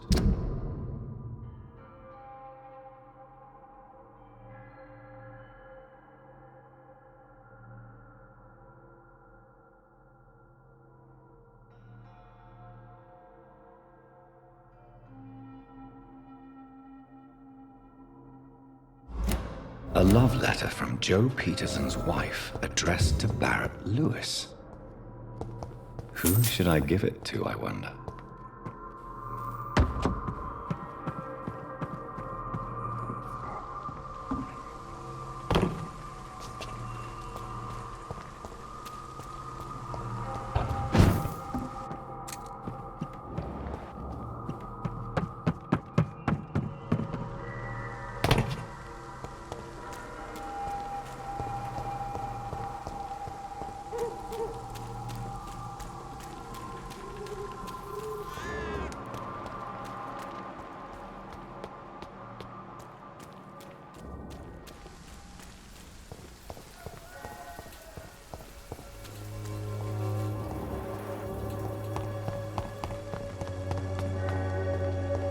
Joe, please, I don't have your money. Come on, Barrett, you know the game. You pay for peace of mind. Can't you just look the other way this week, Joe? Fancy buying something, sir? You never lose your focus, do you?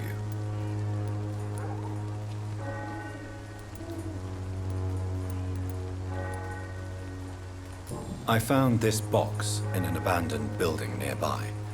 I believe it belongs to you. Let's have a look. Yeah, this is mine. So, you faced those loons that roam around there. Extraordinary. I suppose I was lucky. Luck is a commodity round here. Yours should be properly rewarded. About this package, it's not just tools and trinkets, is it? I want to be rude or anything after your kind gesture, but it's none of your business.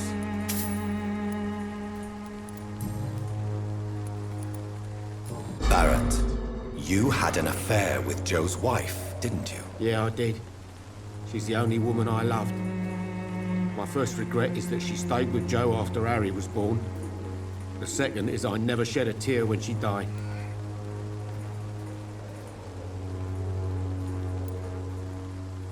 Do you mean you're Harry's father? No one will ever know for sure. And it's better that way. And I don't believe I'd have been all that bad as a dad. Did you ever try talking to Joe? Never. But I suspected he knew everything, even without knowing it. And he decided to make me pay in his own way.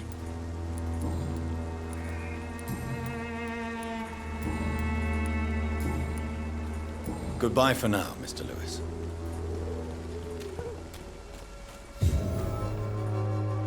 You again? What do you want this time?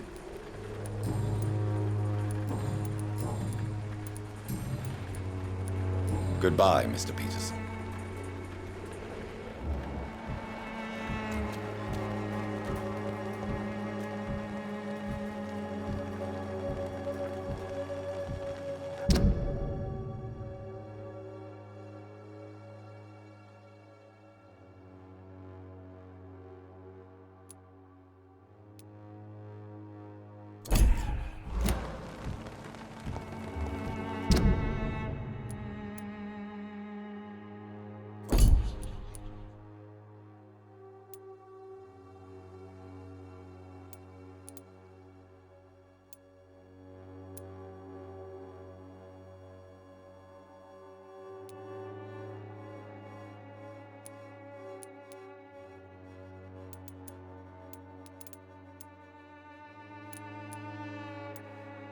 I know it's hard.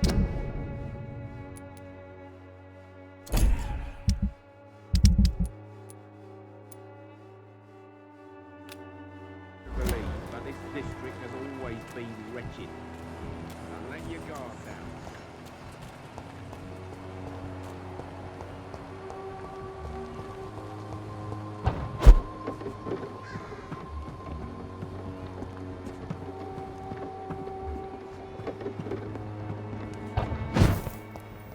It's locked.